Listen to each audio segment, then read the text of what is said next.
Hey team, Sid here with DevOps Directive, and welcome to this complete Kubernetes course. I've been wanting to build out this course for a few years now, and finally found the time to dedicate to doing so properly. This course is for software engineers who want to level up their expertise and add Kubernetes to their toolbelt of DevOps and infrastructure skills.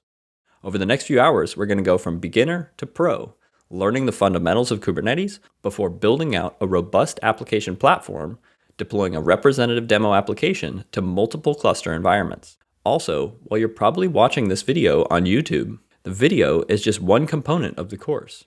There's also a companion GitHub repo containing all of the code samples so you can follow along. Each lesson has a written module that you can view over at courses.devopsdirective.com. And there's a Discord community where you can join to interact with other community members and ask questions if anything isn't clear or if you get stuck along the way. I've invested around 150 hours into designing and building out this course, and I'm providing it to you free of charge because I want to ensure that this information is accessible to everyone who wants it. If you find value in the course and want to support me in building out this kind of content, there's a few ways you can help. First, like the video on YouTube and star the repo on GitHub. These are both completely free and will help more people discover and benefit from the content. That being said, I can't pay for my groceries with YouTube likes and GitHub stars, so if you do want to support financially, you can do so via GitHub sponsors or buy me a coffee, both of which will be linked in the description. Okay, that's enough preamble, let's get into it. Throughout the course, we'll be switching back and forth between covering theory, using diagrams and visuals, and then jumping into our code editor and interacting with Kubernetes clusters directly, deploying resources, inspecting them, learning how to deploy and manage applications on top of Kubernetes. There are a handful of prerequisites that will help you immensely as you follow along in this course. The first of which is some familiarity with web applications. The example applications that we use in this course are built in JavaScript, Go, and Python. So if you have familiarity with at least one of those, that will be super helpful. The second one is knowing some basic shell commands and being comfortable to navigate around within a Linux shell. As we build and debug our applications, this will come in super handy. The third one is some basic cloud infrastructure knowledge. So we're going to mostly be working with managed Kubernetes clusters, and I'll talk about what that means in a later lesson. But being able to go to a cloud provider, create an account, and provision some resources will help you to understand what we do when we set up those clusters and how to do so effectively. Finally, I'm assuming that you have intermediate level containerization knowledge. Now, if you're lacking this, I do have a whole course covering Docker and containers that will get you far beyond the expected baseline here, so I would suggest you go check that out. But if you have these four things, will make learning Kubernetes much, much easier. Now, I've broken the course down into two major sections. In the first section, we'll be doing a little bit more of the theory component. We'll be learning the motivation and history behind Kubernetes, how Kubernetes itself works, and what the system components do. We'll set up our development system with all of the necessary tooling and dependencies that we're going to use. And then we'll provision both a local cluster as well as two cloud clusters. And any of those three options are perfectly fine for following along with the demos, but I wanted to give people options for the cloud providers of their choice, or if they don't want to have to create and manage a remote cluster, there is an option to run entirely on your own system. We'll then dive into the built-in resource types that come out of the box with Kubernetes. These are the building blocks upon which you're going to build your applications. And finally, in part one, we'll wrap up by covering a tool called Helm, which is a way to package and bundle your applications that is very popular in the cloud native ecosystem and is often how you will consume third-party applications that you install into your clusters. In part two, we're going to go really hands-on and learn how to take those building blocks that we covered in part one, and using a representative demo application, we're going to first showcase what that application is. We're going to deploy it onto Kubernetes using the built-in Kubernetes resource types. We're going to talk about how people are extending those built-in resources with custom resources of their own. We're going to deploy a lot of third-party tools to help enhance our experience working with the clusters. We're going to examine a couple of challenges with the developer experience in Kubernetes and how to improve upon those. We're going to learn how to debug broken applications within Kubernetes. And then we're going to take those skills and learn how to deploy them to multiple environments. So in the real world, you're not just going to have one cluster. You're probably going to have a staging cluster and a production cluster, maybe many more clusters. And so being able to take a configuration and build it out in such a way that you can reuse it across those environments is super critical. We're going to talk about cluster and node upgrades. So Kubernetes itself is evolving and releasing new versions every quarter. We need to be able to upgrade onto those, both for taking advantage of new features, but also with staying up to date with the latest security patches. We'll talk about how to automate our continuous integration and continuous delivery, how we can take changes to our code base and get them deployed into Kubernetes automatically and quickly. And then we're going to talk about some concepts that were out of scope for this course, but you might want to investigate moving forward. I mentioned the demo application a few times. I just want to highlight here what it is so that you have an expectation of the type of thing that we're going to be building out. It uses a React front end. So that's the client application that you're going to run in your browser. It then has two different API implementations, and these APIs are super minimal. They have a health check endpoint and they have a root endpoint that returns two things. It returns the current time as well as the number of times that that endpoint has been called. We store the information about those connections so that we can know how many times it's been called in a Postgres database. And then we also have a Python application that just runs in a loop and calls those APIs over and over to generate some sort of load. This is quite familiar to the demo application that we used in the Docker course. The new components here are the Python load generator, as well as in the Docker course, we didn't store anything in the Postgres database. We were just getting that timestamp. This time, every time we make a call to either of these APIs, we store a row in a table in that database. Before we start working with Kubernetes, it's useful to take a look back and try to understand some of the history and motivation behind why a system like Kubernetes even exists. If we roll the clock back to the 2000s, there was no Kubernetes, there was no cloud. If you were deploying your applications to the internet, you needed to do so on premises, meaning you're going to have servers that you own and operate within a data center, or perhaps you are hosting your servers within a shared facility where someone else is taking care of the power and HVAC and facility infrastructure, and you're operating your servers within that location. Companies would generally have teams of system administrators to handle provisioning and managing all of these fleets of servers. There was a lot of toil and effort that would go into doing so. You were operating primarily in a bare metal context. And so by that, I mean you're running your applications directly on the hardware without a layer of virtualization between the hardware and your application stack. Because of the complexities of provisioning and managing these servers, it was not practical to operate with a microservice architecture. Monoliths were pretty much the only practical way to go because it greatly simplified the operational overhead of dealing with this hardware. The tooling was relatively immature. You would often have tons of homegrown tooling for monitoring your application, lots of sort of bash script and glue code and PowerShell tying everything together. And so this is what the world looked like in the 2000s for deploying your applications. Now in the 2010s, the cloud has emerged and has sort of shifted the paradigm in terms of now virtual machines can be created and destroyed in a matter of minutes. And so this allows you to approach your operation slightly differently. You can deploy a new VM very quickly rather than needing to physically purchase a server and install it in a data center. Along with this, a lot of the tooling around configuration management for these systems, things like Puppet and Chef, have started to come into popularity and allow you to much more easily and programmatically configure a fleet of servers.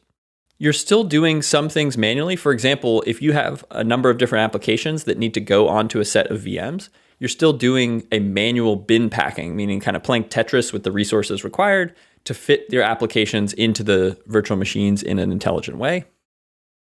The tooling is continuing to improve, and it makes managing a larger set of applications practical. So you're able to look at different architectures, such as microservices, and manage them in a more practical manner. However, managing large numbers of cloud resources is still a challenge. If we move forward into the last few years, containers have really become the de facto standard for deploying applications, and workload orchestrators, such as Kubernetes, are enabling operators to treat clusters of machines as a single resource.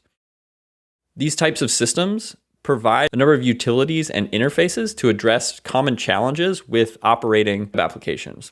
Things like automatic and efficient scheduling across different instances. So rather than picking and choosing oh, this application and these two applications need to fit on this virtual machine. Instead, you can provide a specification to the system about how much CPU and memory each application requires and allow it to figure out the proper scheduling onto each different machine. Things like automated health checks to ensure that if an application gets into an unhealthy state, it will be removed and replaced automatically.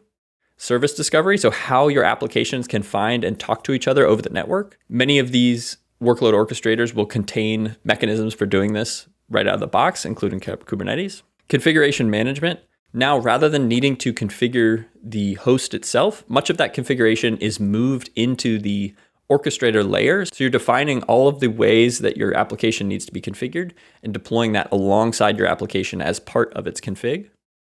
The ability to automatically scale up and down based on demand, mechanisms to easily provision and manage persistent storage to go alongside your application, and finally, how you can configure networking across your different applications running within one of these systems. Kubernetes itself evolved from earlier work within Google and their workload orchestrator named Borg. As you can see here, this is an architecture diagram showing how things worked internally at Google. And they decided to take many of the ideas that they had built and matured for their internal systems and make a huge bet in terms of building out this open source system as a differentiator for them in the cloud world as they wanted to grow Google Cloud Platform. They started the Kubernetes project and brought in many other companies from across the industry and have continued to evolve and build Kubernetes such that it has become such a powerhouse in the cloud deployment space. If you want to learn more about the history there, and there's a number of really interesting aspects of why Google decided to open source Kubernetes, what the bet was that they were making, Honeypot has made this 2-part documentary where they interview experts and key people from throughout Kubernetes history. And so I would definitely recommend watching these 2 videos. It will give you a great historical context for where Kubernetes came from and how it got to where it is today. Now that we have a grounding in the historical context of Kubernetes and the types of challenges that it's helping to solve, let's take a look at the system components and the architecture of Kubernetes itself to understand how those components play together and form the system. There's a few terms that are very important to understand as a foundation. Those 4 terms are cluster, node, control plane, and data plane. So in this diagram, I've laid out what those actually are. The cluster is the set of resources that make up the Kubernetes system. Those will be comprised of individual nodes. So each node is a server that it could be a virtual machine or a bare metal system that is interconnected to form this Kubernetes cluster. Those nodes are going to be broken across 2 groups primarily. The first one is called the control plane, and this is where all of the system components run. So the components that comprise the Kubernetes system itself will run on the control plane. And then the data plane is where our end user applications, so if I'm building a system that's deployed to Kubernetes, those applications are going to run on these worker nodes. You can host a cluster in a single node where the control plane and the data plane are just one. However, in most production systems, you'll have a separate control plane, likely with 3 or more nodes, and then you'll have a data plane with as many nodes as you need to host your applications. I've taken that same diagram, and you can see we've split between control plane and data plane and added the system components that make up Kubernetes. The blue icons are the Kubernetes system components, and then you can see I've added a workload and another workload. Those are the end user applications. Finally, I've added a cloud provider API because oftentimes you're deploying your cluster onto a cloud and there's interactions there between the system and the cloud provider. Let's walk through each of these components in turn and describe briefly what they do. The first one at the top here is the Cloud Controller Manager. This is the interface between Kubernetes and the cloud provider. This is where logic for resources that live at that boundary are going to happen. For example, if you need to provision a load balancer on the cloud provider, there's going to be API calls that the cluster makes to the cloud API, or any other resources that need to be provisioned outside of the cluster within the cloud provider are going to live there. The next component, labeled CM, is the Controller Manager. This runs all of the various controllers that regulate the state of the cluster. Kubernetes is based on this idea of a control loop where you have a set of applications that are running and looking at some state and making sure that that desired state matches the actual state of the world. And the controller manager is what manages all of those controllers such that they can do their job and make sure that the actual state matches the desired state. The next one down is the API. So this is the Kubernetes API itself. This is how you actually interact with the Kubernetes cluster. You make API calls to this API, and then it will, in turn, make calls to the other various components as needed to carry out the actions that you're requesting. Next up is etcd. This is the data store that Kubernetes uses to manage all of the resources that you deploy to it. It is a highly available key value store that contains information about all of the resources deployed into the cluster, and it ensures data consistency across all the different nodes. The last component here shown on the control plane is the scheduler. So the scheduler's job is to assign pods to new nodes based on their current usage. So when you define a workload for Kubernetes, you can tell it how much CPU and memory that workload requires. The scheduler can then look at the set of nodes available and which one would make the best fit based on the available resources. Now there's two Kubernetes system components that live on the worker nodes as well, and these are the kubelet and the kube proxy. The kubelet is the component which is responsible to actually spawn and manage the workloads themselves. It also performs the health checking of the application and relays that information back to the API server on the control plane. Kube proxy is responsible for setting up and maintaining the networking between the different workloads. So it sets up the rules within IP tables, for example, to ensure that the workloads can communicate based on how you set up the configuration. Now, not every cluster is going to leverage kube proxy. There are some newer networking plugins that don't use kube proxy and instead use different mechanisms for this. But most clusters that you use will have kube proxy there to handle the networking.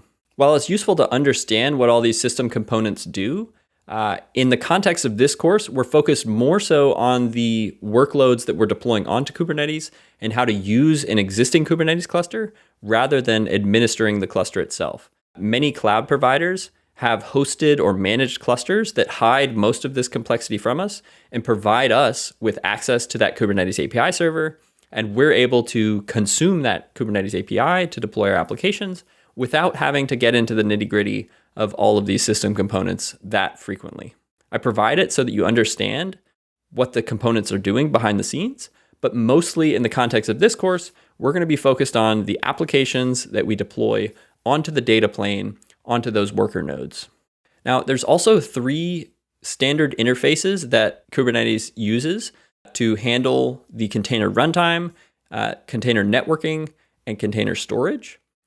These allow for a much more modular system where you can have a base Kubernetes cluster and then use different implementations of these standard interfaces to allow an individual company or organization to iterate more quickly on one specific component of the stack. And so there's many different implementations of the CNI, of the CRI, or of the CSI. And so we can pick and choose which implementations fit our needs and swap them out to achieve new functionality or better performance. And so this is a really key aspect of the Kubernetes ecosystem where much of this used to be included in the full Kubernetes deployment itself. These pieces have been moved out of the core of Kubernetes such that we can have a pluggable implementation and innovate on one domain independent of the rest of the project. The CRI, or the Container Runtime Interface, is the standard interface that Kubernetes uses to execute and run container processes within the system. The 2 most popular container runtimes these days for Kubernetes clusters are Containerd and Cryo. Containerd is certainly the most popular. Historically, Docker was used as the container runtime, but it had its interface was slightly different than the official CRI interface. And so there was this component called Docker shim that used to exist. And in Kubernetes 1.20, Kubernetes removed Docker shim. And so Docker can no longer be used as the container runtime because it's not compatible with that CRI interface. And so from then on, Containerd and Cryo are now the more popular choices there. The CNI, or the Container Network Interface, defines how networking should be set up for the containers that are running within Kubernetes. There are many different implementations of the CNI, including a number that are listed here. Some are cloud provider specific. So if you're working on Amazon, you may want to use the Amazon VPC CNI because it integrates well with their virtual private cloud offering. If you're on Azure and Google, similarly, they have their own CNI implementations. There are also a number of popular projects such as Calico, Flannel, or Cilium that implement this as well. I mentioned kubeproxy earlier. Not all of these CNI implementations use kubeproxy. Something like Cilium uses a technology called eBPF to eliminate the need for kubeproxy and instead manage the networking at the kernel layer. The CSI is a standard interface by which we can provide storage to containers. This interface is used for a variety of purposes. The most obvious one is to provide durable, persistent storage to a workload running in Kubernetes. These drivers oftentimes interact with a cloud provider to use their underlying block storage implementations, such as EBS for Amazon or Compute Engine Persistent Disks for Google Cloud. And by using this specific CSI driver, Kubernetes is able to interact with that cloud provider and provision and manage those persistent disks. There are also other use cases for the CSI driver where you can use this driver to provide information or configuration to a container at runtime. For example, Cert Manager, which is a tool for provisioning TLS certificates, can use the container storage interface to load a certificate at runtime into the file system of the container automatically.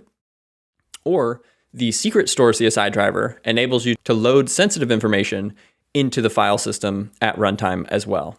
While we're focusing on Kubernetes and looking at a handful of projects associated with Kubernetes, the cloud native ecosystem is massive. And in particular, the Cloud Native Compute Foundation has a program by which they assess and manage the maturity of different projects.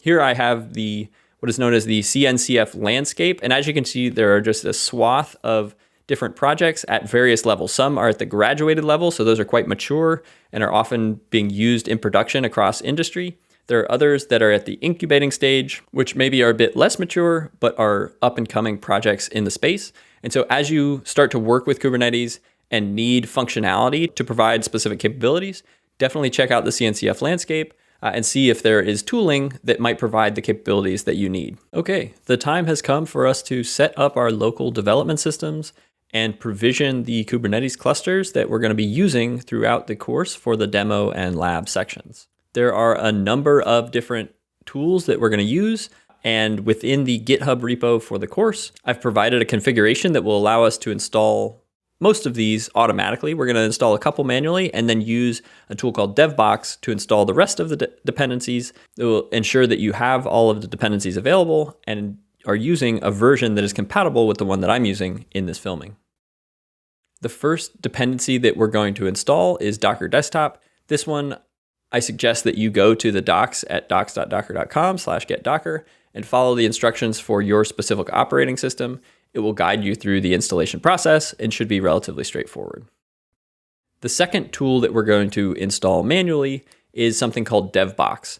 Now, DevBox is essentially a wrapper around a technology called Nix. Nix is essentially a package manager that provides access to a number of different tools and allows you to configure a reproducible installation. However, the learning curve for Nix is notoriously difficult, and DevBox provides a really nice wrapper around it that makes it much easier to get started with. If you go to the Jetify website and look at the docs for DevBox, there's a quick start there that will provide you the commands you need to run for your specific system.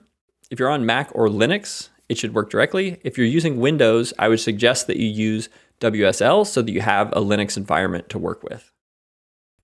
Jumping over to the companion repo for the course, and as you can see at the top level, we have this devbox.json and devbox.lock file. The devbox.json file contains a listing of all the different CLI tools that we're going to install via DevBox.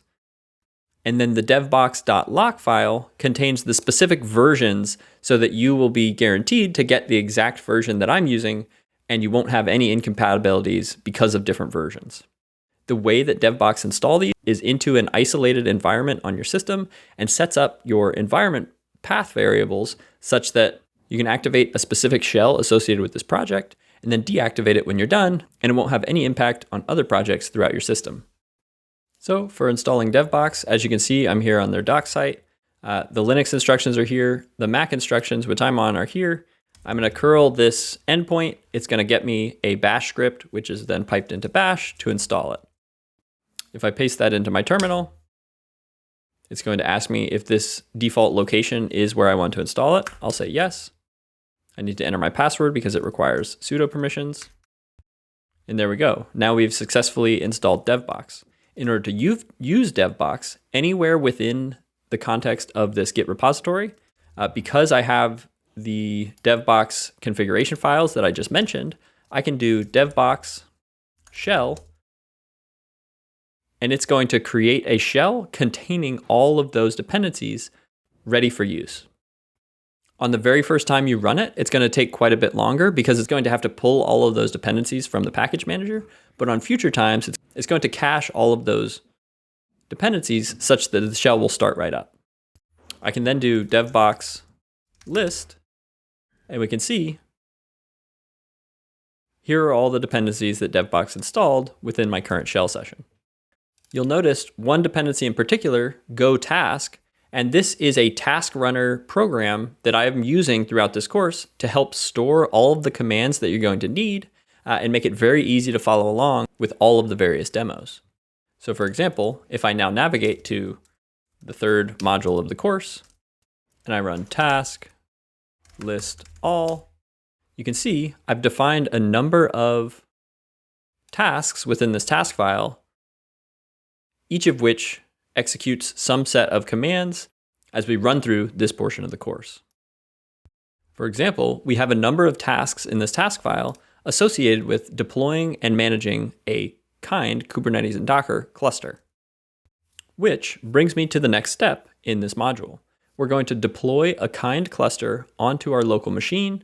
One really nice thing about kind is that even though it's running locally and each node is technically a container, it still supports running a configuration with multiple nodes. So we're actually going to set up a cluster which has a single control plane node as well as 2 worker nodes, so that while we're running on a single host, we still get a feel for how things would work and scheduling workloads across different nodes, even if they're just simulated.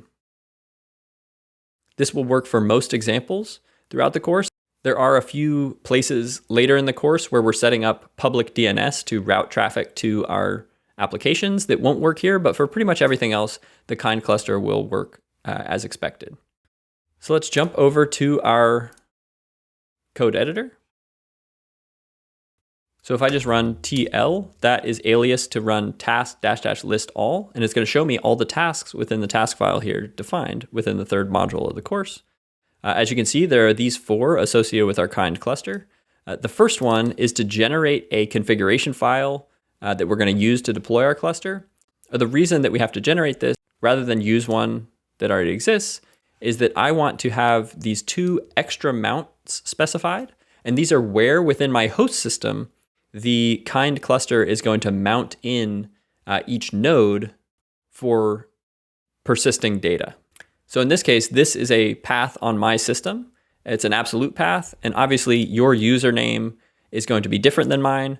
And so rather than use that directly, I've created this template containing these 2 environment variables such that when we run task kind o1 generate config, it's going to execute this command where we substitute in the present working directory into that template file and outputs a version that is not checked into Git containing the absolute path to these 2 extra mounts.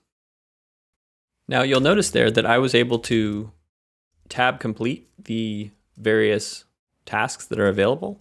The way that I was able to set that up was following the setup completion step within the installation instructions. And so you can see all completions are available on the task repository. Within this completion subdirectory, it provides the necessary completion files for your various shells. Download the relevant file, and then you'll want to make it executable. And finally, add a source call to your profile for your shell such that you'll get that auto-completion set up with each time you open a new shell session. With this config now generated, we can now run the second command within our task file. And so that second command is going to be to actually create the cluster. We're going to run the kind create cluster command and pass it that config with the name of the config file. So I'll just run task kind o2 create cluster. Behind the scenes, it is going to create the corresponding Docker containers that we specified. So we're going to have one container for the control plane and 2 containers for the worker nodes. This is going to take a little while, maybe 30 seconds. Great, it looks like it's done setting up. So I can do kubectl get nodes. And by default, it's going to add the configuration file to connect to that Kubernetes API directly to our config, such that we can now authenticate to the API server. By doing kubectl get nodes, it shows us we have that control plane node, and we have the 2 worker nodes within the cluster. Awesome. Now there's one additional task associated with the kind cluster here in this task file, and that is the cloud provider kind. This is a tool that will enable us to run load balancers within the kind cluster, such that we'll be able to access it from the host. And so when we get to the point where we're deploying a service of type load balancer, we're going to come back here and run this command, and this will set up a program running on the host that will enable us to make that connectivity happen. For now, we don't need to deal with it, but I'm just calling it out because we're going to use it later. Once we're done with the course or want to clean things up, we have this command, the kind delete cluster command, and that's going to take the cluster and remove it from our system, cleaning up those containers on our host. Now I showed you the kubectl get nodes command. We can also look at the kubectl get pods across all namespaces, and we see there's a number of system pods, including the types of things that I talked about earlier. Kubeproxy is handling that networking piece. We've got the API server, we've got the controller manager, etc. And so with that, we have a fully functioning local cluster where each node is running as a container that we can use for the various demo portions of the course.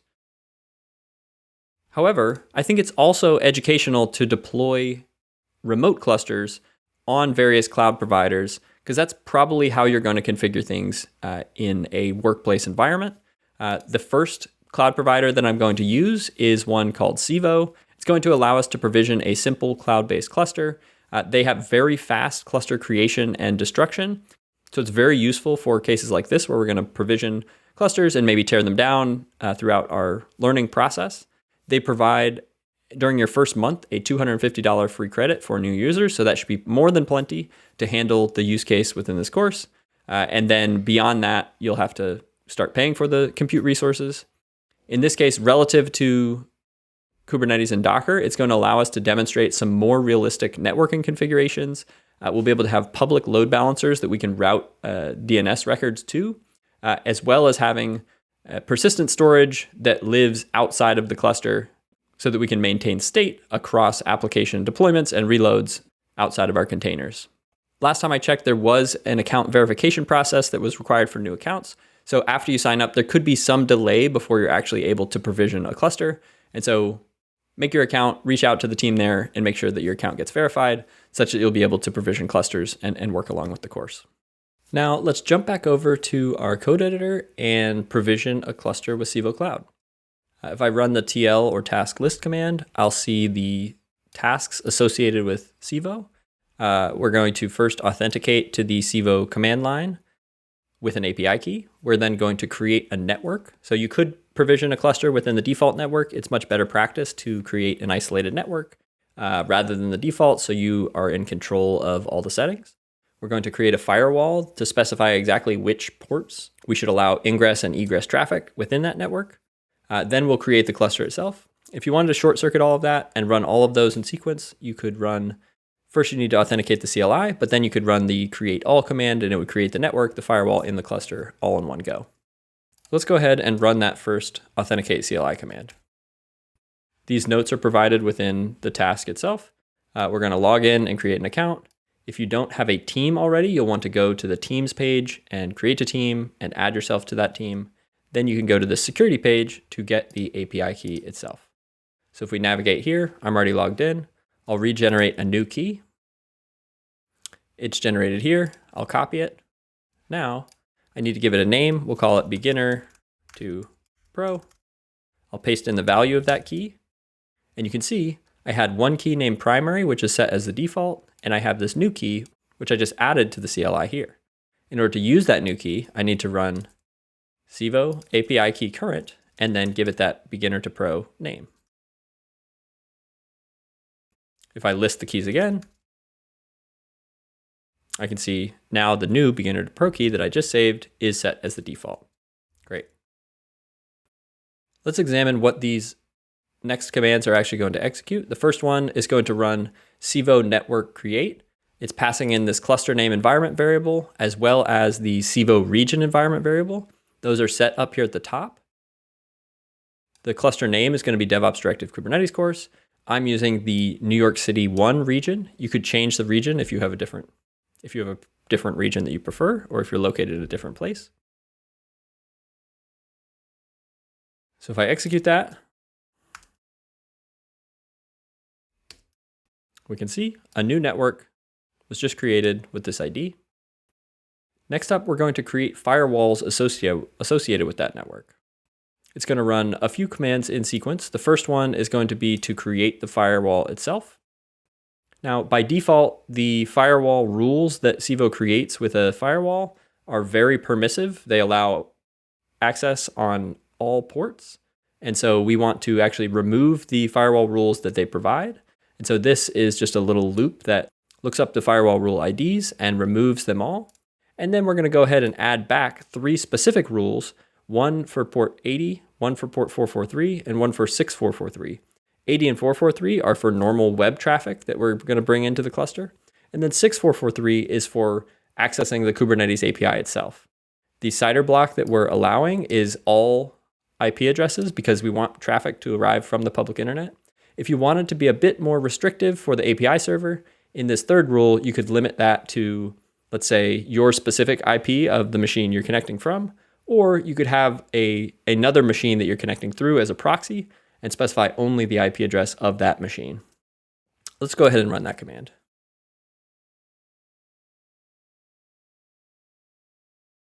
It created the firewall.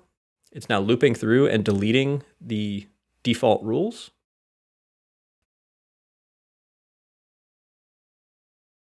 We then added back the 3 rules I described, and I just have this note here around if we wanted to lock down the Kubernetes API server further, we could restrict that third firewall rule to a specific set of IP addresses.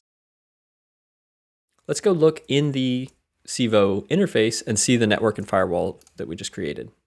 We can go here to networking, networks. You'll see the default network that we could have used. We see the new network that I just created. And then I also host a plausible web analytics server here, and that's on its own network as well. We can look at the firewalls. Here's the firewall that I created associated with that same network we just created. We can look at the rules. And we can see that for inbound traffic, we have the 3 rules that I described, and we're allowing egress on all ports across all IP ranges. At this point, the next step is going to be to create the cluster itself. We're going to run the Civo Kubernetes create cluster command. We pass it the cluster name. We specify the network and the firewall that we have just created. In this case, we're going to create a cluster with 2 nodes using this machine type. If you want additional CPU or memory, you can either change the number of nodes or you can change the size that we're using to create those nodes. By default, Civo installs a traffic ingress controller using a node port configuration. We don't want that for our cluster. We're going to start with a base cluster that has no ingress controller. And then this wait option tells the command line to wait until the cluster is done provisioning before it returns. So I'll run Civo 03 cluster create. It executes that command, subbing in the environment variables as specified in my task file. And this will take between 90 seconds and 2 minutes. If we navigate back over to the Civo dashboard, we can see the cluster here listed on the Kubernetes page. It looks like one of my 2 nodes is active. The other one is still coming online. This is that node type I specified. It has 2 CPUs, 4 gigabytes of memory, and a 50 gigabyte disk. Let's click into it. Okay, and now it is completed. The first time I tried it, it failed for some reason, so I deleted it and recreated it. It looks like it completed this time in about 1.5 minutes, so that's great. And if we do kubectx, we see that currently we only have that kind cluster in our kube configuration file.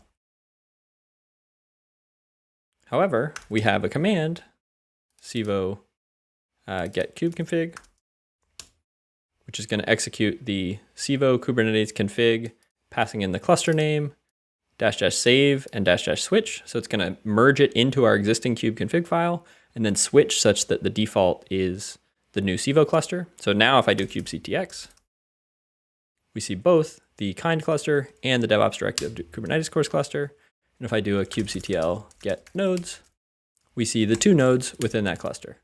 Also, you'll notice throughout the course that I oftentimes skip typing out kubectl and just do k get nodes. That's because I have an alias set with k equals kubectl.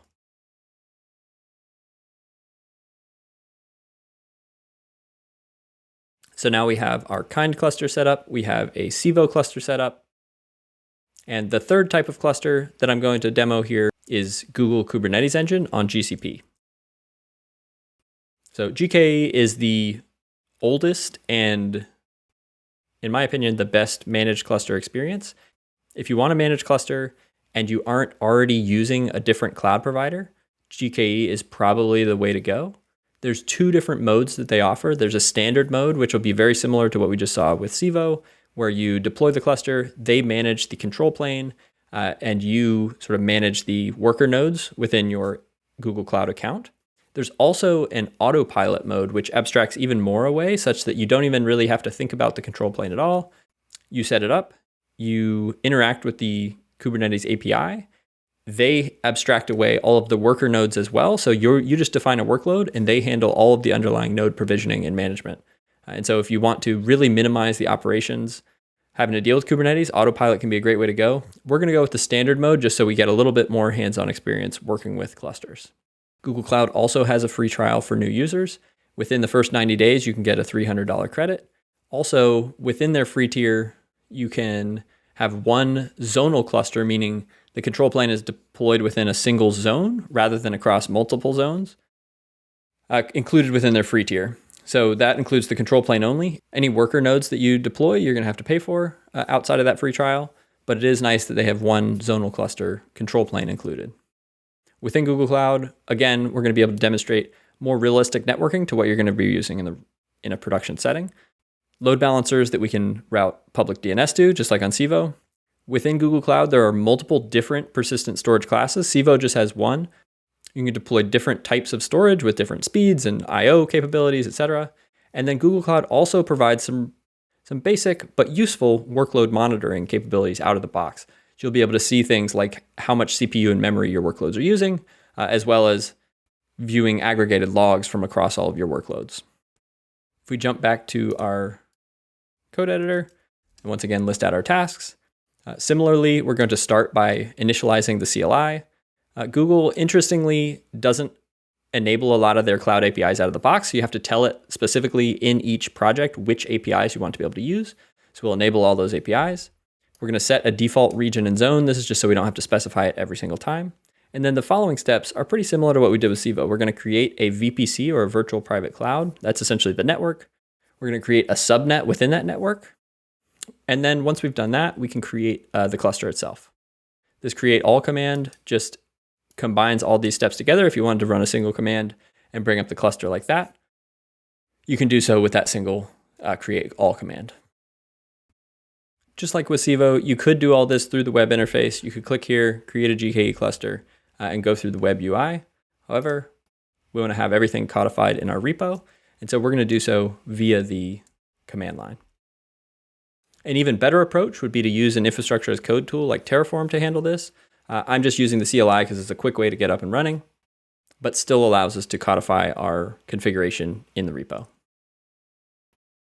The very first thing we're going to do is to initialize the CLI. So we'll do t gcp o1 init CLI.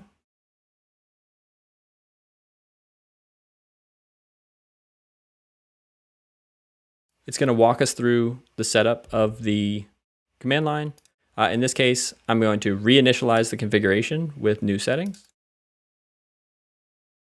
So I'll pick number 1. If you haven't already initialized, maybe you'll be picking number 2, create new configuration. It does a little bit of diagnostics. You pick which account you want to use. which project. In this case, I want to use the Kubernetes course project. We'll configure a default compute region and zone. I'm going to use US Central 1, A as my default. That's number 8. And we should be good to go. Next up, I'll run the enable APIs command. And so the 8 APIs that we're going to use here are the Compute API, the Container API, the Cloud Resource Manager API, the Identity and Access Management API, Secret Manager, Service Management, and Service Usage. So these are all the APIs that we're going to end up using behind the scenes. And so we need to enable those before we're able to do so. Because this was already set during that initialization process, you can skip it. If it was unset, you could run this command and it would set the default region and zone for us. Now we want to create a VPC. If we look here within the web UI,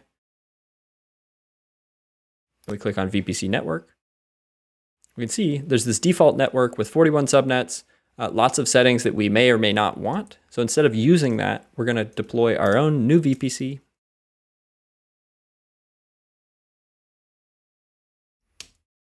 Using the gcloud compute networks create, we're passing it a name for the VPC, and then we're giving it this subnet mode custom.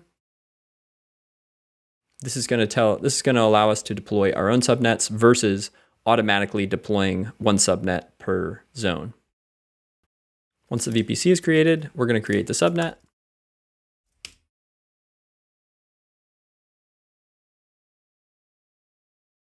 We're naming our subnet subnet 1.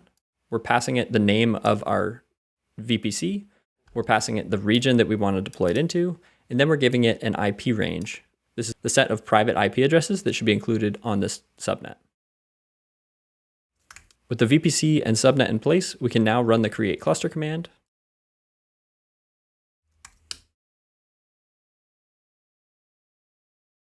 This is the command that's running behind the scenes. gcloud container clusters create, passing it a cluster name, giving it a zone, giving it a network name from the network we created before, the subnetwork name that we created in the previous step. The machine type that we're using is this E2 standard 2 machine with 2 nodes, and we're turning on the standard gateway API option. This is so that it will automatically deploy the custom resource definitions for the gateway API that we'll talk about a little bit in the next section. And then this final option, the workload pool, this is going to allow us to authenticate to other Google Cloud services without needing to have static credentials. So we're able to use something called workload identity to handle authentication to other Google Cloud services in a much more streamlined fashion than if we needed to create static credentials and pass those in. This is going to take a few minutes. And in the meantime, we can go over to the Google Cloud Console and take a look at the resources we've created thus far. If we refresh here on the VPC page, we can see we have not only the default network, but also the new network that we created with our single subnet in the US Central 1 region using the IP range that we specified. If we go to the Kubernetes engine page, we can see the cluster that I'm creating via the command line is spinning up here. It's configured, it's deploying, and then it will do some health checks just to make sure that the cluster is healthy before it deems it complete. All right, it looks like the cluster is up and now it's doing its health checks. We used a few options with that command line provisioning, but as you can see here, there's tons of different toggles and configurations that we could have chosen as we provision the cluster. So if there are non-default settings that you want, you should go through the documentation and see if any of these should be turned on. I've enabled the options that we care about for exploring the different Kubernetes capabilities, but there are things here that you may want to take a look at. Okay, it looks like our cluster creation is complete. So let's go ahead and do kubectx.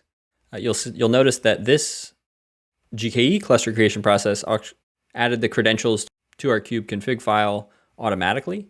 and set it as the default. So now we have the kind cluster, the GKE cluster, and the Civo cluster all listed here. We'll use the GKE cluster, get nodes, and we've got our 2 nodes online and ready. We do get pods in all the namespaces. We see, just like with our kind cluster, we've got the system pods in that kube system namespace. Even though we haven't deployed any workloads ourselves, these are things that GKE is managing behind the scenes for our cluster so that it works properly. Each of these cloud providers has a cleanup task as well. So if we wanted to delete the cluster, the network, etc., we could run the GCP cleanup task. However, there are edge cases where maybe you've deployed something that is associated with the cluster that I haven't accounted for. And so if you run that cleanup task and it runs into an issue, you may need to go into the console, figure out what resources are blocking, and manually clean those up. I just want to make sure to call that out, because if you have these resources up and running and leave them there, you will be paying for them over time once those free trials run out. And so I don't want you to accidentally leave a cluster running. I did that when I was first starting out and incurred a multiple $100 bill from AWS. Luckily, they forgave it when I explained what had happened. But just want to make sure you're being careful about looking at the resources that you're deploying, and understanding them, and cleaning them up if they're no longer necessary. You can use whichever of these cluster types that you'd like throughout the course. I wanted to showcase how to deploy all 3 of them so that you can pick, but realistically, any of them are going to work. And hopefully we'll give you experience working with the different types of clusters so that when you encounter a new one in the future, you'll be comfortable and able to do so effectively. Now that we have an understanding of some of the Kubernetes history and how the system components function, as well as having deployed 1 or more clusters that we can operate with, it's time to take a look at the built-in resources that Kubernetes provides out of the box, what we would use them for, and how they behave. This section is meant to give you a high-level understanding of the different pieces and building blocks, but outside the context of a demo application, it's very hard to fully understand the nuances. And so my hope is that you will leave this section with awareness of the breadth of different resources that are available. And then as we revisit these resources in more detail, as we build out our demo application later in the course, that understanding will solidify, and you'll start to understand the patterns with which you would use these in future application designs. The first resource type that we want to look at is a namespace. And this provides a mechanism to group resources within the cluster. It kind of helps to provide organization or tidiness to your cluster, where you can take a single application and put it in its own namespace, or you could take a group of similar or applications that interact with each other and put them in a namespace. While it is possible to put everything in the default namespace, you would end up with tons and tons of resources, and it would be very hard to understand what was going on. And so it's best practice to use namespaces to group things logically so that it's easier to reason about and understand the applications running within a cluster. It is important to call out that by default, namespaces do not act as a network or security boundary. You can still make network calls across namespaces. And so while it seems like you're isolating your applications with a namespace, they don't provide additional security sort of out of the box. When you first create a Kubernetes cluster, there's going to be 4 initial namespaces created by the system. The default namespace, which is there just to allow you to get started without needing to create your own namespaces if you don't want. However, as I said, it's best practice to do so. And then there's some system namespaces like kube system, kube node lease, and kube public that the Kubernetes system uses. You probably won't need to worry about those too much, except for knowing that within that kube system namespace, you'll recognize some of the system components that we've talked about, like kube proxy. Within the module 4 directory in the companion repo, you'll see that there is a subdirectory for each of the resource types that we're going to explore. And so in this case, we'll be taking a look at the namespace folder. Within each folder, there will be a task file, as well as some other YAML files. Those other YAML files are where we have the actual definition for the resources themselves, while the task file contains all the different commands that we're going to use to interact with a resource. They're all going to start by creating a namespace, and so that's why we're looking at namespaces first. By creating a namespace for each resource type in this case, we're able to isolate things and avoid name conflicts, even if we don't clean up from one resource to the next. While this may be a little over the top in terms of creating tons of namespaces, I thought it would be useful in order to isolate each resource type and avoid potential issues with conflicts there. So hopefully that gives you some idea of the structure here. I'm going to jump over to my code editor and pull up these same files, and then we can execute them against one of our clusters. I could use any one of the 3 clusters that I set up. In this case, I'm going to use the kind cluster for now, just because it's simple and it's local. The results would be identical across all these different clusters though. I want to at this point call out another useful command that the kubectl interface has, and that is kubectl explain. So you can do kubectl explain and then put in any resource type. In this case, we'll do namespace. And it will tell us all the different fields that we need to specify, a description of what that field represents. Within this top level set of fields, you can also dive in to see any of the subfields. So you could, for example, do k explain namespace dot metadata. Within the metadata, we can see all the different fields. In this case, the only field that we are setting is the name field. For each of these resources, we'll also be using the kubectl command line to investigate and inspect the resources. So before we've done anything else, we can do k get namespaces. So there are the 4 namespaces that I called out that would be in any Kubernetes cluster upon startup. And then there's this additional local path storage namespace that is specific to Kubernetes and Docker, and it is provisioning an application in that namespace to enable us to use local paths on our host system to set up persistent storage. At the top here, we can see the definition of a namespace. We specified that it is of kind namespace, and that namespace belongs to the API version v1. And so that's the root Kubernetes API version number 1. And the only information we really need to provide it is the metadata name field. And this is the name that will show up after we create it. Now, if I navigate into the namespace subdirectory where this task file lives, and I do TL for task list, we can see there's 3 different commands here. The first one is to create a namespace via the command line. So we can just say kubectl create namespace and then pass it a name. So I'll go ahead and do that. It executed this command, and we see that the namespace 04 namespace CLI was created. I can do k get namespaces now, and we see that it now exists. It was just created. However, this is creating it in more of an imperative fashion. If we want to store the definition of our resources in Git, then we do so by putting the definition within a YAML file, and then we can, instead of running the create command, we can run the apply command. So kubectl apply -f for file, and then pass it the name of that resource configuration. So in this case, we can do t02. It's going to create the namespace based on this file. And now again, we can do k get namespaces, and we see the new namespace-file namespace was created. In general, it is preferred to store the definition of your resources within your code base rather than creating them on the command line imperatively. And so in this case, I would generally recommend that you create these files and use the apply command rather than creating them directly with the kubectl create namespace. Namespaces are simple enough that it doesn't matter too much, but as we move to more complex resources, this will matter more and more. Now, just to clean up, we can run this delete namespaces command, which will run in sequence these 2 commands. First, we'll delete this one by passing its name via the command line. And then alternatively, we can pass, again, the file containing the definition, and it will find the resources that are contained within that file and delete those. Now, if I do a k get namespaces again, we can see that the 2 namespaces we had previously created are gone. Now, I wanted to cover namespaces first because we're going to use them in each of these lessons. But the next resource that we're looking at, the pod, is really the foundational building block upon which the rest of our workloads in Kubernetes are going to be built. It is often cited as the smallest deployable unit within Kubernetes, and it is where our containers are going to be run. However, I will caveat with the fact that you are almost never going to create a pod directly. We're going to do so here for educational purposes, such that we can look at it and interact with it in isolation. However, there are higher level controllers and resources that we're going to get to down the road that we'll use in almost every scenario.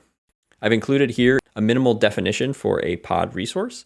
We need to give the pod a name within the metadata field, and then we need to specify 1 or more containers within the spec field, giving each of those containers a name and a container image to reference. While a pod can have a single container, it can also have multiple containers within it. If you have multiple containers within a pod, generally you're going to have one primary application container, and then you might have what are known as init containers or sidecar containers. An init container is going to be a container which runs before the startup of the other containers, and that can be used to do things like preparing various files in the file system, injecting dependencies for something like a metrics aggregator into the primary container. There's a number of use cases there. And then sidecar containers are containers that don't run before the primary container, but run alongside it in perpetuity. These are often used for things like serving as a network proxy. For example, on GCP, there's a proxy that is provided by Google to help you connect to their managed database instances called Cloud SQL Proxy, and that is often run as a sidecar container. Now, within a pod, the containers are going to share networking resources and storage resources. They can have shared access to volumes, and so they can pass files and signals between each other using those volumes. And also, while my previous configuration literally only contained a name and an image, there's tons of different configuration options that are available, such as which ports the application should be listening on, things like liveness and readiness probes that tell the kubelet how to check if the application is healthy or not, and how often to check. You can set the CPU, memory, and storage requests and limits. So the requests are the amount that you require, and the limits are the maximum amount that the system should allow the application to utilize. There is a security context, which allows you to specify whether or not the application is allowed to run as root, whether it should have read-only access to the file system, etc. We can specify environment variables, and that can be a way to manage configuration across different environments or pass in sensitive information in the form of credentials. You can specify volume that can be used for persistent storage or configuration. And you can specify how DNS should resolve for that particular pod. As we deploy both in this lesson and future lessons, we'll explore how a number of these different configuration options manifest. Now, I wanted to just throw this slide in here to give a number of useful patterns, kind of a cheat sheet for using kubectl. You'll see me follow and execute many of these commands throughout. I'm not going to go through each one right now, but I put it here for reference so that you can come back and take a look at it. The general structure of these commands is going to be kubectl and then a verb like get, create, apply, edit, etc. And then a noun, where that noun is the resource type. So that could be namespace or pod or any of these other resources that we're learning about in this section. If you're targeting a particular namespace, you would do the -n flag with the namespace name. And then you can get the output in a variety of formats.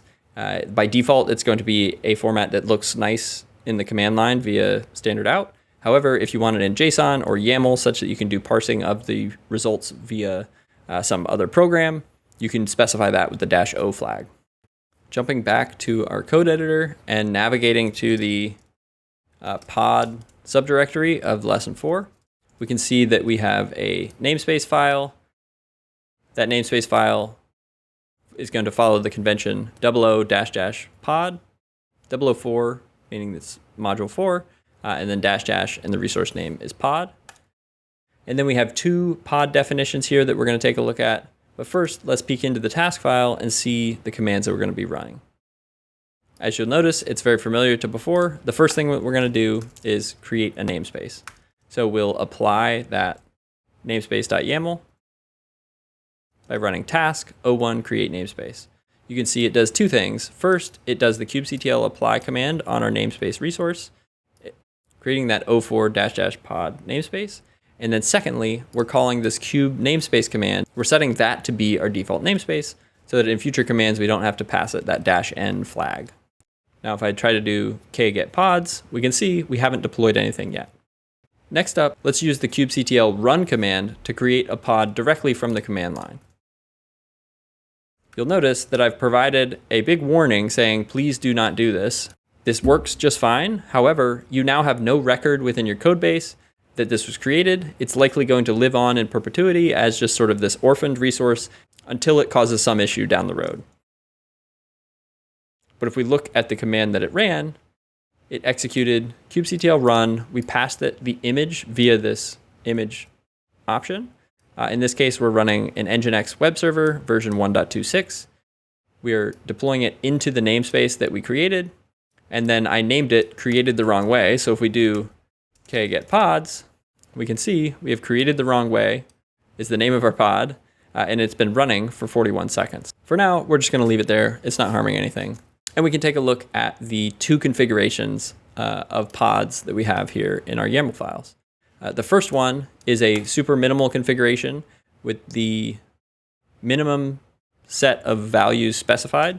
In this case, we're providing it with a name. We're providing it with one container.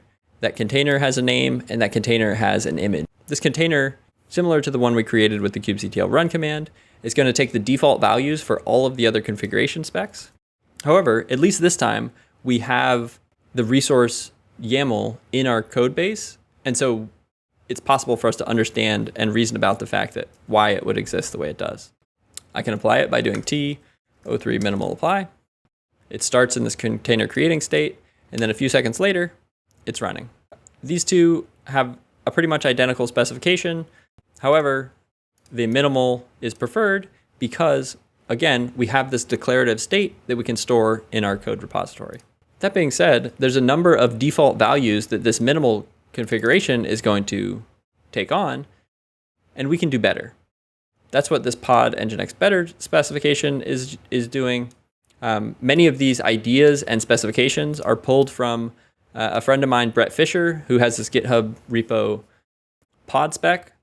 You should definitely check it out. It provides some ideas on a set of good defaults you can use within your pod, and understanding which of these values matter and which of these values it's fine to take the regular default for.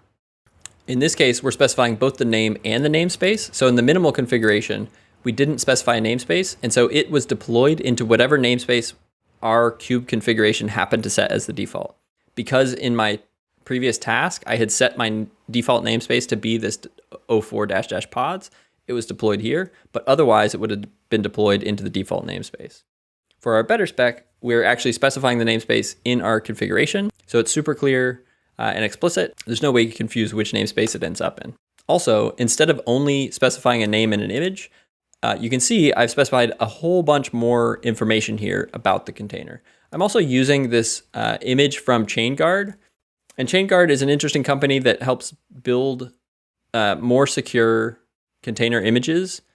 If you are concerned about vulnerabilities and keeping your images secure, definitely check out ChainGuard for the types of images that they provide. And you'll see that I've provided a listing of ports that this application is listening on. And so for something like Nginx, generally you want to have it serving up content on some port. In this case, 8080 is the default. So we'll be able to actually test this in a second here. I've also specified that the readiness probe that Kubernetes should use is just to make a request on port 80 using that root path. I've given it a resource limit and request. In this case, I'm specifying a memory and CPU request. So this pod will be guaranteed at least 50 megabytes of memory and 250 millicores of CPU. And I'm only specifying a limit for memory. So this is important because if you don't specify a limit for memory and the pod and the container has a memory leak, it can consume more and more memory, and eventually it will be competing with other containers and pods scheduled on the same node, which can cause issues. And Kubernetes will start to evict some of your pods, which can cause instability in your application. We've also set the security context to disallow privilege escalation and set the privileged value to false, as well as enabled the seccomp runtime and some specific users and groups that are non-root. As long as our application and container image are designed to run in such a fashion, these can just provide an additional layer of security such that there's no potential for a privilege escalation should an attacker gain access to this runtime environment. We apply this in the same way. We'll do T05. And now all three of our pods are running. To show you that these are actually Nginx and actually serving something, we can do a command called kubectl port forward.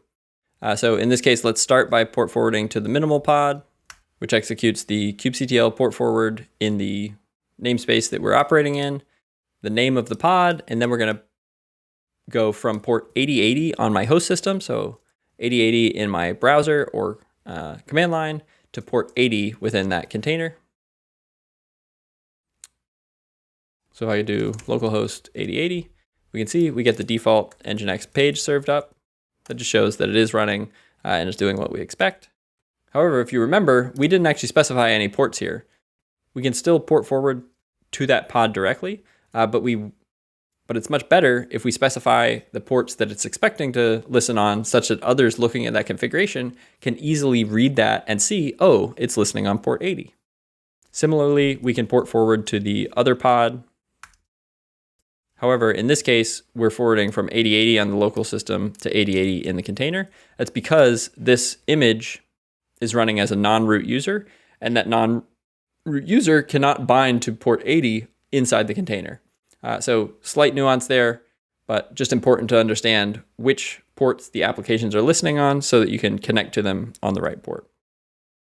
Having that defined within the spec here makes it very clear for other teammates to know this pod is going to be listening on port 8080.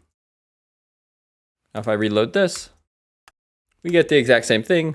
Those two container images are quite similar, except that the chain guard one is a bit more minimal and likely has less vulnerabilities. Now finally, before we move on, I'm just going to delete the namespace.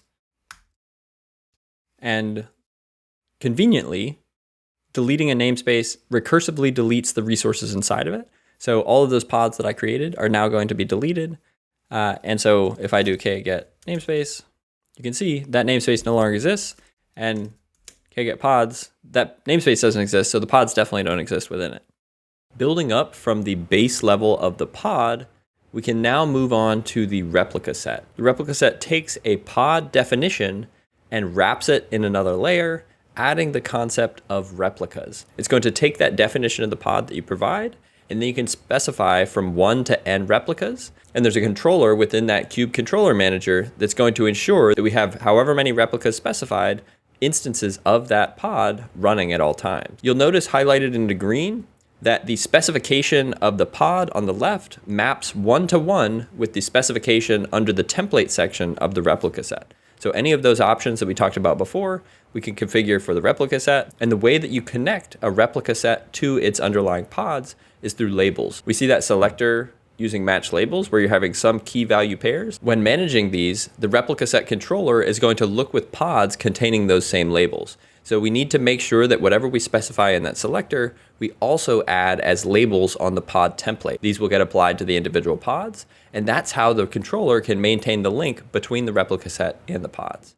Again, like pods, you almost never are going to manage a replica set or even interact with the replica set directly. Instead, we're going to use a higher level construct deployment, which we'll learn next. Let's jump over to our code editor, create some replica sets, and see how they behave. I'll navigate to the replica set folder. We've got a task file. The first thing I'm going to do, as always here, is create the namespace. So we created this namespace 04-replica set, and then we used the kubeNS command to set it as the default. Now let's take a look at the minimal replica set definition that aligns with what I showed on the slide. Here at the bottom within the template section, we have a specification that contains the definition for our pod. We've got a label that's going to be applied to each of those pods, and then we have our match labels selector that's going to allow the replica set controller to find and create those pods. So if I apply this definition, we're going to expect one replica set to be created, and then we're going to expect 3 pods because I have replicas set to 3 to also be created. By applying this file using the kubectl apply-f command, we see this replica set was created. Again, I can do get replica sets or just get rs. It shows our replica set. It shows us the desired number of replicas as well as the current number of replicas and how many of those are determined to be ready based on the kubelet's health checks. If I do a get pods now, we see each of these 3 pods have come up based on that single replica set. Now, an interesting thing here is I can delete one of these pods, and you'll notice it gets this random hash at the end, This is so that we don't have naming conflicts. It's going to take our name of our replica set and then append this as a postfix to each of the pods that it creates. However, watch this. I'll delete this pod. Now I'll run kget pods again. And we have 2 of the original 3 running, but the third was deleted. The replica set controller noticed that the number of replicas was lower than the desired state and added a new pod to compensate. Like I said, you're very rarely going to interact with replica sets directly. You'll see them in your cluster because we're going to use deployments, and deployments create replica sets. But it's useful to understand what they are and the fact that what we're adding here are the number of replicas and how we use labels to connect the replica set to its underlying pods. Replica sets are great for maintaining a static definition of that pod and keeping the number of instances that we want alive. However, in order to be able to change your pod spec by doing things like updating the container image within it, maybe modifying the amount of resources that the pod needs, basically any change to the specification of that pod, the replica set can't handle in and of itself. For that, we move one step further up this chain and create a deployment. If you look at the definitions here, again, we can go from pod to replica set. We see that spec within the template matches that of the pod. And then as you can see in this minimal example, the spec of the deployment matches the spec of the replica set. There are some additional fields that I'm not showing here in the deployment spec that you can use, such as the strategy with which you want to handle rollouts and the revision history limit. So how many older versions of a deployment you want to keep around. But for the most part, the specs between these 2 resources are quite similar. The main difference being that the deployment controller adds this concept of rollouts and rollbacks. And so you can specify how you want the pods to change as you go from one version of the deployment to the next. So for example, if we update the image tag to a new version of our application, we can specify, do we want that to happen one pod at a time? How many pods are we okay with being unhealthy at a time, etc. And so this gives us all of the tooling that we need to create our applications, take advantage of that replica set controller to ensure that the number of replicas that we want are running, and then take advantage of the deployment capabilities to smoothly roll from one version to the next or one configuration to the next. You're going to use deployments very frequently. For pretty much any stateless application that you're running on top of Kubernetes, you're going to reach for the deployment as your resource of choice. It allows you to define that pod spec, specify how many replicas you want, and smoothly move from one version or configuration to the next. Let's jump over to the code editor and to create a few deployments and see how they behave. I'll navigate to the deployment subdirectory. Once again, we'll create the namespace. Now we've got this 04 deployment namespace, and we've set it as the default. Now let's apply this minimal deployment configuration. And we'll apply the better configuration as well. These are pretty much the same concepts that we saw in the pod lesson, where the minimal specification only contains the absolute minimum set of values required, whereas the better specification includes all of the additional pod configuration options. We can do kget deployments to see all of the deployments in this namespace. In this case, we have our 2 deployments. This one was just created, and so only 1 of 3 pods were available at the time. If I run it again, now we see that both of the deployments are healthy. We can do kget replica sets, and we see 1 replica set for each. So we created the deployment. Kubernetes in turn created an underlying replica set, and then each of those created and manages those underlying pods. So if I now do kget pods, I expect to see 6, 3 associated with the minimal deployment and 3 associated with the better deployment. Great. I mentioned this concept of deployments adding rollouts and rollbacks. We can showcase this by doing one of a few things. One, we could modify the container image specified in the deployment specification and reapply it. That would trigger an update to the deployment, which would create a new replica set, which would create new pods. Or we can issue the rollout restart command. So we can say T04. This issued the kubectl rollout restart on the deployment, Nginx better. And now I'm watching the kubectl get pods command, and we saw it cycled through those pods one at a time, bringing up a new one, deleting an old one, bringing up a new one, deleting an old one. We can also look at the replica sets now, and we see there's 1 replica set for the minimal deployment, but because we've gone through this upgrade or this rollout, it actually created a new replica set. The old one still remains, but now the number of replicas is set to 0, such that it's not creating any pods. These are kept around so that we could roll back if we wanted. For example, we could do the kubectl rollout undo command.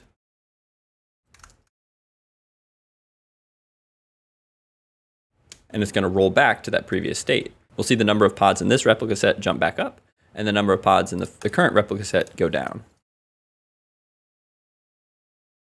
There we go. As I mentioned, the other thing that might trigger a rollout like this is modifying the pod specification. So for example, if we went within here to the Nginx minimal configuration and we updated this to version 1.27, and then we reapplied it with k-apply-f on Nginx minimal,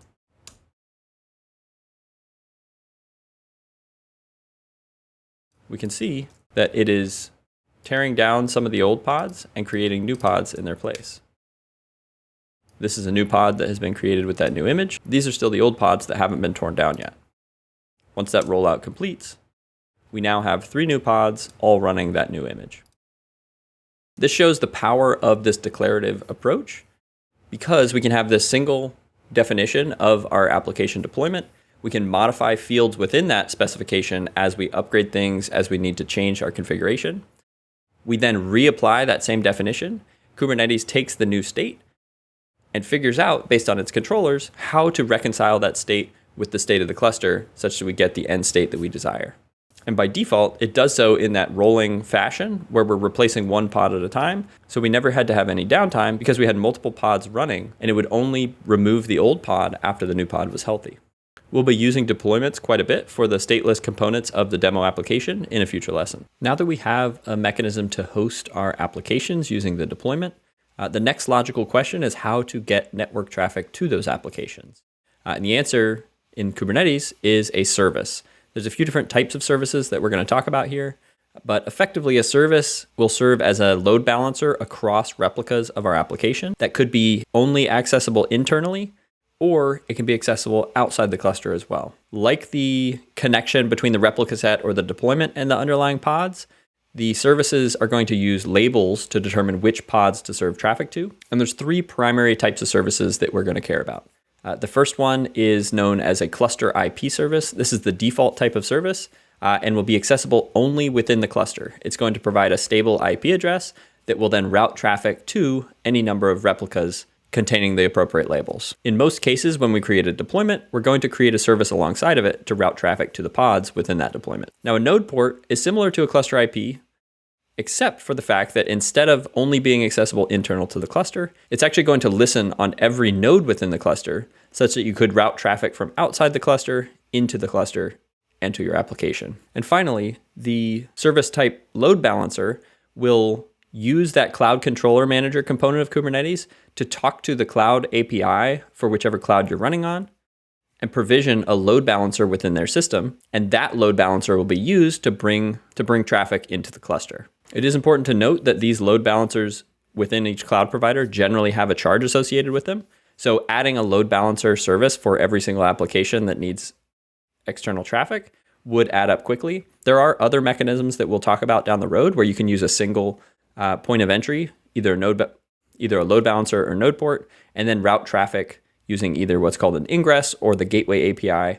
And we'll talk about those in a little bit. You can see in the service specs down at the bottom, the main things that you're going to need to define are the ports and protocols that the service is listening on. The port is the inbound port for addressing the service, and the target port is going to be the port in the pod that it is connecting to. You also need to have a selector, and this needs to match the label specified in your pod definition. In the node port specification, you can see at the bottom I have commented out a node port value. You can specify an exact node port. It needs to be between 30,000 and 32,000 something.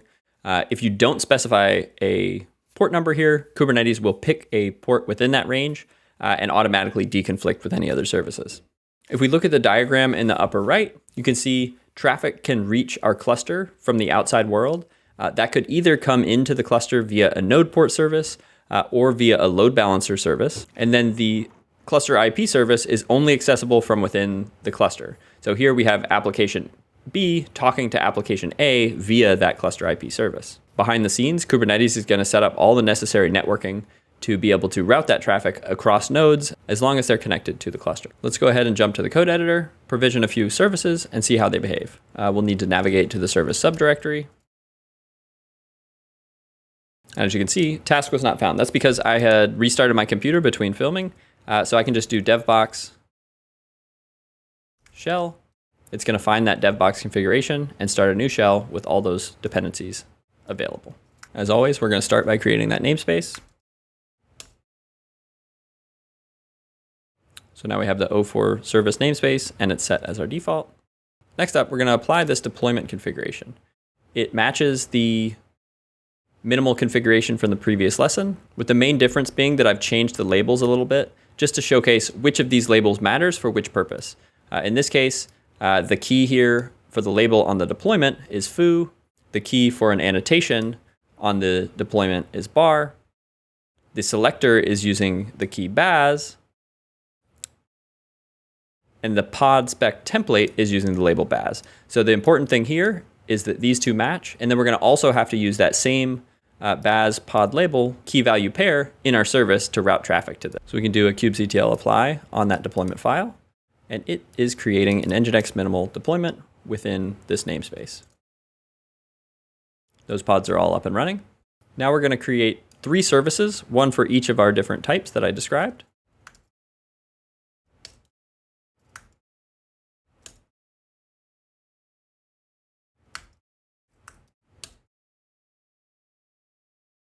I've added this warning here when we create the node port type service. Unless we have our firewall rules or security groups set up to enable traffic on that node port, we're not going to be able to reach the cluster accordingly. So if you do want to use a node port to bring traffic into your cluster, you'll need to update those rules to allow that traffic. We can do kget service or just kget svc.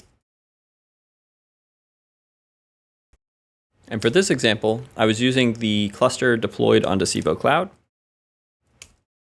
And so when we did kget service, you'll notice the cluster IP has an internal IP address here. That's a private IP. The node port does as well.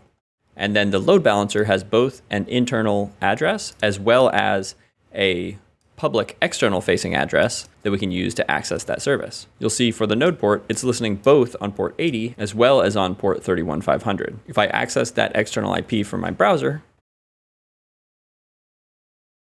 you can see that traffic is routed into my cluster. If we go into the web interface for Civo under the networking and load balancers page, we can see this load balancer was just provisioned. We've got our public IP here that we were just using. And now we could set up DNS and route traffic to our service from the public internet.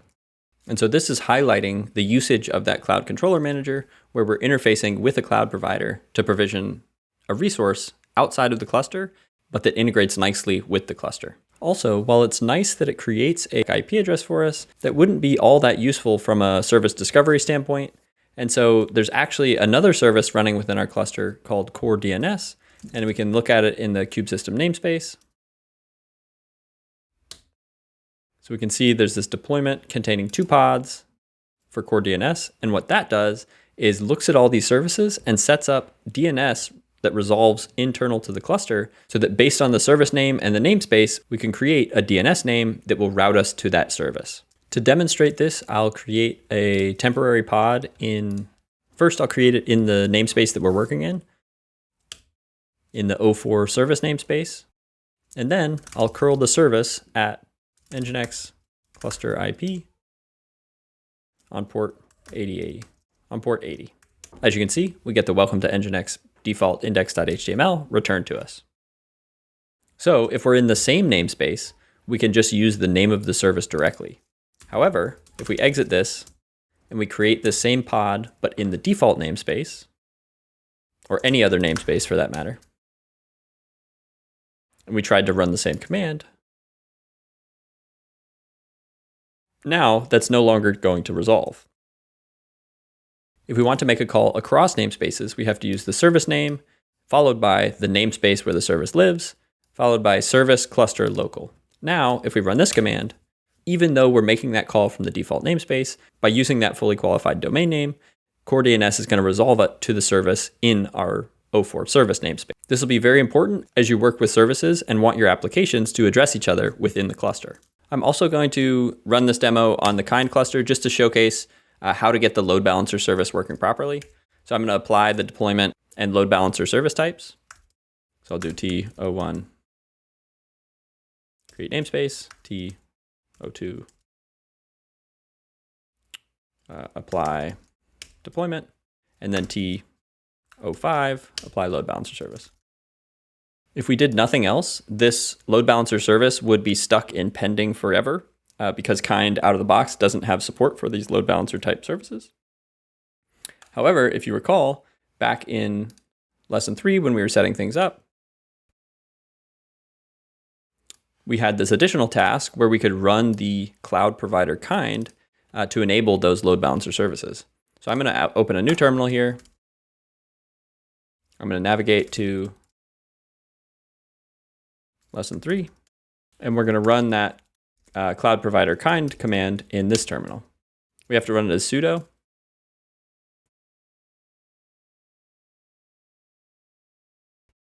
And now if we do kget service, we can see that our load balancer running on the kind cluster now has this external IP address. This isn't truly an external IP that's publicly accessible. However, it will be accessible from our host system. So I can now access this from my laptop and access that deployment running in the kind cluster directly. This is very useful if you want to have your local development cluster match the behavior of your remotely deployed cloud clusters. So the deployment was the right resource type for our long-running stateless applications, but that's not the only type of application that we might want to deploy onto Kubernetes. There are also applications that we want to run to completion, and so that is where the resource type of job comes into play. It's still built off a foundation of a pod, but we're adding to the concept of a pod this idea of one or more completions for a particular container. As you can see here in the example specification at the bottom, rather than running something like Nginx, which is meant to run as a long-running process, I've instead modified it to use this BusyBox image. BusyBox is a suite of Unix tools bundled up in this container image. One of those Unix tools that I'm using here is the date command. All this container is going to do is start up, issue the date command, which is going to print the current date time to the command line to standard out, and then exit. And then I've specified a restart policy as never, such that Kubernetes doesn't try to restart this container within the context of that job. On the left-hand side is a standalone pod, and we can see that specification for the pod translates directly into the spec template portion of the job specification. I've also added a backoff limit to the job specification. That tells Kubernetes how many times, if it were to fail on the first try, how many times it should retry before it gives up on completing the job. Let's jump over into the code editor and create some jobs to see how they behave. I'll navigate to the job subdirectory. We're going to start by creating the namespace. And now first, let's create this pod directly without a job.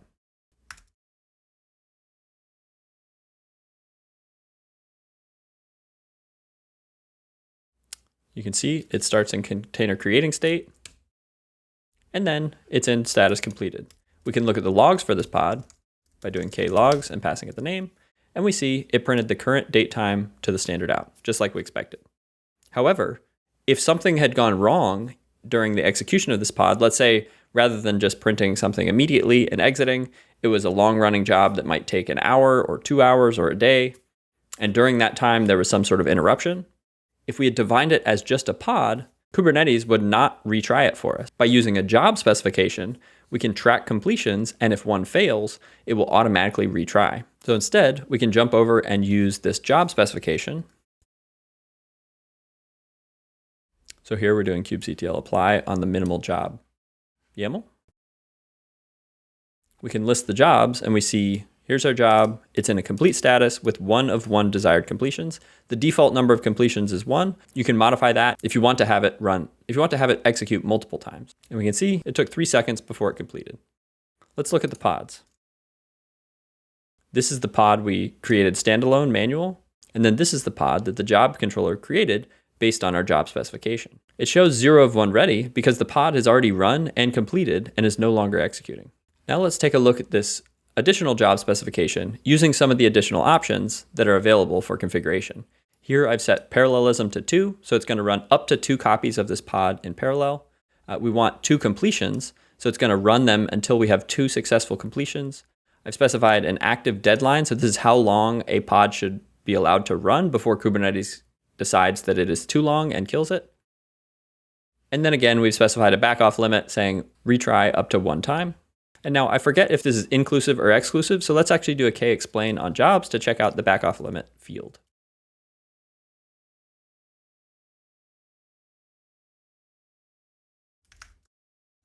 Specifies the number of retries before marking it failed. So by specifying 1, it will retry 1 time, and if that retry failed, it would mark the job as failed. As we can see, the default value would have been 6. I've also modified the container spec here slightly. We're using a chain guard image rather than the upstream busybox image. We're specifying limits for memory and requests for memory and CPU. We're modifying the security context, many of the best practices that I highlighted in the section where we covered pods. Now, if I apply that better job, we're going to expect 2 pods to create at the same time because of that parallelism and completion setting. We can see that we have 2 of 2 completions, and that pod is now done. We're going to reach for a job whenever we have a specific task that needs to be completed 1 or more times, rather than a long-running process that Kubernetes should keep up forever. Continuing down this path of running workloads that are expected to complete, we just learned about the job and how we can use that to run a one-off task to 1 or more completions. There are many cases, however, where you want to run a job like that, but you want it to run periodically on a schedule. That's where the cron job comes in. So if we see here, we can create a cron job and specify a schedule in the form of a cron string. You'll notice that 5-character string under the schedule key. 5 asterisks means run on every minute. Each character in that string specifies a different portion of the time that it should be run. And so we're once again building up from the pod. We have our pod that's going to run to completion. We wrap that in a job, and then we further define a cron job, which is going to execute our job on a schedule. For learning more about how to specify the cron string, or for figuring out the cron string that you care about, I would suggest going to this website, crontab.guru. And as you can see, in my example, I had specified 5 stars. This just means at every minute. Let's say we wanted to run once a day at midnight. We could say run at 0, 0, and this would run at midnight UTC time every single day. As you can see, you specify a different value for different fields within this string, and that will give you a different schedule upon which the cron job will run. There's not much different about cron jobs and jobs, except that cron jobs are going to automatically execute on the schedule, whereas jobs execute only at creation time. Let's jump to the code editor, create some cron jobs, and see how they behave. We'll navigate to the cron job subdirectory. We'll create the namespace. So let's go ahead and apply the better cron job definition. We can see the cron job was created, but if I do k-get jobs, there's no jobs yet. We have to wait until the next minute occurs, at which point a job will be spawned based on our schedule. Now that the next minute has ticked over, we can see that the cron job has spawned a job. It's running. It's now completed. If we let this be, every minute we would get a new job, which would be created from that template, which would run based on our specification. However, when debugging, your schedule is usually not going to be as frequent as every minute. You're probably going to run something daily or a few times a day. And so it's not very convenient to have to wait until that schedule occurs in order to test that your configuration is correct. There is a convenient option to create a job from a cron job specification. So we can do this, and it's going to be the kubectl create job -- from. We pass it the name of our cron job, and then we give it a name of the job that should be created. So in this case, I named the job manually triggered. If I go to k get jobs, we can see here's the one that was automatically created from the schedule, and here's the one that I just manually created. Now that another minute has passed, if I do k get jobs again, we can see 2 jobs have been created automatically, and we have the manually triggered one that I created via the command line. This can be a useful technique if you're actively iterating on a job and want to make sure that your updated configuration is working. without having to wait until the next instance of that cron schedule occurs. Another type of application that you might want to run on a Kubernetes cluster is one that requires having an instance on each of our different nodes. And so for that, we use what is called a daemon set. The types of applications that would use this are things like log or metrics aggregation. You often want to have one copy of your application running on each node where it can scrape those logs or metrics and propagate them to some other system. You might want to do some sort of monitoring of the node itself, or if you're needing to do something like set up storage on those nodes, having that application running locally is necessary or improves performance. In these examples here, I'm using a different container because using the Nginx image wouldn't make much sense here. Instead, I'm using a container image FluentD. FluentD is a log shipping agent. In this case, it's not configured to send those logs anywhere, but I figured I should at least use an application that would make sense in this context. On the left-hand side, we've got a standalone pod definition. And then on the right-hand side, we see that pod definition maps into the spec portion of our daemon set template. Just like with our deployment, we're going to use the match labels selector to align our daemon set resource with the pods that it creates and manages. And by default, a daemon set is going to run one copy on every node except for the control plane nodes. You can modify this and, for example, have it run on a subset of those nodes based on particular conditions, or you could modify it so that it does run on the control plane nodes if that were necessary. Let's jump to our code editor and deploy a daemon set to see how it behaves. We'll navigate to the daemon set directory. We'll create our namespace. And now let's create our daemon set.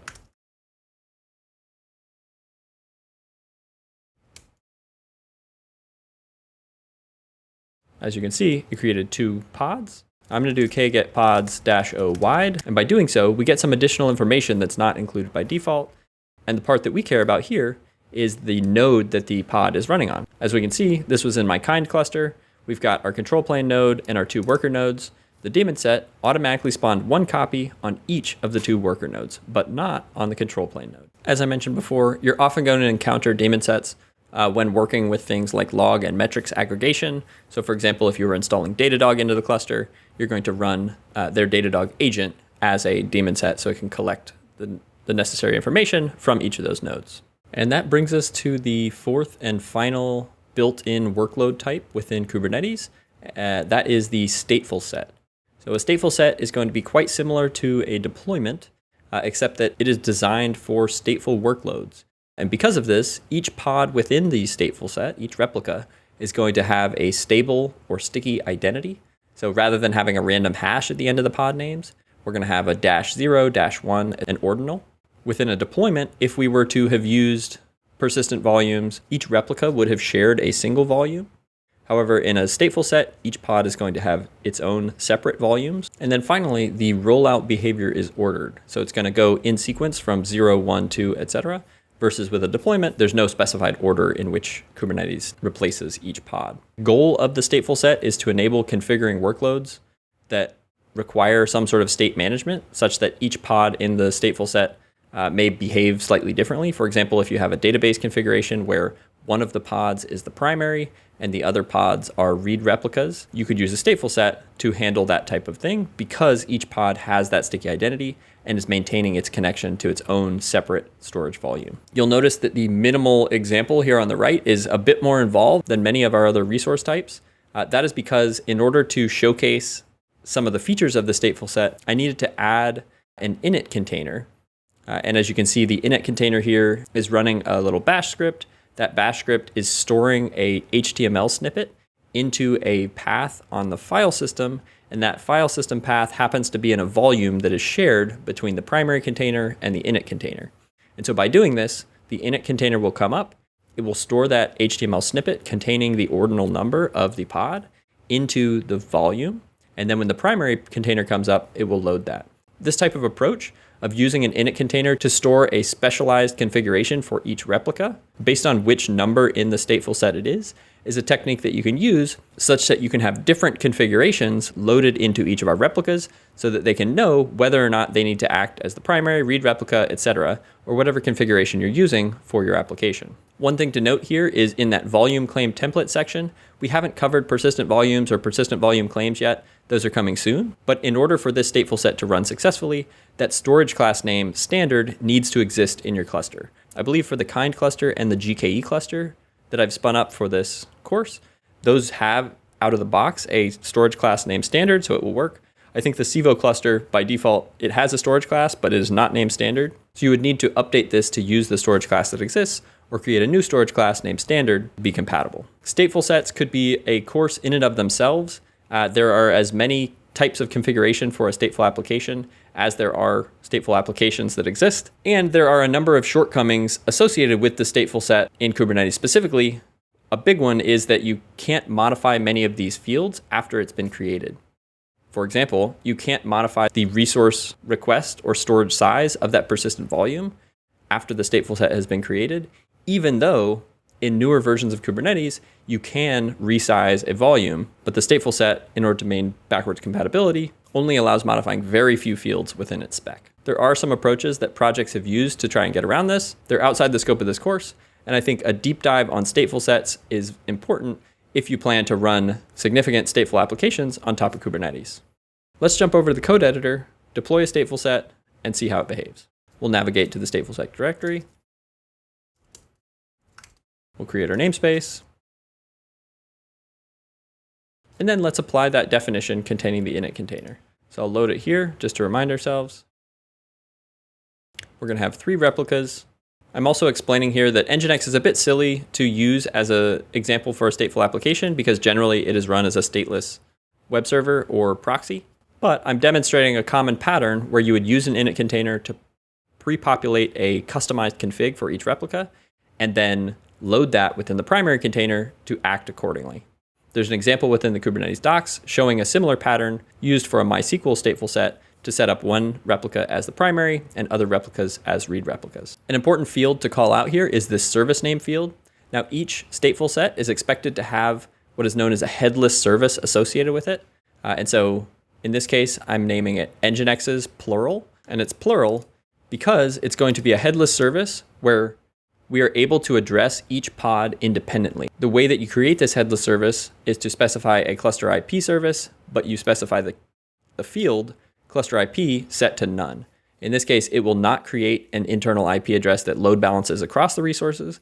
Instead, we'll be able to address each pod directly via DNS inside the cluster. So if I run the apply with init command,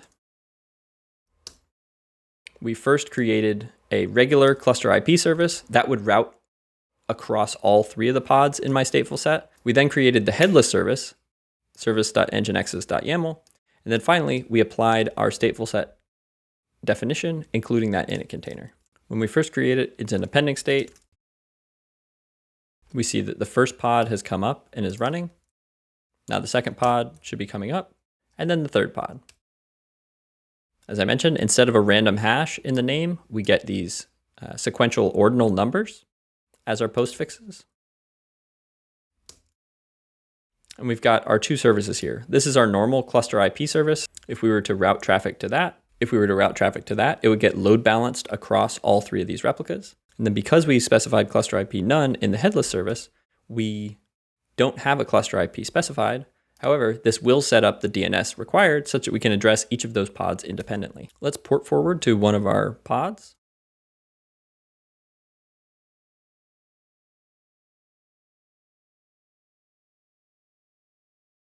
And now if we access it from the browser and refresh, we see hello from pod 0. If we were to instead port forward to container number 1 and reload, we get hello from pod number 1. And so the way that we set that up was within our init container, we used the hostname environment variable, stripped out that ordinal, and injected it into the statement, which was stored here. That file exists on this volume, which is loaded by our primary container as well. And so when Nginx comes up, this is the default index file that Nginx is going to serve. As I mentioned, we could spend hours on stateful sets alone. I'm not going to do that in this course. However, I'll reiterate that if you do plan to run significant stateful workloads on top of Kubernetes, I would certainly do a deep dive on stateful sets and how to use them effectively and safely. Now that we've covered all the primary workload resource types, we can start to look at how we would configure these for each specific environment. One of the primary tools for doing this is known as a config map. It enables you to have environment-specific configuration and decouple those from the deployment and the container images that those are running. There's two primary styles of config maps that you'll see. The first one is to use property-like keys. And so in this case, these keys generally represent environment variables that you're going to inject into a container running in a pod, or file-like keys, where you have a configuration file that your application is expecting to load at runtime. I'm showing two examples here in the bottom left. The first one is the property-like keys one, where we've got a name, a version, and an author specified. And then the second one is more of that file-like keys style, where the key is conf.yaml, and then the value is a multi-line string containing those same contents. I've used all uppercase in the property-like keys as a convention if they're going to get injected as environment variables, but lowercase or camel case potentially in the file-like keys version based on how you might expect to see a configuration file. On the right-hand side is a pod spec consuming these two config maps. Property-like keys config map is used in the end from field. It's going to load all of the contents of that config map in as environment variables. And then the file-like keys config map is added as a volume and mounted into the file system at /etc/config.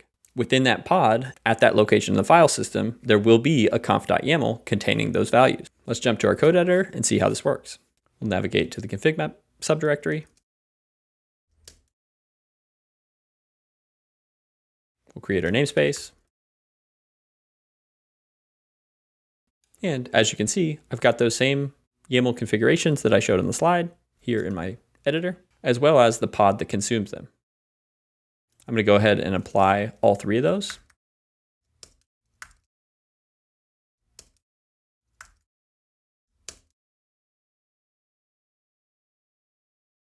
We can do get config maps and see that we have the file-like keys config map, the property-like keys config map, and then a kube root certificate that was created by the system. We can ignore that for now. The pod is up and running. In order to show you that the file-like config map was actually mounted into the file system, I'm going to execute a cat command inside of that container to show us the contents of that file.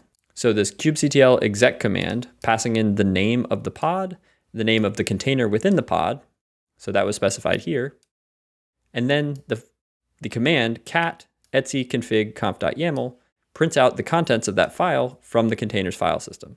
So as you can see, these data from the config map were injected into that volume, mounted into the file system, and accessible from our application.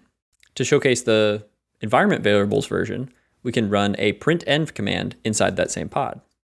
So again, we're using the kubectl exec command. This is going to pass a command into the pod itself. This is the name of our pod and the name of the container within the pod. And here's the command we want to run. Print environment is going to print all of the environment variables active within that container. We can see some things that would have been there already. However, we can see the three values that we injected: author, your name, your app name, and version 1.0.0 as seen in our config map. Most common applications are going to follow one of these two patterns for loading in config at runtime, either from a file or from environment variables. This enables you to decouple your environment-specific configuration from your common configuration that could be used across environments. Inevitably, there's going to be some configuration that is sensitive that you want to protect with a higher degree of security than the rest of your configurations. For these, you can use the Kubernetes secret resource. Now, these are very similar to config maps. You're going to consume them in the same way via either environment variables or mounting them into the file system. The main difference in their definition is that the data within them is going to be base64 encoded. It's important to note this is not a security mechanism. It is in order for the secrets to be able to support binary data as well as string data. Just because it looks like it's a little bit scrambled when you view it, that doesn't mean it's encrypted, and you should still treat those encoded data as sensitive. When you are setting up and managing a cluster, you can specify an encryption configuration that tells Kubernetes if or how they should be encrypted in the etcd data store. Some managed clusters are going to handle this for you. Others are not. Definitely look into these policies if you're trying to meet a specific security standard with your clusters. Also, because they're a separate resource type within Kubernetes, you can manage and control them with separate authorization policies than config maps, such that certain users are able to read them and certain users are able to write to them. Control that independently of other Kubernetes resource types. I've shown two definitions of secrets here at the bottom. The first of which is using the string data type. And so this is a convenience that allows you to define your manifest in plain text. As you can see, I have the key foo and the value bar. And then when you apply this to the cluster, Kubernetes will base64 encode the value. On the right-hand side, I'm specifying the data directly. And in this case, the key is in plain text, but the value is the base64 encoded version of bar. As you can see from the pod spec on the right, you consume them in pretty much the same way you do config maps, either as environment variables or as volumes mounted into the file system. However, I've shown an additional option here. Instead of loading the entire contents of the secret as an environment variable, you can specify the specific key within that secret that you want to load. In this case, I'm referencing the base64 data secret and loading only the contents of the foo variable, and those will get placed at the env from secret environment variable. The env from option that I showed for config maps also works. I wanted to show how you would pull a specific key value pair out of a secret and how you would map it to a different environment variable name within your container. Let's jump over to our code editor, create some secrets, and see how they work. First, I'll navigate to the secret subdirectory and create my namespace. Now let's start by creating that secret as shown with the string data. I can do T02. So that's applying this file. You'll notice the type is specified as opaque. That is the default type of secret. And if I now get that secret and do OYAML to output it in YAML, and I'll pipe that to YQ just so we get a nicely formatted value, you can see that even though I'm specifying it in plain text here within the secret itself, when we look at the value, you see under data, we have the key foo, and then this value bar, which is base64 encoded. If you ever want to get the value out of a secret and base64 decode it, you can use YQ similarly. So we can get the secret, we need to pass the name of the secret. We'll do output in YAML format, we'll pipe that to YQ, then we can get the dash data key. Now we can get the foo key within the data. And finally, we can pipe that to base64 dash D. And as you can see, decoded, we get our value back. So if there's ever a secret where you need to look up the contents of, that's generally how I do it. We can create the same secret. We can create a secret with the same contents using the data directly by specifying this value as base64 encoded data. In order to generate this value, you might think, oh, I'll just do echo and pipe that to base64.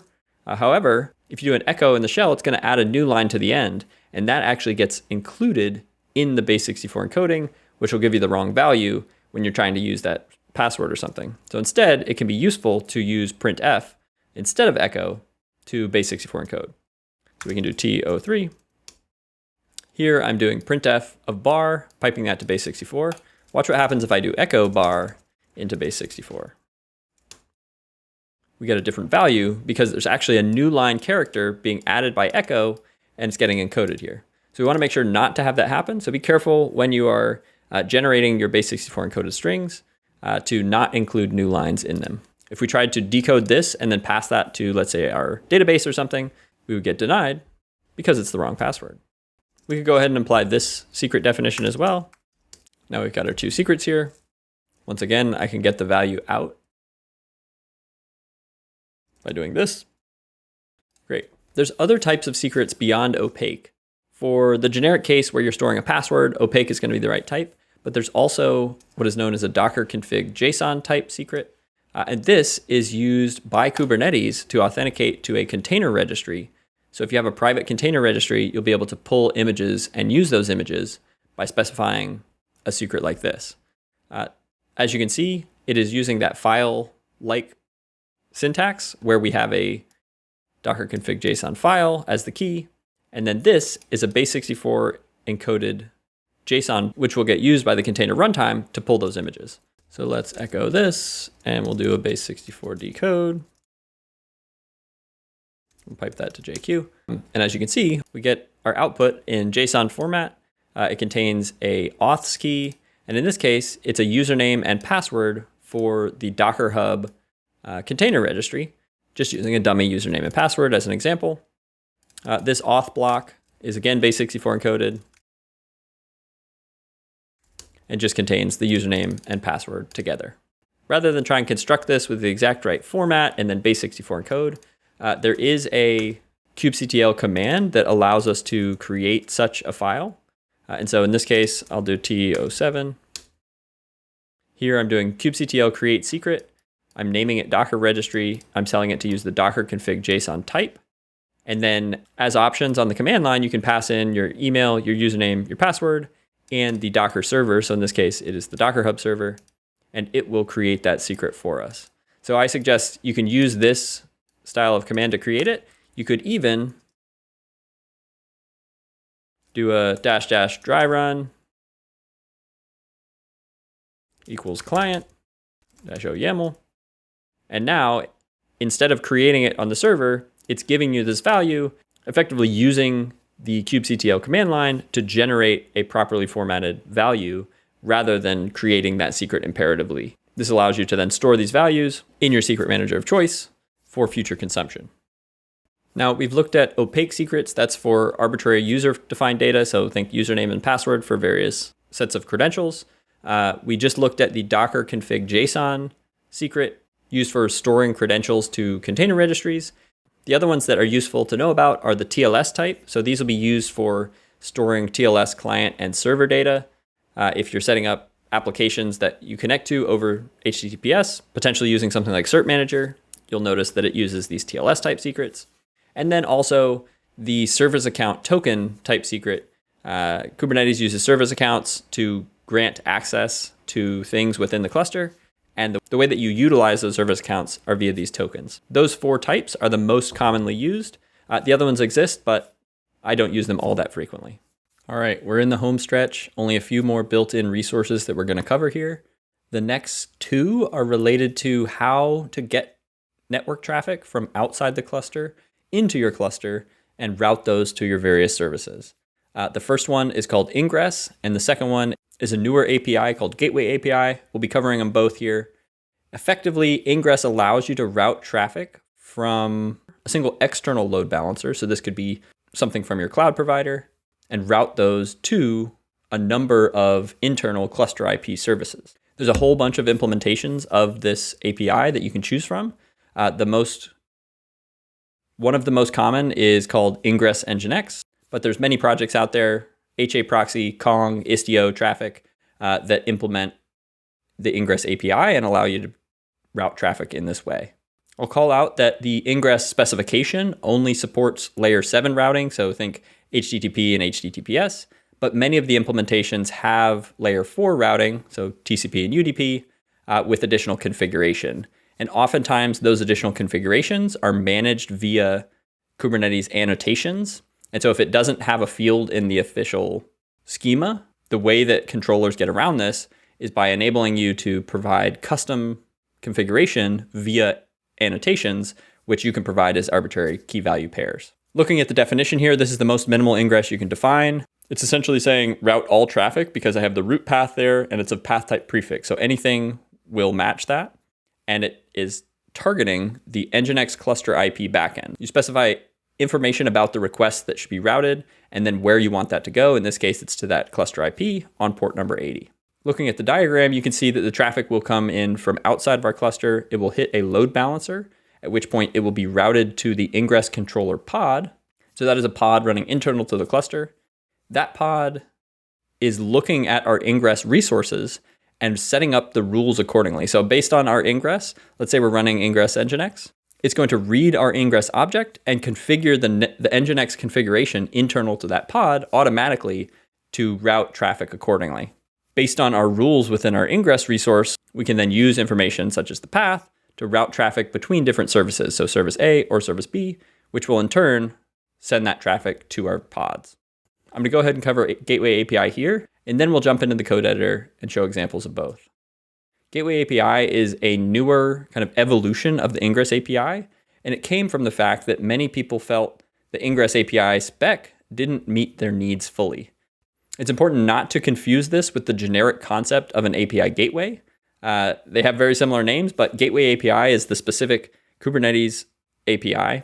An API gateway is the general concept of a cloud resource that can take API calls and route them to various services.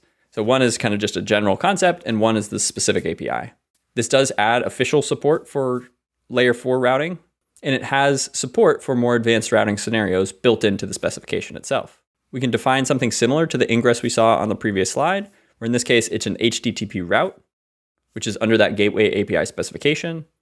I'm matching a path prefix of the root prefix, so just like before, and I'm pointing it to that backend reference of the Nginx cluster IP. So this HTTP route is going to behave pretty much identically to the ingress that we saw prior.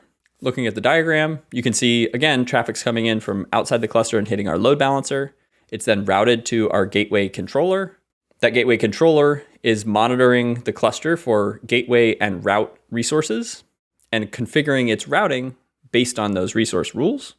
And finally, it's able to route our network traffic according to those rules to the different services, which then send the traffic to our pods. Gateway API has been in progress and under development for a number of years. It graduated to beta in 2022, and it graduated to general availability in 2023. When I did a poll across Twitter and LinkedIn asking the percentage of people that were using Ingress versus Gateway API to bring traffic into their clusters, it's still quite split. I think more people were still using Ingress just because of the fact that it exists and there's some cost to switching over. However, if you were doing greenfield development, it could pay to go ahead and use the Gateway API because that is kind of the standard moving forward. Let's go ahead and deploy some of these and see how they behave. Let's start with the ingress so we can navigate to our ingress folder. We'll create our namespace. And for this example, I'm going to be using my GKE cluster. One of the reasons is that it supports the Gateway API out of the box, whereas the Civo cluster does not. We could still install a third-party Gateway API controller. However, I'm going to start with Google Cloud here because it does support the Gateway APIs out of the box. It's a configuration we had to set when we provisioned our cluster, but it doesn't require any additional software installation. We now need to create a service that is going to listen and reply to our traffic. So I'll go ahead and create a deployment for that. And that deployment is just going to be a minimal Nginx deployment with 3 replicas and pretty much all default settings. Now let's apply our service. The first type of service that we're going to deploy here in front of that deployment is a node port service. And the reason for that is that the built-in GKE load balancer type that Ingress uses has to be of type node port. So we'll deploy this service, which is going to route traffic to the pods of that Nginx deployment. And as a reminder, we're using the selector to match the labels on the pods where we're routing traffic to. We also have an ingress definition here. And the way that we tell the cluster that we want to use the Google ingress controller is by specifying this annotation.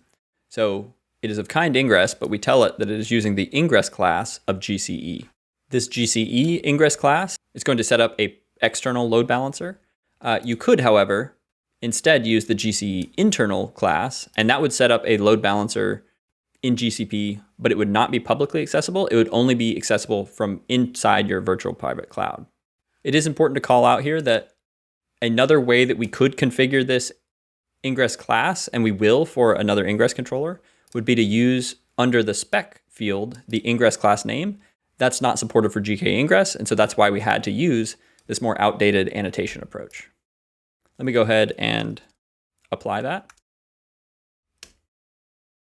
We started here by applying that node port definition, and then we applied this minimal GKE ingress.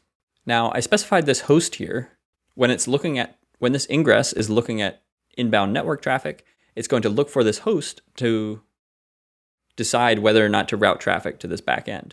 You could have this match all hosts such that all traffic would go there, but I think it's more realistic that you're going to be routing traffic from a specific domain name.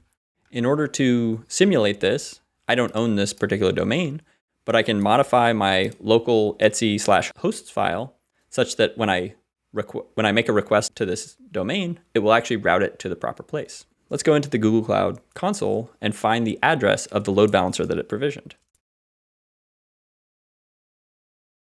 We can see that ingress we created show up here in the UI, and it's in a creating ingress status. Now, as I click into it, we see that it is finished provisioning, and it's given us this external load balancer with this IP address. So if I were to navigate to this IP address directly, it doesn't work. That's because we specified that host name in our ingress resource. So now I need to take that and update the IP address I have mapping to that ingress example gke.com. So let me grab the IP address, copy,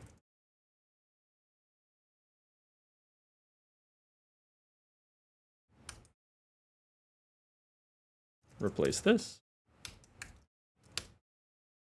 And now if I navigate to that in my browser, you can see I get the default welcome to Nginx page. I don't have TLS set up, so this is an HTTP request, not an HTTPS.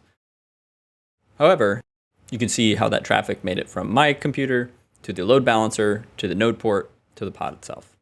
Now, what if you were not running on GKE or another cloud provider, or you didn't want to use their built-in ingress controller? Now, the option there is to install your own ingress controller into the cluster. So in this case, let's go ahead and install Ingress Nginx, one of the most popular implementations. To do this, I'm using a tool called Helm. We're going to learn more about Helm in the next lesson. However, it's essentially a package manager. I'm saying install the Ingress Nginx Helm chart. This is where you can find that, the definition for that chart. I want it to go into the Ingress Nginx namespace. If that namespace doesn't exist, go ahead and create it and use version 4.10.1.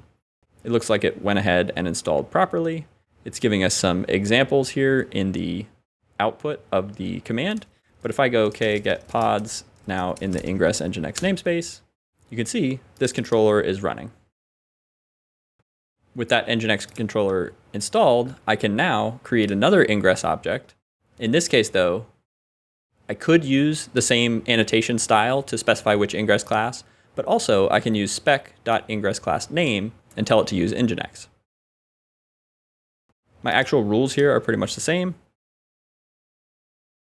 One difference being here that I'm just showing another option for the different types of path types that exist. We used prefix in the previous example. Here, there are some Nginx implementation specific ones that you can look up in the docs of how that will behave. Let's go ahead and apply that. So for this, I created a cluster IP service as well as this ingress resource. And the reason that this is a cluster IP is that because that Nginx controller is running in my cluster, I don't need to use a node port to access it. I can access it directly over a cluster IP instead. Again, I'm going to modify my etc host file to match the load balancer that Nginx provisions. If we look in the Ingress Nginx namespace at the services, you can see it has created a service of load balancer type, which then the Cloud Controller Manager is going to go off and provision a load balancer for. And so now we have a load balancer that will route to this pod, and it will in turn route via the ingress to our other deployment. So let's update that file. This is for ingress example Nginx. We'll save that. And now if we go up here and load this in our browser, you can see the same result. And so this is just showing we have two separate implementations of this ingress specification, one provided by Google, one provided by the open source Ingress Nginx project. There's many more choices, but this just showcases how you have choices around which implementation of this API you actually want to use. Now, each of those external load balancers that GKE provisioned are going to be charged per month in addition to your normal cluster compute. And so I'm going to go ahead and delete those two ingresses just so I'm sure that those get torn down in the background and I'm not getting charged extra for them. So I'll do k-delete ingress, and I'm in the proper namespace already because when I created the namespace, kubeNS set it as my default. So I'll just say all, and you can see the two ingresses were deleted. I'm also going to delete the Ingress Nginx namespace because it also provisioned that external load balancer. That should delete all of the resources inside of that namespace, including that service. Let's jump to the Gateway API directory, and we can see how it behaves quite similarly, but maybe slightly different. We'll create our namespace and set it as the default. So now we're in that 04-Gateway API namespace. We're going to create a deployment just like before. The deployment is our basic 3 replica Nginx deployment. And just like with Ingress, I'm going to show 2 different implementations here of the Gateway API specification. The first one is going to be the built-in GKE implementation. And if you'll remember, let's just go look at our setup for GKE. If I look at where I provisioned the cluster, I passed it this Gateway API equals standard. If you didn't pass this at all, it would not enable the Gateway API. Here, I'm saying use the standard definition. The 2 resources that we need to deploy to route traffic via the Gateway API to our deployment. First, we need to deploy the gateway. And so in this case, we'll give it the gateway class name. There's a few different names here that you can look up in the GKE documentation. Effectively, this is saying I want a GKE layer 7, so layer 7 networking, global external managed load balancer. So this is quite similar to the external load balancer that was provisioned by the Ingress controller. It is important to call out here that the GKE Gateway API implementation does not support TCP routes currently. I think that is in progress, but it only supports HTTP routes, so that's important to call out. And so from that perspective, it does not fully support the Gateway API spec. However, I believe they plan to support that in the future, so if you did use this, likely in the future that support will be added. You then set up an array of listeners. In this case, I'm saying I want this to listen on port 80 using HTTP route types. And then from this gateway, I can specify any number of these HTTP routes, which will have the actual routing rules that I want it to follow. Let's take a look at what that looks like. Note here, the name of the gateway is GKE. So in the HTTP route definition, the parent ref here, that's what it's referring to. The parent ref is that gateway resource. You can see it contains pretty much the same information as the ingress, just moved around a little bit. We're saying for the host name gateway example GKE, I want to follow this rule where any request is sent to my Nginx node port backend. And again, this only supports node port types for that backend service. Again, let's go ahead and create it. We can see the gateway resource. We can see our HTTP route resource. Once that gateway is healthy, we should see the address and the programmed status change. We can describe it.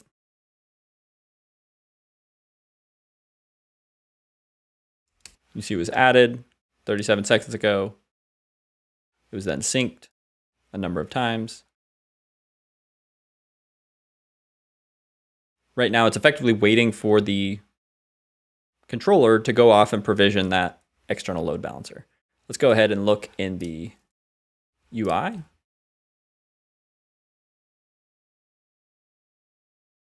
Under gateways, we see it here. It says waiting to be accepted. Not sure what that means.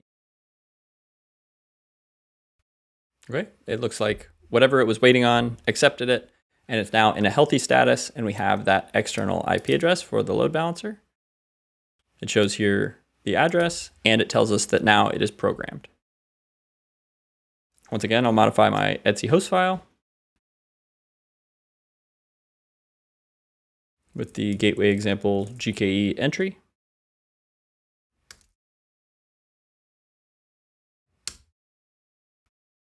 We'll go ahead and load that in our browser. And once again, we're routed to our deployment. Perfect.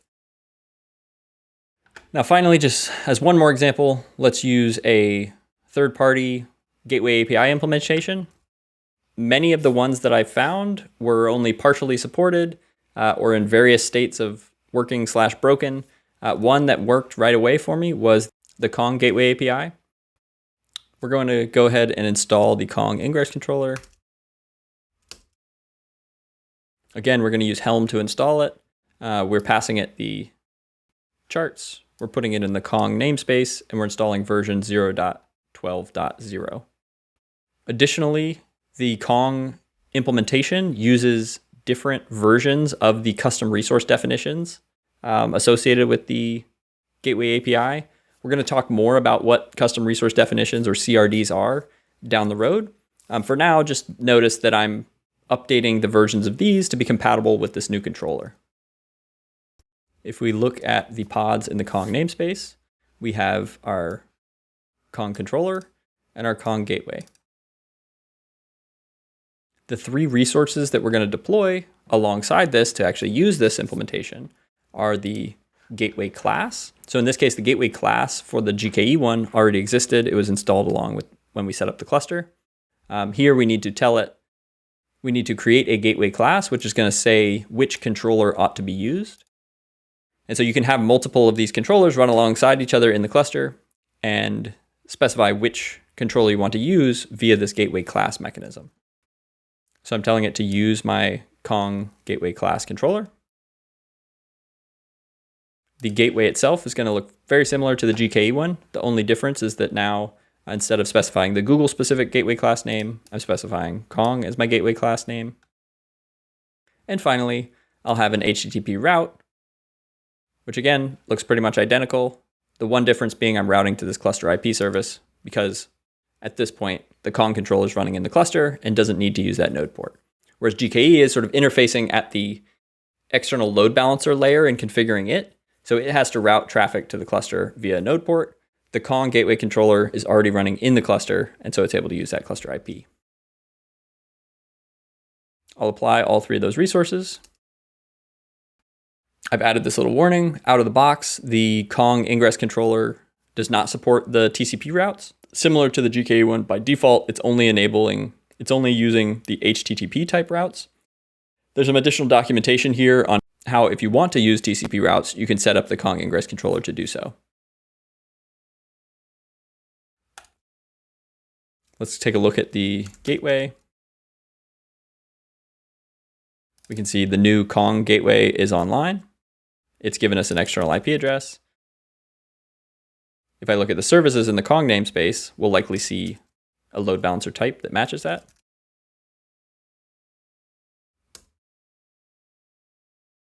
Yep, see this gateway is now using this load balancer type service. Perfect. And let's look at our HTTP route.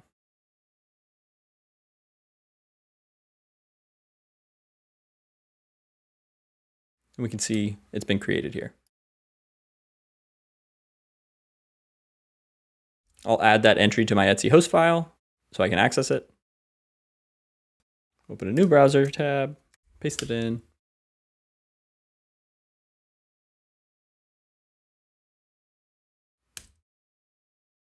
And there we go. I'll go ahead and delete this namespace and the Kong namespace just to clean things up. And make sure I'm not getting charged for those external load balancers. But hopefully that gives you an idea how to use Ingress and Gateway API. If you're building something new, I think I would suggest going down the Gateway API route. It will future-proof your system and allow you to take advantage of those newer features. If you already are using Ingress and it's working fine for your needs, there's no reason to switch over right away. We showed how to use the built-in Ingress and Gateway API controllers on a managed provider like GKE. But if your managed provider doesn't include something like that, let's say you're working with Civo, you would then want to install a controller of your choice. I believe Civo clusters would have installed a traffic ingress controller by default. I disabled that so we could install our own, but you can pick whichever controller suits your needs. The next topic to cover is how we can store data such that it will persist across container restarts. So containers are great by themselves. They represent this ephemeral file system that every time we create a new container, we're going to get a fresh new system. If we want data to persist across those restarts, we need to store those data in what is known as a persistent volume. There are many different implementations of persistent volumes. When you think of cloud providers, these are often going to be the block storage devices that they offer. So in Amazon, it would be EBS. In GCP, it's going to be a compute engine persistent disk. You can also use things like network file shares as a persistent volume. But essentially, the persistent volume and persistent volume claims are Kubernetes interface for creating, managing, and consuming storage that is going to outlive any particular pod. One of the most important attributes of these storage are the access modes. So one of the most common ones that you'll see are read write once. And that is saying that you can mount this storage device with a single pod in a read write mode. So if it's already mounted to a pod and you try to mount it from another, that second one would fail. This is how most of those block storage devices are going to behave. There's a little nuance here in that read write once, you actually could have multiple pods mount it in a read write fashion if they were on the same node, because it's associated with which node the container is running on. And so there's a new version of this that is read write once pod, which actually limits it to a single pod, regardless of whether or not the other pods are on the same node. There's also read only many. And this says you can have multiple pods mount it, but only in a read only fashion. You would use this if you needed multiple pods to pull data from a single source, but the underlying storage didn't have a way to deconflict multiple writes at the same time. And then read write many is going to be the case where you can have multiple pods across multiple nodes, all mounting this volume and reading and writing to it at the same time. Those underlying implementations need to support handling those multiple writes in a consistent fashion. These will often be things like NFS systems, which are already designed to handle this type of use case, but generally will have limitations in other areas, such as the speed at which you can access data. And then another very important configuration spec here is the reclaim policy for the storage class. And this is whether or not, when the persistent volume claim is deleted, what should happen to the underlying persistent volume. In the retain case, that persistent volume, and therefore the disk that it provisioned, or the volume it provisioned in the cloud, would remain, versus if it's set to delete, when you delete that persistent volume claim, that underlying persistent volume will also go away. And so retain can be a bit safer, but may leave some unattached persistent volumes that have no consumer in your cluster that you'll have to clean up manually if those data are no longer needed. You can provision persistent volumes and persistent volume claims directly, or within a stateful set, you can provide a template that will provision them dynamically. In these specifications here on the slide, I've shown a storage class. So these storage classes are going to be what maps the persistent volume to an underlying implementation. I'm showing here the one for the Civo implementation of a persistent volume that maps to their volume object. And then I'm showing a persistent volume claim, which uses that storage class to provision a persistent volume behind the scenes. There you can see that access mode as well as the size of the volume that will be provisioned. In our diagram, you can see that a pod is going to specify one of two things, either a volume claim template in the case of a stateful set, that will enable a dynamic provisioning of the persistent volume, or in other cases, a persistent volume claim, which is provisioned directly. That persistent volume claim is going to consume a persistent volume.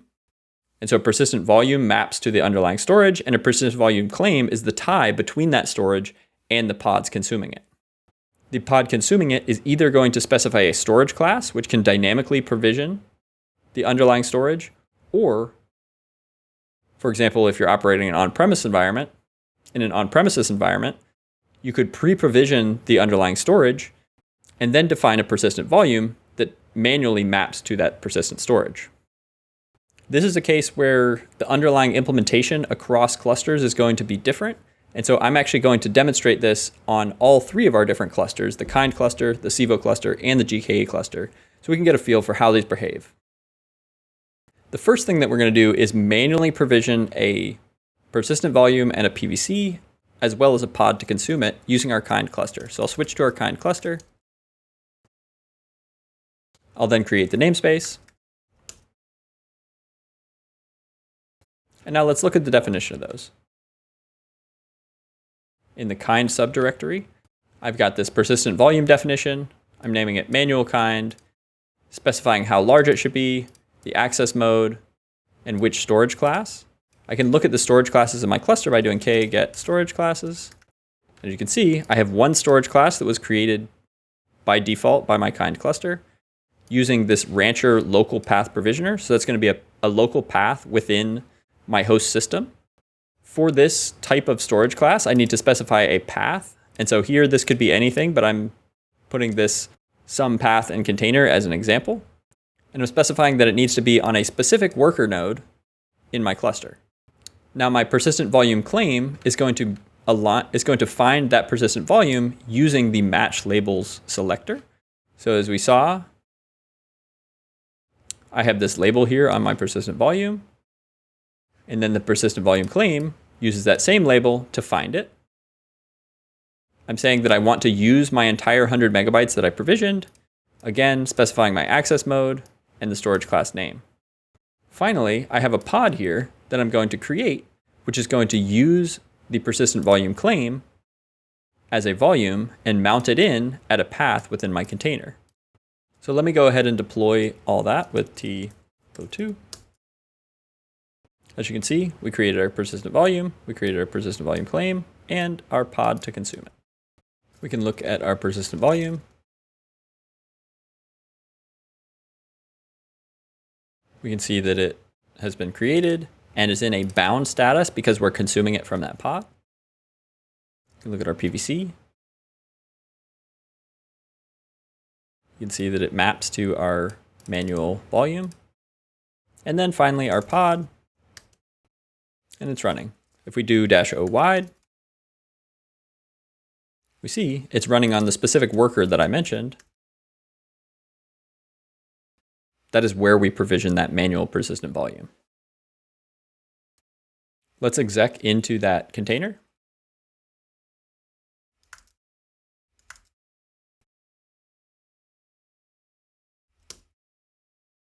And navigate to the mount path for the volume.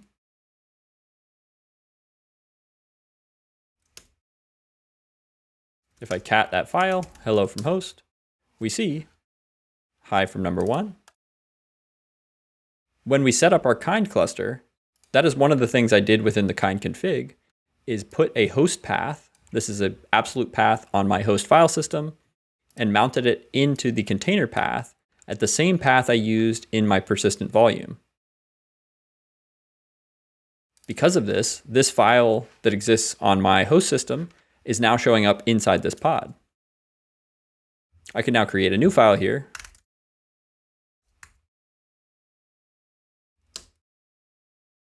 Go up here to my directory on my host system, and I see that file was just created. So this is just showcasing how that host path volume connected between my host system and the container.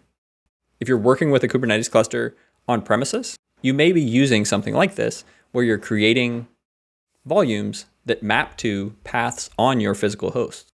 So that shows the manual creation of persistent volumes and persistent volume claims.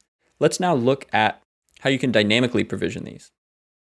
In this case, we don't actually need a persistent volume. We can specify a persistent volume claim directly and use a storage class name such that Kubernetes can go ahead and provision that for us.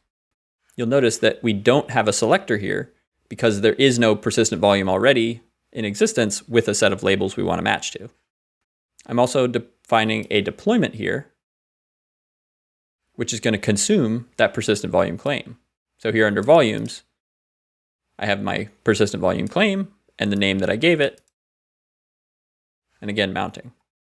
Because this volume type is read-write once, these pods can only run simultaneously on the same node. If they were scheduled onto separate nodes, one of them wouldn't be able to mount the persistent volume.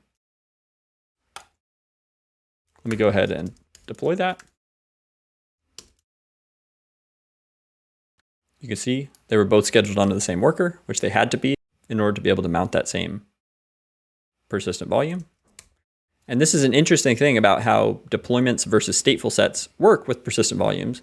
In the case of a deployment, if you specify a persistent volume claim, all of the replicas are going to mount the same one. In the case of a stateful set, they will each get an independent persistent volume claim. Now, like I said, stateful sets consume these slightly differently. Let's go ahead and look at how a stateful set would define its persistent volumes. So now, rather than needing to create a persistent volume claim separate from the deployment, instead, we have a section of our specification called a volume claim template. Here you give it a name and you give it a specification, and this will be used for each replica. It will go off and provision its own persistent volume claim using the information provided. In this case, I'll have 2 replicas. And I'm creating my headless service just because every stateful set is supposed to have one. With the deployment, both of those replicas came up right away. With the stateful set, they come up in series. Okay, the first one is running. The second one is running. And if we look at the persistent volume claims now,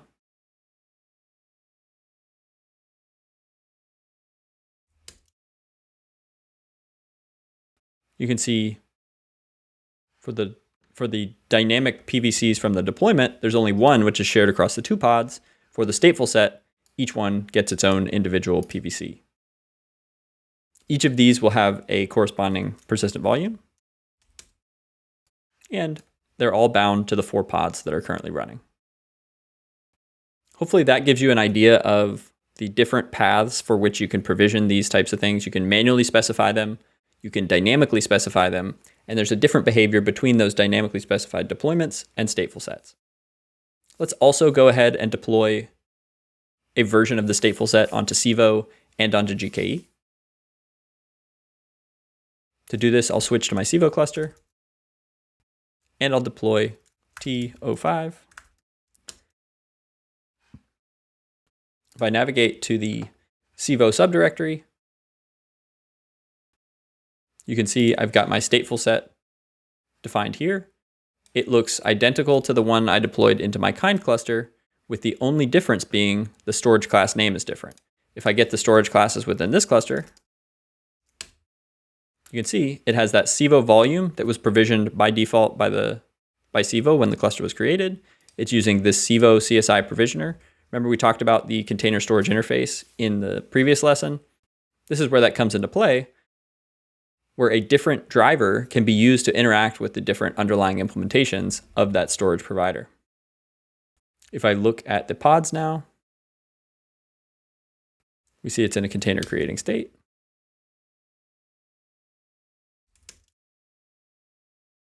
We can see the underlying PVC here. Now, if I go to the UI, I can see that volume created within the Civo cloud outside of my cluster. Let's see if it has fully spun up with the pod. Still in container creating state. Let's describe it. It's saying unavailable, volume's not available. Presumably that will resolve over time. Let's give it a little bit of time. Let me check again. Okay, so now my first pod is running and my second pod is creating. That should have created the PVC behind the scenes. And so let me refresh here and see if another volume has been created. There it is. It should be spinning up. And so because these behind the scenes are going off and provisioning another resource within the cloud provider, it can take a little longer. On my kind cluster, I was just mapping to a path on the host file system. And so it was very, very quick. In these cases, I need to make an API call to the Civo cloud. The volume needs to provision. It needs to be attached to the cluster, etc. So there can be a little bit more of a delay when provisioning these cloud resources. However, they do enable you to scale much more because you're no longer tied to the specific storage devices on your system. You're provisioning and attaching as much additional storage as you want via these volumes. All right, now both of our pods have come up. They dynamically provision the underlying PVCs. Let's do the same on Google. It's going to look almost identical, but just showcasing how it would work. I'm going to delete this stateful set. I'm going to go ahead and clean those up. And we can move over to the GKE cluster. We'll create our namespace. If we look at the storage classes here, there are 3 different storage classes provided. The standard, which uses the Kubernetes IO Google Compute Engine persistent disk one, that one is included in the Kubernetes upstream. So before the CSI existed, the implementation for these lived in the Kubernetes project themselves. And then afterwards, the individual CSI storage drivers were created. And so there's 3 classes. This one uses the older implementation. These 2 use the newer implementation. As you can see, the standard read-write once is the default. And so in my storage class name here, I'm using that standard read-write once option. Otherwise, it should be pretty much identical to my Civo one. Let's go ahead and deploy it. Okay, as you can see, the first pod is already up, so the volume creation on GKE was quite fast. It's creating that second one now. And if we navigate to the Cloud Console and go to Compute Engine, here are the two nodes in our cluster. But if we go to disks, these two are the disks attached to my two nodes, and these two are the disks that I just provisioned for my stateful set. Awesome. Let me go ahead and delete my stateful set. Those are now gone. There is a configuration on the persistent volume claim itself that defines what the behavior is when the underlying resource consuming it is deleted. Historically, this would just remain. Now you can specify both when deleted and when scaled what will happen.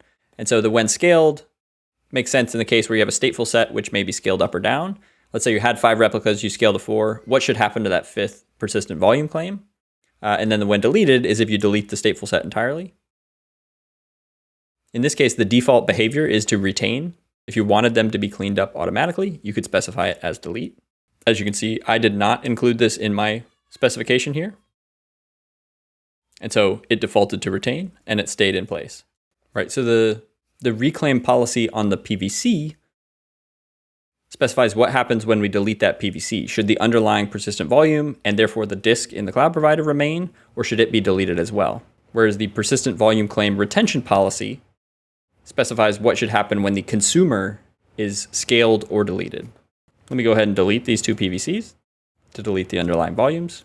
Hopefully that gives you a sense of how to work with persistent volumes in the various different configurations and how you would use them to store and persist your data outside the lifecycle of any particular pod. As you host stateful applications on Kubernetes, understanding these behaviors is going to be very important to ensure that your data are safe. The next topic that we need to cover is how you can grant access to either applications or users to the Kubernetes API. So each of these resource types that we've been talking about, you can define permissions associated with them and allow or disallow access based on those permissions for your applications to be able to make calls to the Kubernetes API and interact. You can grant these access on a per namespace basis or on a cluster-wide basis. And we're going to show how to do both of these. As an example to demonstrate this, I've written a very simple job in the bottom right here, which runs a container using the kubectl command line, which is just going to issue a kubectl get pods command, either in the default namespace, and then I have a variant that tries to get them across all namespaces. If you didn't include any additional information about a service account, the default permissions would deny this access and this job would fail. However, we can grant this access by creating a service account, in this case, namespace pod reader, creating a role which gives access to get, list, and watch pods in the default namespace, and then binding that role and service account together via a role binding. Then within the template in our job definition, we can use that service account and tell it to auto mount the service account token so that our kubectl command can use it and succeed.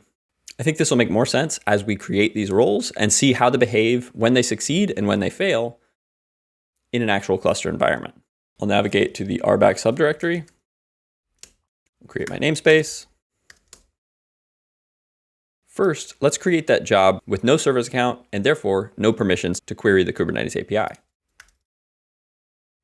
If we take a look at what that job looks like, it's like the one from the slide, but we have not specified a service account and we've not specified anything about that service account token. Now, if I do a get pods, we can see it's errored, it's tried again and errored. If we look at the logs, the error message tells us that the service account that's being used, in this case, the default service account in my namespace, is not allowed to run the get pods command. If we want to grant access to make that command, let's first start by doing it at the namespace level. So I'll start with this service account called namespace pod reader. I'm also going to create a role called a pod reader. And so a role applies only within a namespace, whereas a cluster role applies across the entire cluster.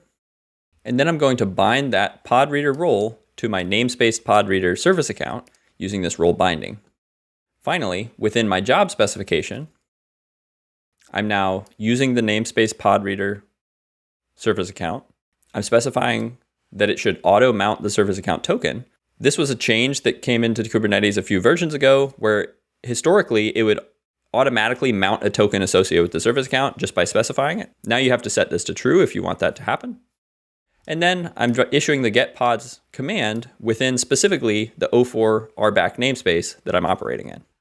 So if I do T03, we created the service account, the role binding, we created this job, and then we also created this job. Here, I'm modifying the command that I'm running. So instead of only trying to get pods in the current namespace, I'm also trying to get pods across all the namespaces. So if I do get pods now, this was my first job that failed. Let me delete that just to clean it up. We have the first one, which operated only in the O4 RBAC namespace. And then we have the second one, which failed, retried, and failed again. And the reason we only see 2 copies is because we set this back off limit to 1. So that means it fails once, it tries one more time, and if that fails, it stops. Let's look at the logs from each of these. You can see the logs from the successful pod show the pods that exist within this namespace because that's what the command was running. And if we issue this, we can see it is not authorized to get pods at the cluster scope because the role that we specified only had access within the namespace. If we did need access at the cluster level, we could use a cluster role and a cluster role binding. So now I have another service account that I'm calling cluster pod reader, a cluster role, which has get, list, and watch access to pods, and this will apply across all namespaces. And so you can specify any number of rules here within a cluster role. Here I'm granting access to pods, but these could be any Kubernetes resource or any custom resource which is defined down the road. Also, these verbs, I'm specifying here that it should have read access, but if you needed to have write access, you would specify that in the verb section. We then have our cluster role binding, tying together the service account with the cluster role.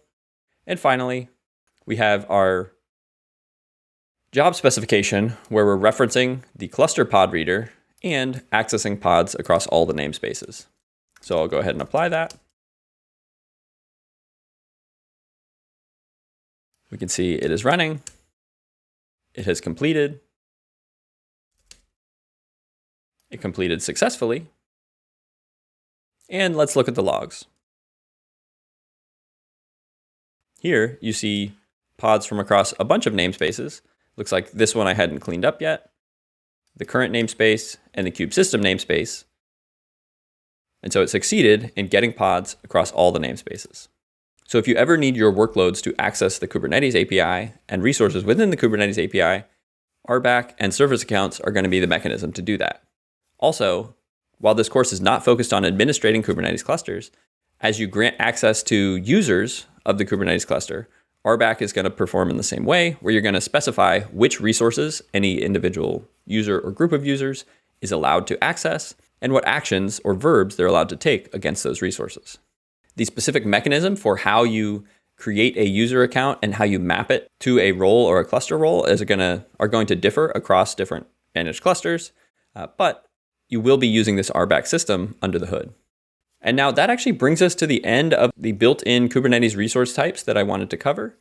Hopefully that gives you a lay of the land of the different types of resources that are available and how you would use them to build out your application architectures. Before we move on though, I do want to call out labels and annotations. We've used labels a little bit throughout this section, specifically to tie things together and allow referencing between, for example, a deployment and the pods that it's managing.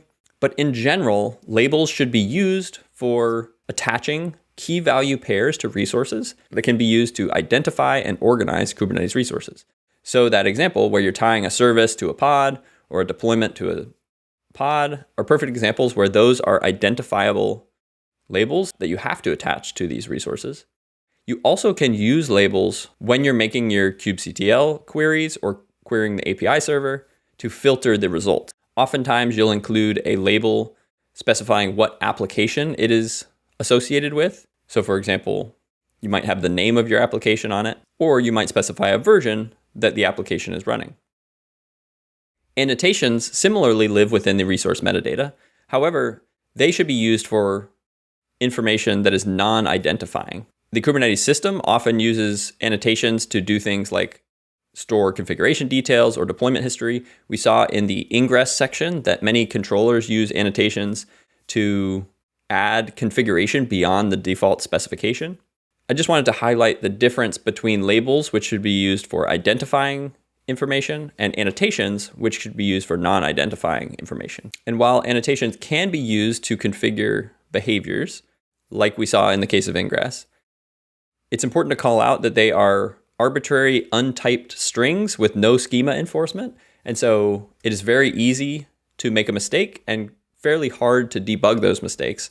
And so when using annotations in that way, you'll want to just be careful that you're double checking the values that you're putting in and making sure that they're valid and perform the way that you would like them to. Now, it may felt like we took forever in this section. That's because there are a ton of built-in resources that Kubernetes provides. I did want to call out a few things that I am not covering here, and I'm leaving these as an exercise for the viewer. They're useful to know about, but I didn't deem them critical for this particular course. And those are limit ranges. A limit range allows you to, as a Kubernetes administrator, govern the number of resources that a particular object kind can request to prevent resources from being deployed that take up the entirety of the cluster resources. Network policies are a mechanism to control access from a network standpoint across different boundaries. So you can say this set of pods are the only ones that are allowed to talk to this set of pods. It allows you to declaratively specify the set of allowable network traffic patterns. And so applying network policies can be a great way to increase the security of your cluster by preventing connectivity from pods that shouldn't be talking to each other anyways. The next two, mutating webhook configurations and validating webhook configurations, are ways that you can either enforce specific standards about characteristics of the resources that you're deploying. For example, you could have a validating webhook configuration that required every deployment to specify its memory request and limit. You could reject any configurations that did not meet those rules. And so you can use validating webhooks to enforce specific standards that you care about. And then mutating webhooks actually allow you to take a request to deploy some resource and make a change to it on the fly. This allows for some really interesting behavior. For example, you could automatically inject a sidecar container that is performing some functionality without the end user needing to know about it or include it in their definition. The horizontal pod autoscaler is a tool you can use to automatically scale the number of replicas within, let's say, a particular deployment or stateful set based on metrics that you define. So you could scale based on the CPU usage. That's kind of included out of the box. Or you can have custom metrics. Let's say you have some queue processing workload. The length of that queue you could include as a custom metric and scale accordingly. And then custom resource definitions are one of the more interesting pieces of Kubernetes. They essentially allow you to extend the Kubernetes API and define resources that are not in this built-in set that can be used for the specific purposes of your application. We're going to cover this a little bit in a later section because this is a really key aspect of many of the tooling that is built on top of Kubernetes. If any of these additional resources sound like they would be useful for your particular application, I urge you to go look at the documentation for them and figure out how to use them for your particular use case. The final module in this foundation section is going to cover Helm. In the previous section, we used Helm a couple of times to install various tools, such as the Nginx ingress controller. But in those cases, I kind of gloss over the details. And so I want to spend a little bit of time getting you familiar with Helm and how to use it and what Helm charts look like so that we'll be able to use them effectively moving forward. There could be an entire course on Helm. I'm going to cover it relatively quickly here and just touch on the most important features you need to know about in order to use the tool. Helm has become the de facto standard for distributing software that's going to run on Kubernetes. Many open source projects or third-party tools that you run in your cluster, the way that you will install them is via a Helm chart. It's kind of a combination of a package manager and a templating engine. So if you're familiar with NPM in the Node.js ecosystem, or maybe your package manager for Linux or Brew for macOS, it allows you to take a set of resources that you would deploy, bundle them up, and store them in a repository somewhere that other people can consume. It also has templating built in, which allows you to use a single Helm chart and specify a configuration that will be relevant for a particular environment. So you can use the same chart and container images across different environments. The primary use cases are going to be application deployment. So as I described, installing third-party tools into your cluster, and environment management, meaning configuring applications across different environments using the same underlying resource. There is a command line tool called Helm that you will use to interact with Helm charts. We're going to look at the install and upgrade commands as well as the rollback commands. And then the diagram here on the right shows how all the different pieces of a Helm chart come together. At the top level, you have a repository. This can either be a Helm repository or an OCI, Open Container Initiative repository. You can store Helm charts in either of those. Within that will be one or more Helm charts. The Helm chart itself is structured having some metadata as well as some templates. And so those templates are where the Kubernetes resource definitions are going to live. This will be things like deployments, services, config maps, etc. And then in the metadata, there's a values.yaml file. This is going to be the interface with which you can configure and customize your templates. So you're going to specify a set of values in that values file or pass them in at runtime, and those will get templated in to your templates, hence the name, and rendered out as Kubernetes manifests. When we install a chart, it's going to create an object called a release within our cluster, and that release will have the rendered version of those templates and deploy them into our cluster. Now the templating, when you first look at it, seems pretty simple. Here we've got a pod, and we're substituting in whatever version is specified in that values.yaml file. So here you would use Nginx, and then the tag is going to be whatever version specified. Seems simple enough. However, these templates can get pretty gnarly pretty quickly. This is an example, I think, pulled from the MySQL Helm chart. And as you can see, with all of those curly braces, it very quickly becomes hard to interpret what the heck's going on. Some of these sections are only going to be included conditionally. Others are going to be using templated values. And the customization interface that chart authors are defining can get complex very quickly because they need to account for all of the different deployment scenarios that end users might want to have. And that is just one aspect of working with Helm that can be somewhat of a challenge. There's a number of features within Helm. I'm going to cover 4 that I think are the most important in terms of templating. The first one is how to reference metadata within your templates. You can reference the chart object, the release object, or the values object. You can see here on the bottom right, under app version, we can actually reference .chart.app version, and that's going to pull information from our chart itself and pull that into that templated value. Similarly, we can reference the release. As you can see in the name of my config map here, I'm templating in the release name as a portion of the name that's going to get rendered for the config map. And then within my values file, I can reference any field that's defined. So here, I'm using values.config data, or on the left, I'm using values.environment and checking if I'm in the production environment or not. Variables are also an important concept. On the left-hand side, I'm defining a variable called env_short. It's just going to be a shorter version of my environment. So if it is production, I set it to prod. Otherwise, I set it to non-prod. Then within my templates, I can reference that. As you can see, the env_short field pulls that template in, references it, and uses its value in the config map. Helm also includes features for control flow. So conditionals, meaning I can have values that only render under certain conditions. So for example, on the left-hand side, when I'm defining that variable, I'm using a conditional on whether or not the values.environment value is production. On the right-hand side, I'm using a conditional to check if a feature is enabled or not. We also can loop over sets of values, and the syntax for that is the range. So here, I'm looping over some number of values in the config data field within my values.yaml. And for each of those, I'm going to add a new key to this config map. Using these 4 concepts, you'll be able to cover most of the templating scenarios that you care about, and you'll be able to understand and parse most of the templates that you read. I've pulled out a few examples that we can run through in our clusters to get some hands-on experience with Helm charts, both consuming a third-party chart as well as authoring some simple charts of our own. Now, the first thing that I want to do is navigate to my Helm folder.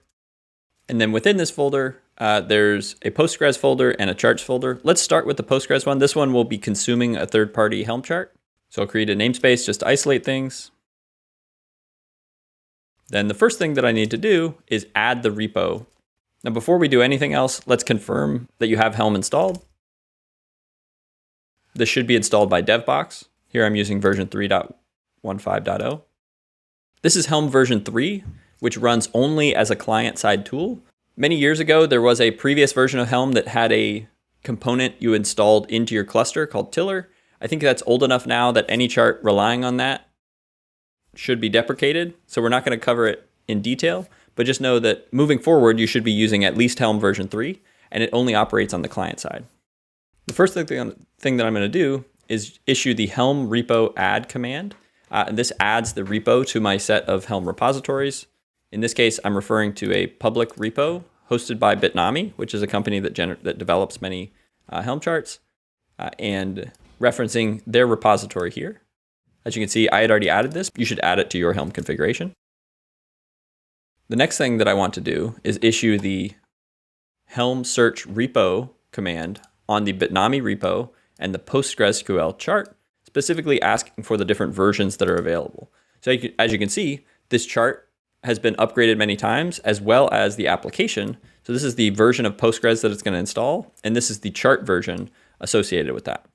So as you can see, there's many versions available. We're going to actually install one of these newer versions, but not the newest version, so that we can show the process of an upgrade. I mentioned that there's both Helm repositories and OCI repositories. I just want to showcase there's a slightly different approach you use when interacting with OCI repositories. When you're looking at the documentation for a particular Helm chart, it should tell you whether or not it's a Helm repo or an OCI repo. Some tools actually offer both. In this case, I can log into an OCI repository by issuing the Helm registry login. And here, Docker Hub is actually an OCI registry. You'll use your Docker Hub username and password to log in. Great. So my login succeeded.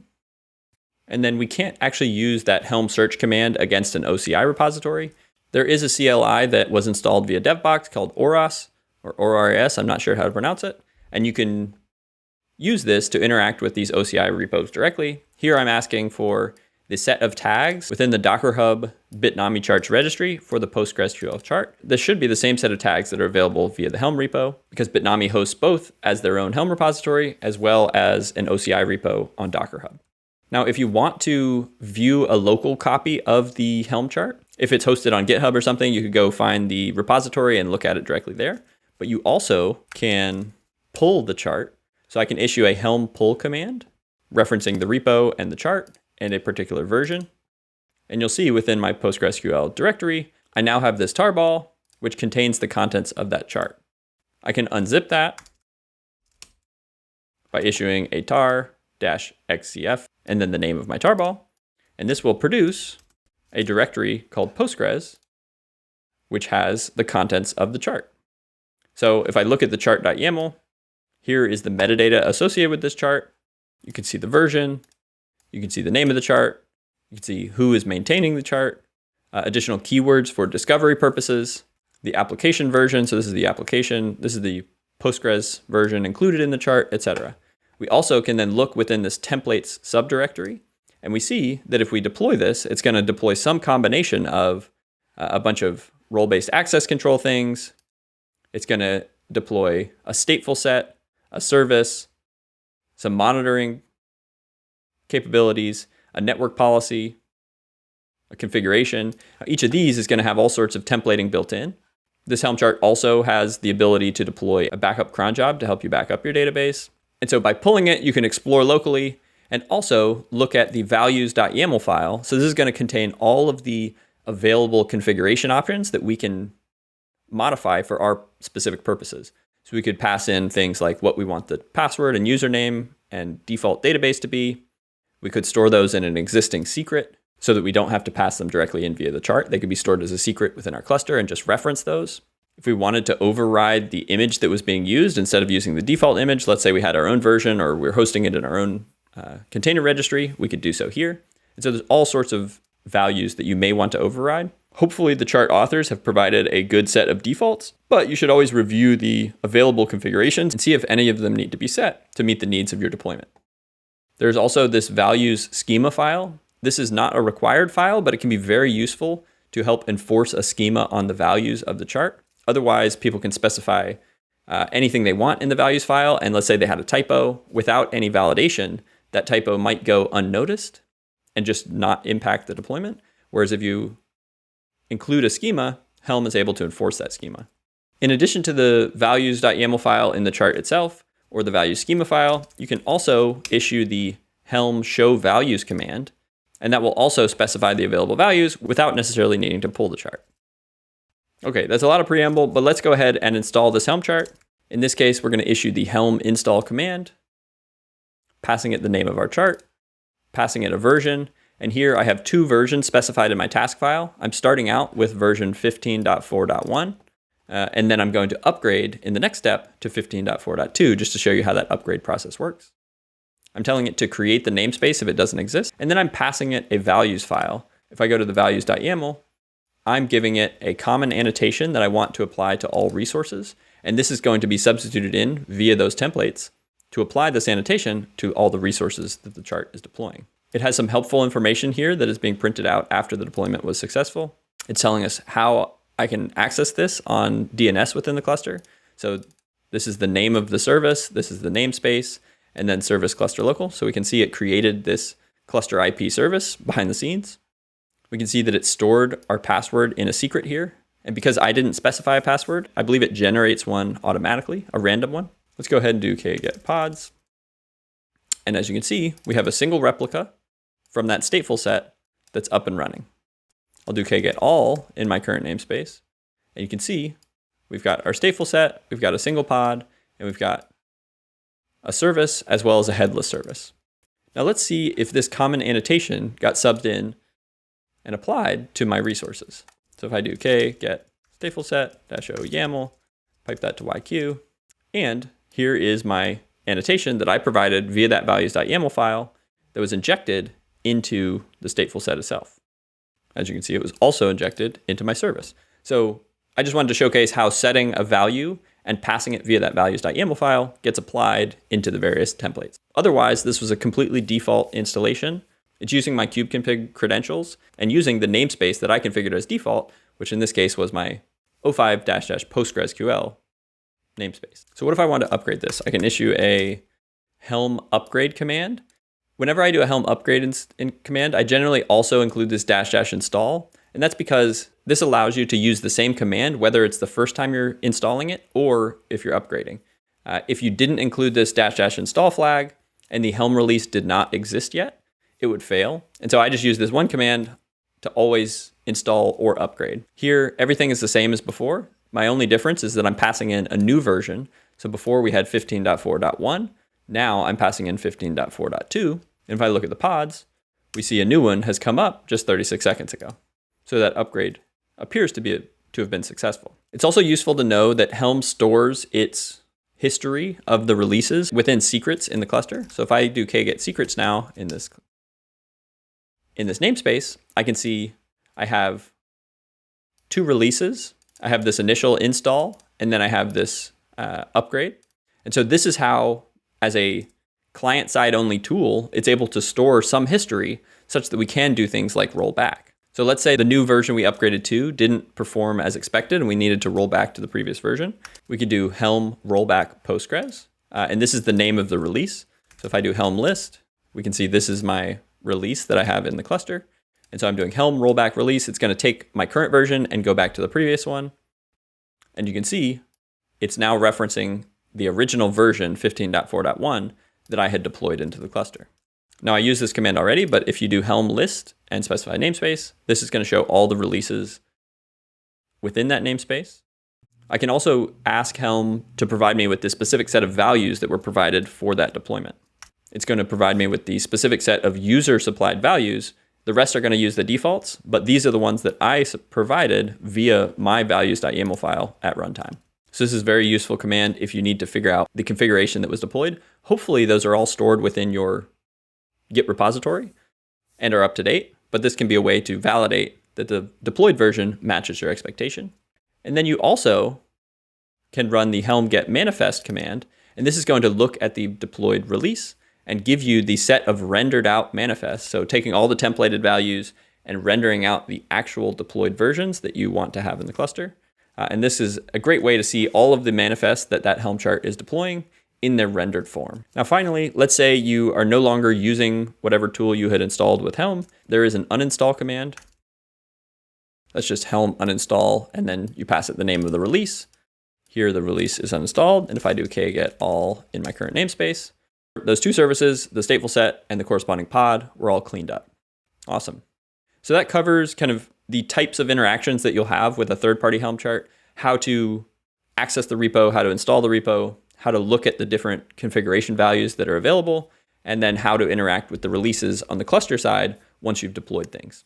Let's take a brief look at how we might author some charts of our own. So I'll navigate to the charts subdirectory. I'll create a namespace. Now I've included a couple of things here. The first one is this, what I'm naming Helm create unmodified. There is a Helm create command, so I can do Helm create foo, and it will create a new chart with a bunch of default values and all of the necessary boilerplate for using Helm. I'll go ahead and delete this. Helm create unmodified is exactly that. I ran Helm create unmodified, and it produced this chart. So if you wanted to explore the set of default configurations that it provides, it showcases a bunch of the different features of Helm, how you would use them, etc. You would then go in and take these templates and customize them to meet your needs. I've also included a super minimal Helm chart that doesn't include all of the boilerplate, but it's just enough to get started and showcase some of the different templating options that we have. I'm calling this Helm chart minimal. You can see here in the metadata, chart.yaml, we've got the name, a description. There are two Helm chart types. There's application type. And so if your Helm chart is deploying an application, that is generally the one that you're going to want to use. The other one is a library type. And so that is if your chart is defining resource primitives that are then going to be consumed by other charts. So you can have a dependency hierarchy where one chart depends on another. And so there are library charts that are not meant to be installed in and of themselves, but are used by other charts to provide kind of foundational resource types. Let's look at the default values YAML file here. Here I'm specifying an environment as well as an array of config data. And then in my templates directory, I have two things. I have a helpers file. This is the same variable definition I showed on the slide. Based on the environment in my values file, define an env short variable. So it's either going to be prod or non-prod. And then within my actual templates that are going to get rendered, I just have a config map. And this config map is going to be named based on my release name. It's going to include an app version. It's going to include the environment and put quotation marks on it. It's going to include that env short variable. And then it's going to loop over the set of values in my config data and decide based on those values whether or not they should be included in this config map or not. Also in the notes.txt file that you include in your templates, this is going to get rendered out after you install or upgrade the chart. And so this is where you can provide that helpful information, like the Postgres chart gave us information about the service or the password, etc. Kind of getting started information is what you would put here. Now I want to install it with the default values. And so to do that, I'm going to do Helm upgrade install. Like I said, I use this even when it's the first time I'm installing something because it's valid in either case. I'm passing it the name of the release that I want to use. And then here, I'm passing it a relative path to where the chart lives in the file system. So I haven't published this chart to any repo. So instead of pulling from a repo, I'm also able to reference a local chart within my file system. You can see that the release was installed in my O5 charts namespace. And we got that note from my notes.txt telling me which environment I deployed. You see it rendered out that env short. Because my default values file was production, we deployed prod. Let's look at the config maps in my namespace to see what was actually deployed. Okay, we've got our config map data here. We can see that it included the app version, the environment, and the env short. In this case, it was prod. And then also based on this loop here, since this enabled key was true, we got a conditional key with this string as the value.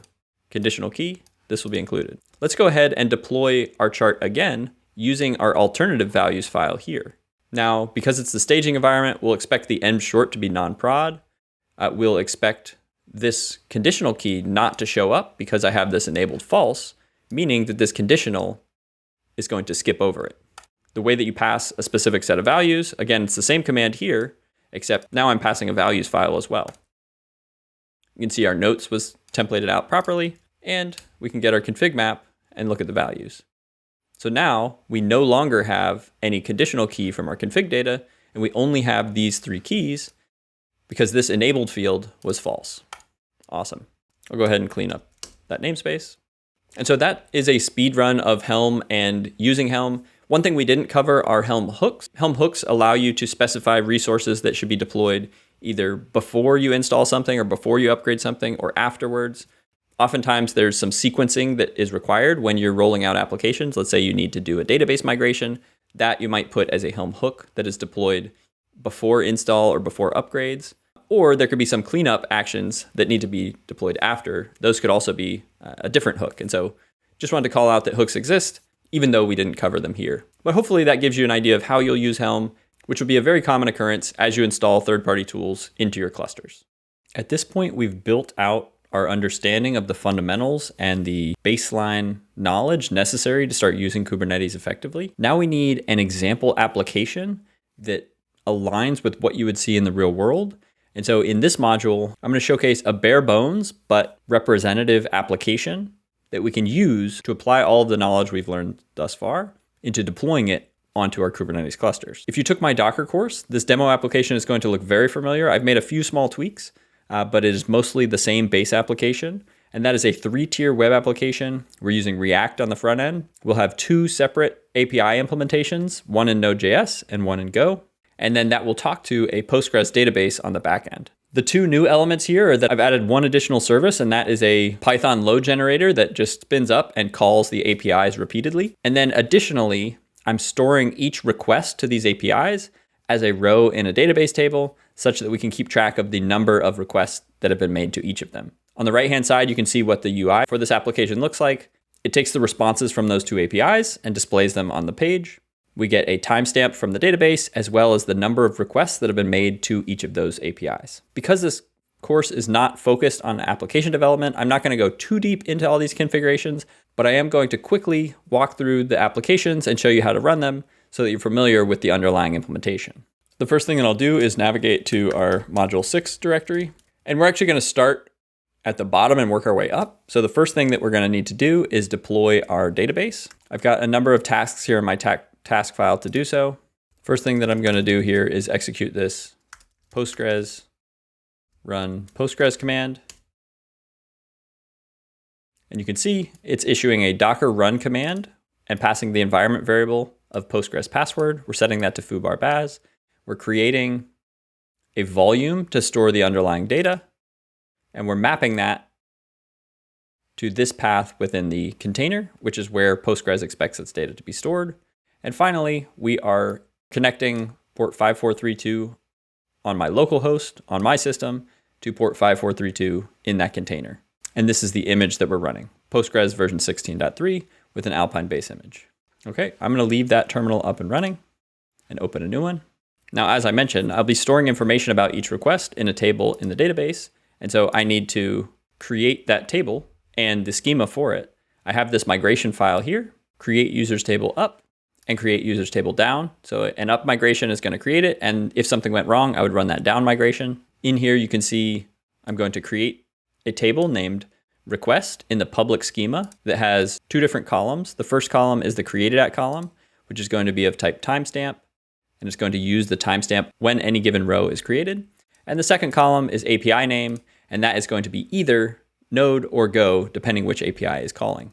Now to run this, I can run this particular task, which as you can see, first I'm getting the container ID by doing a docker ps command and filtering down to the particular image that I'm running.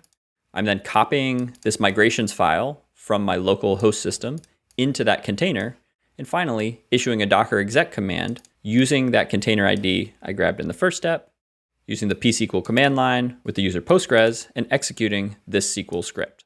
Based on the logs, it successfully issued this create table command, and now that should exist in my Postgres database. Now with my database running and with the schema created, I can spin up my 2 backend applications. So we'll move one layer up the stack to our backend APIs. The Go API lives in this API Golang subdirectory. The dependencies are defined within this go.mod file. I'm using 2 top-level dependencies, the Gin API framework and the PGX Postgres client. In order to install these dependencies locally, I can run the install command, which under the hood runs go mod tidy. In this case, I already had all these dependencies installed, so nothing happened. If you ran this for the first time, it would install the dependencies onto your system. Now I can then run the application with the run task, which behind the scenes passes in a database URL containing the credentials for my database as well as where on the network you can find it. Because I'm running Postgres in a Docker container mapped to a port on my local host, I can connect to it at this address. And then finally, calls go run main go, which is going to compile and run the application. It's now listening on port 8000, so let me go ahead and access that. You can see it gives me the current time from the database and the number of requests I've made. So each time I refresh this, we get an updated time as well as an incremented request count. Great. In the console, we can see it logging out these 200 responses are successful API responses. And because I don't have a favicon defined, it's giving me a 404 when the browser tries to request the favicon. Looking at the source code briefly, my main function is very simple. We load in that database URL, either from an environment variable or from a file.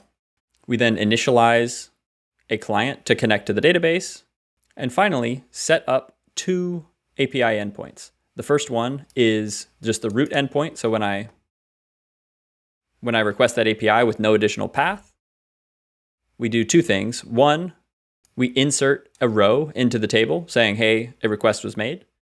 And then two, we load the current time and select the request count from the database.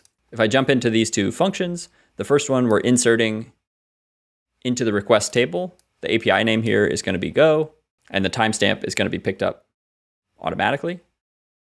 We then issue this function where we select the current time, and then we count the number of rows where the API name matches my current API name. So that's all there is to it with this API. We also have a health check endpoint that checks if it can make a database connection, and if so, it returns a 200. We can now jump to the Node.js application. I'll leave this running and create a new terminal. Navigate into the API node subdirectory, start my DevBox shell, and then we're going to install our dependencies. This calls npm install. Okay, our dependencies should be installed now. And then we'll call npm run dev, passing in, again, our database URL containing the connectivity information. This is now listening on port 3000. Let's just validate that it's working. Okay, we get back the current time and the number of requests. As we request more and more, the request count climbs. And as you can see, the request count is independent between the two APIs. That's what we want. We're seeing the responses as before, like with the Go application, 200s on the API requests, and 404s on the favicon because there is no favicon. 404 meaning not found. Looking in my package.json, you can see that I'm using Express as my API server, Morgan is a logging utility, and PG is a Postgres client. So we now have our Postgres instance and our two backend APIs running. Let's set up the React client that lives in the client React subdirectory. Start my DevBox shell. We're going to install our dependencies. Runs an npm install, and then an npm run. Here we don't have any credentials required. It's calling our backend APIs, which don't have any authentication. We can navigate to our browser and see, here's the application. It's making a request to both of these APIs and returning the results to the front end. As I refresh the page, each one is going to increment a single time because they're both making a single call. Looking at the source for this, it is a very simple React app. We have our top level app.jsx. It has a function, current time, which is going to be used for both of those components. We have two instances of that current time component with two separate APIs. The first one is calling our Go-based API. The second one is calling our Node API. The data from those get returned and populated into this React component. And there we go. Now, the final service here is written in Python, and it is just going to make repeated requests to one of our backend APIs. So let me create one more terminal. I'll start my DevBox shell. We're going to install our dependencies. Now I'm using a package manager called Poetry to help manage my Python environment. Here I'm calling Poetry install no root. In this case, all of my dependencies have already been installed, so that works fine. And then finally, I'll issue my Poetry run command. And in this case, that behind the scenes calls Poetry run Python on my main.py, and specifically is calling localhost 8000. So if you remember, 8000 was the port that my Golang application was serving on. And we can see in this terminal over here, the Golang application now is getting hit repeatedly by that load generator. If I load my page on the front end, You can see the Golang API request count is climbing rapidly, whereas the Node API is stable until I make another request. We've made 300 requests to the Golang API. It's now up to 340. If we take a look at the source code of the load generator, it's very simple. Within our main.py, we're importing some dependencies. We have two things. We have our load generator function. So this is just going to loop forever until this terminate value is false. For each of those loops, we're going to try to make a response to the API that's provided. We're going to log some info to console. And if for some reason it fails, we will catch that exception and keep trying. Then we sleep for, in this case, a configurable number of milliseconds. And then the only other piece of this is handling termination signals, meaning if we want to kill this application with a Control-C, it will catch that signal. It will catch that signal, log the fact that it has done so, toggle the terminate value to true, which will end this loop, and the process will terminate. Here at the bottom, I'm just setting up some basic logging, loading which API I want to call, as well as how long it should sleep between iterations, setting up my signal handling, and then calling my run load generator function at the bottom. And that's really all there is to it. While each of these individual services is quite minimal, they cover a variety of different languages and many of the different types of configuration that you might want to handle within a microservice-based application that you're deploying onto Kubernetes. Before we can go about deploying our application onto Kubernetes, we need to build our container images that Kubernetes is going to use. While I'm not going to do a deep dive on building container images like I did in the Docker course, I'm going to go over them briefly and showcase how we can build and push them to container registries here. As a quick reminder, the general way that we define a container image is via a Docker file. This is a text file containing essentially the steps of instructions required to build out the application. You're usually going to start with some base operating system, install maybe your language runtime if you're running in Python or Node.js. You'll install your application dependencies, copy in your source code, and then set up the necessary commands to run the application. Once we've built an image, we then need to store it somewhere that our cluster can use. The place that we do this is called a container registry. Docker Hub is a great example of one, but there's many others, including GitHub Container Registry. Many of the major clouds have their own container registries, etc. So you'll build these images either on your laptop or maybe within a continuous integration server. You'll push those to a registry, and then our cluster, as a production environment, is going to pull an image from the registry with a given configuration. I'll call out here that it is important to think about the build architecture of the images. Your development system may or may not match the architecture of your staging or production servers. For example, if you're building on a Apple Silicon laptop, but you're deploying to an x86 server, by default, those two would be incompatible. However, there is a way to build multi-architecture images where you're going to emulate these other architectures during the build, such that the container image can be run across multiple different architectures. For each of our applications, I've set up one version that's using Docker build. That's going to be a single architecture that matches the architecture of your development system. I've also set up a buildx command, which is going to allow us to build multi-platform images across a variety of architectures. In order to run on Kubernetes, we do need to build all of these into container images. Let me stop all of these processes, and we'll take a look at how we can build the container images that we're going to use in our Kubernetes cluster. If you want a deep dive on how we wrote the Docker files and optimized the build process, you should go check out the Docker course. But in this case, I'm just going to quickly run through them and showcase how we can build them and push them to a registry. In the case of Postgres, the database that we're going to run in Kubernetes is going to use that public Postgres image. However, we do need to be able to execute our migrations against that database. To do that, I'm starting from this base image, which is using the Golang migrate package. It's a CLI and Golang library used for running database migrations. And from that base image, I'm just copying in all of the migrations in my migrations file. So very simple Docker file. In order to build that, I can run t build container image, which is going to issue a docker build -t. Here I'm tagging it with a Docker Hub container image name. If you wanted to build and push this to your own container image registry, you would need to replace this. And then I'm passing it the context for the build, which is my current directory. Looks like that built successfully. In today's world, where many people are developing on ARM-based architectures because of Apple Silicon, or potentially deploying to ARM-based servers, it can be useful to build multi-architecture container images that can be used against either AMD 64 or ARM architectures. In order to do this, we can use Docker buildx. The first thing that we're going to want to do is bootstrap a buildx builder. To do this, we're going to issue the Docker buildx create command. We're going to give it a name. We're going to tell it to use the Docker container driver. We're going to allow it to connect to our host network, and then we're going to specify it as the default builder.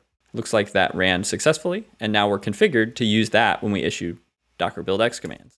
Now, if I go back into my Postgres directory, I also have this build container image multi-art task, and we can see it's issuing a Docker buildx build command, passing two platforms, both the Linux AMD 64 as well as the Linux ARM 64, passing in the image tag, and then automatically pushing it to that registry. If we go to that registry on Docker Hub, you can see it pushed the foo-bar-baz tag just a few seconds ago. Great. And it has both of the architectures that we specified available. So you could pull this image and run it on either type of system. If we go to the Go API, I do have a Docker file here specified. This is the one that I used in the Docker course. However, there's a really cool tool called Ko, that allows you to build Golang applications without needing to build or optimize your own Docker file. So in this case, when I issue the build container image task, it calls ko-build with a couple of options enabled. In this case, platform all is going to do both ARM and AMD 64. And I'm passing it the name of the Docker repo that I want to use.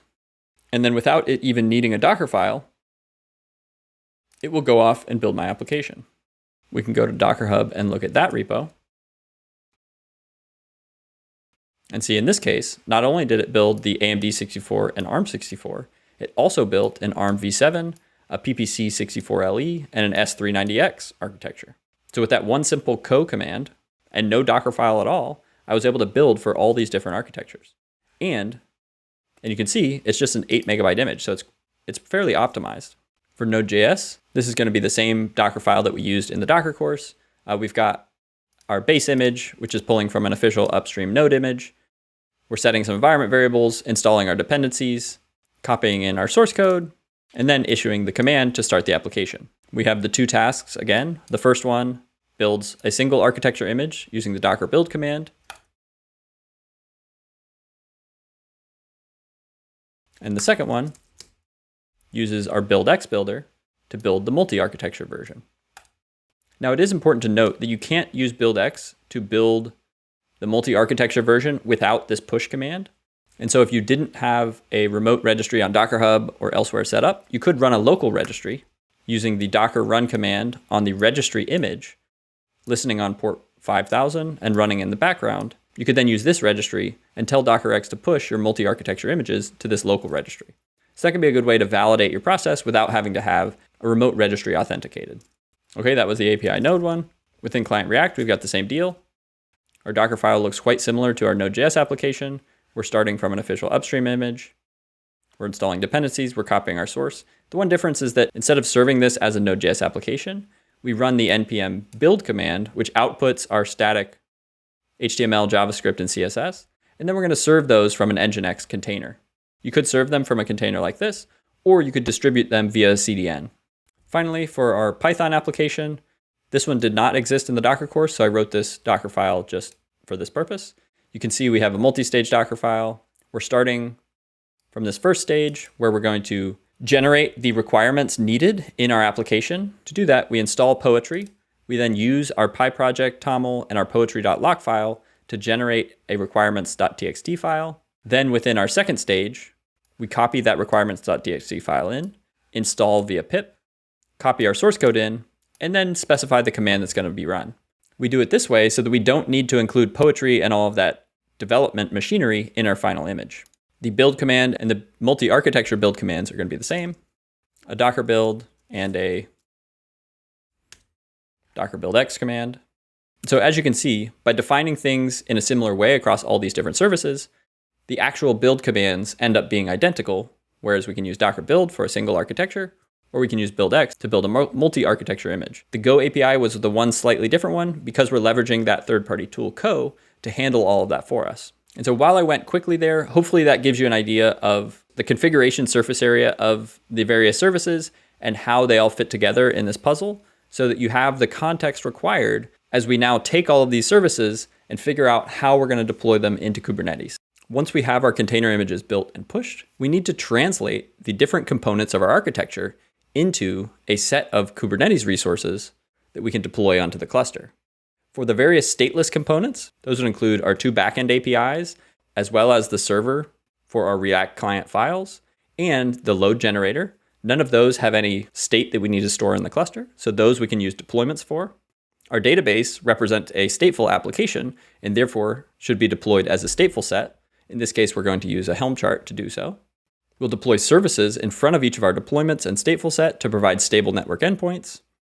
And then we'll deploy an ingress controller and ingress routes to route traffic from outside the cluster to the appropriate services inside the cluster. Finally, we'll add config maps and secrets for any configuration that we want to decouple from our application deployment.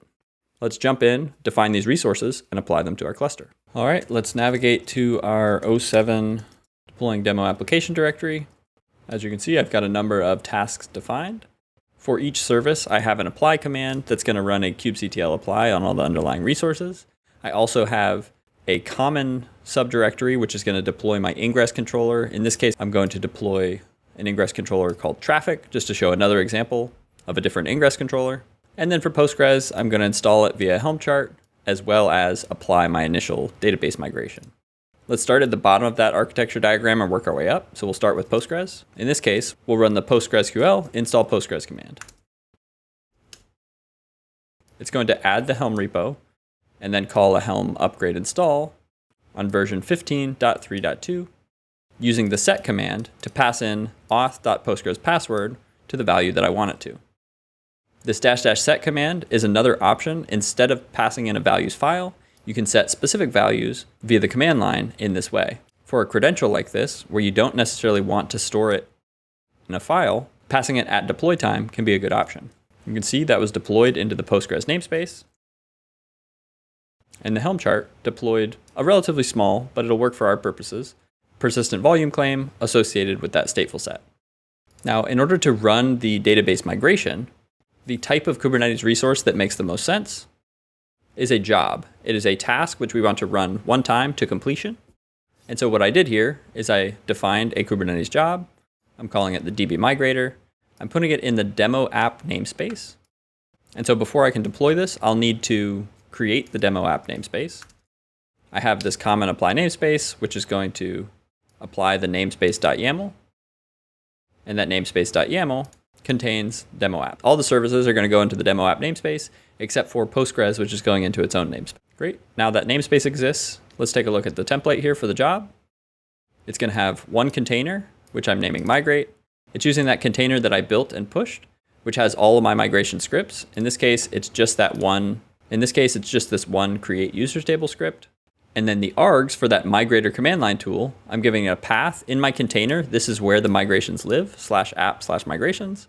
And then I'm passing in a database URL as an environment variable containing the credentials and host name for my database. I'm also turning off SSL mode because I'm not running SSL on the database. I also want to run the up migrations rather than the down migrations. In order to get this database URL into the container, I'm passing in a reference to a secret named dbpassword, which I've defined in this file. Here I have a secret named dbpassword in the namespace demo app, and I'm using string data to define my database URL. This was the password that I created. If I look at the services in the Postgres namespace, I've got a cluster IP service and a headless cluster IP service. In this case, I want to address the normal cluster IP service. So this is the name of the service, the namespace, service cluster local on port 5432 in the Postgres database. Awesome. So let me apply both of those files. It's starting with the secret, and then it's creating the job. Let's look at the pods. It's already completed. We've got 1 of 1 completions. Great. And let's look at the logs from that pod. We created our users table in 14 milliseconds. Awesome. So now we've got our database running, and the initial migration has run. Now this migration job, we would want to run every time we have a new migration. Before we make the corresponding application deployments. Now I'm going to move on and deploy the things in my common subdirectory. So we already deployed the namespace. However, I want to also deploy the traffic ingress controller. So I can do that with tcommon deploy traffic. I'm adding my Helm repository, and then I'm running my Helm upgrade install command, naming my release traffic from this Helm chart using version 28.8.0. I'll look at everything in the traffic namespace. We can see it created a deployment, which in turn created a replica set, which in turn created a pod. We also have a load balancer type service, which will deploy. In this case, I'm running in my GKE cluster, so that will deploy a Google Cloud load balancer. Calling that command again, the external IP has been set up. There's one additional common element that is shared between my two APIs, and that is a middleware. The middleware is a custom resource that is defined by traffic, which enables us to do things like strip a path prefix from the incoming requests. So for example, if I navigate to whatever my domain name is and go to /API/node, I'm going to define an ingress to route that traffic to my Node.js application. However, my Node.js application is not expecting to have that prefix in the request. So this middleware allows me to strip that out so that by the time it hits my Node API, it'll look as though it's coming from the root path. So I've created that middleware. Let's now take a look at the Go API resources. We've got a deployment. This will look very familiar to the deployments that we learned in module 4. I'm calling it API Golang. It's in my demo app namespace. I'm including this app label just to say that this resource is associated with my Golang API. It's going to have a single replica. And then I'm specifying my selector, which this label needs to match the label on my container as specified here. The container image is the one from Docker Hub that I built and pushed. I'm specifying to listen on port 8000. I'm pulling in my database secret from a secret named API Golang database URL, which is defined alongside it here. I'm specifying a container port listening on port 8000 and a readiness probe for the kubelet to ping to check if my application is healthy. I'm specifying the resources that this application is requesting, in this case, 100 megabytes of memory and 50 millicores of CPU. I'm limiting the privileges of the pod, which is good from a security perspective, and that should be about it. I also have a service defined, so this is just a standard cluster IP service, listening on port 8000 and passing those requests to port 8000 in my pod, using that same selector that the deployment is using in order to connect it to those underlying pods. So if I run t API Golang apply, it's going to call kubectl apply-f on that directory. If you do a kubectl apply on a directory, it's going to try to apply every YAML file within that directory. So I've created my deployment, my ingress route, my secret, and my service. If we look at the pods in the demo app, the DB migrator is the one we created a few minutes ago, and then my Golang API is up and running. If we look at my ingress route, you'll notice this is a little different than the ingress that we deployed in module 4. In this case, traffic has defined their own custom resource to avoid having to use those annotations for all the custom behaviors. And instead, you can define this ingress route, and traffic will interpret it to determine where network requests should be routed. This is the domain that it's listening for, and this is the path prefix that it's using to decide if a request should go to my Go API. I'm using that common middleware that I deployed to strip out those prefixes, and then it's routing it to the service that I've defined alongside this. And one thing I just noticed here is that this port should actually be 8000. I had it going to 8080, but I've updated my application to be listening on port 8000. So I'll save that and then apply. Just to validate that things are working, I'm going to port forward to the service. Then we can access it on localhost 8000. There we go. We've got our API responding. I can then take this external IP address, go over to my DNS provider of Cloudflare, update my A record to point to that IP address. And then if we navigate to kubernetescourse.devopsdirective.com/API Golang, we can see the traffic is getting routed to our API. Okay, let's move on to our Node.js application. The resources are going to look pretty much identical to the Golang one. The main difference being that we're running our API node container image. And we're listening on a different port. That's port 3000. We have a secret, which has the same contents. It's just pointing us with the credentials to the proper service inside the cluster. And our ingress route, instead of using the path prefix API Golang, it's using the path prefix API node. Let me go ahead and apply this. We can see our pod being created. It's now running. Let's try and access it. Okay, we see the Node API giving us a response now. For our client React app, it's going to use that Nginx container that we built, which contains the output of our npm build process. Again, it should all look very familiar. The main difference here being we're using the specific container image associated with this application. I'm listening on port 8080. I've got my readiness probe set up. I've got my resource requests and my security context set up. I'm also mounting in this config map as a volume. So this config map is mounted in as a volume and then is located at etc nginx confd, which is the default location that nginx is going to look for a configuration file. And then within that config map, I'm defining that it should listen on port 8080. I have my health check route here. These two locations are not actually necessary here because the routing to my backend APIs is happening at the ingress layer. And then this tells us where the files in the container for my React client live, and that should be sufficient. So we've created our config map, we've created a deployment, an ingress route. So this ingress route is essentially saying match all traffic to this domain and is not specifying any sort of path prefix. So any request to the root path is going to get routed here. I'm pointing it to my service that's defined right here, that's in front of my deployment, and that should be sufficient to get traffic into my application. So if I remove this prefix now, you can see there's my application. The final service that I haven't deployed yet is the load generator. For this, I have a deployment. I'm specifying the labels accordingly to indicate that it is its own application.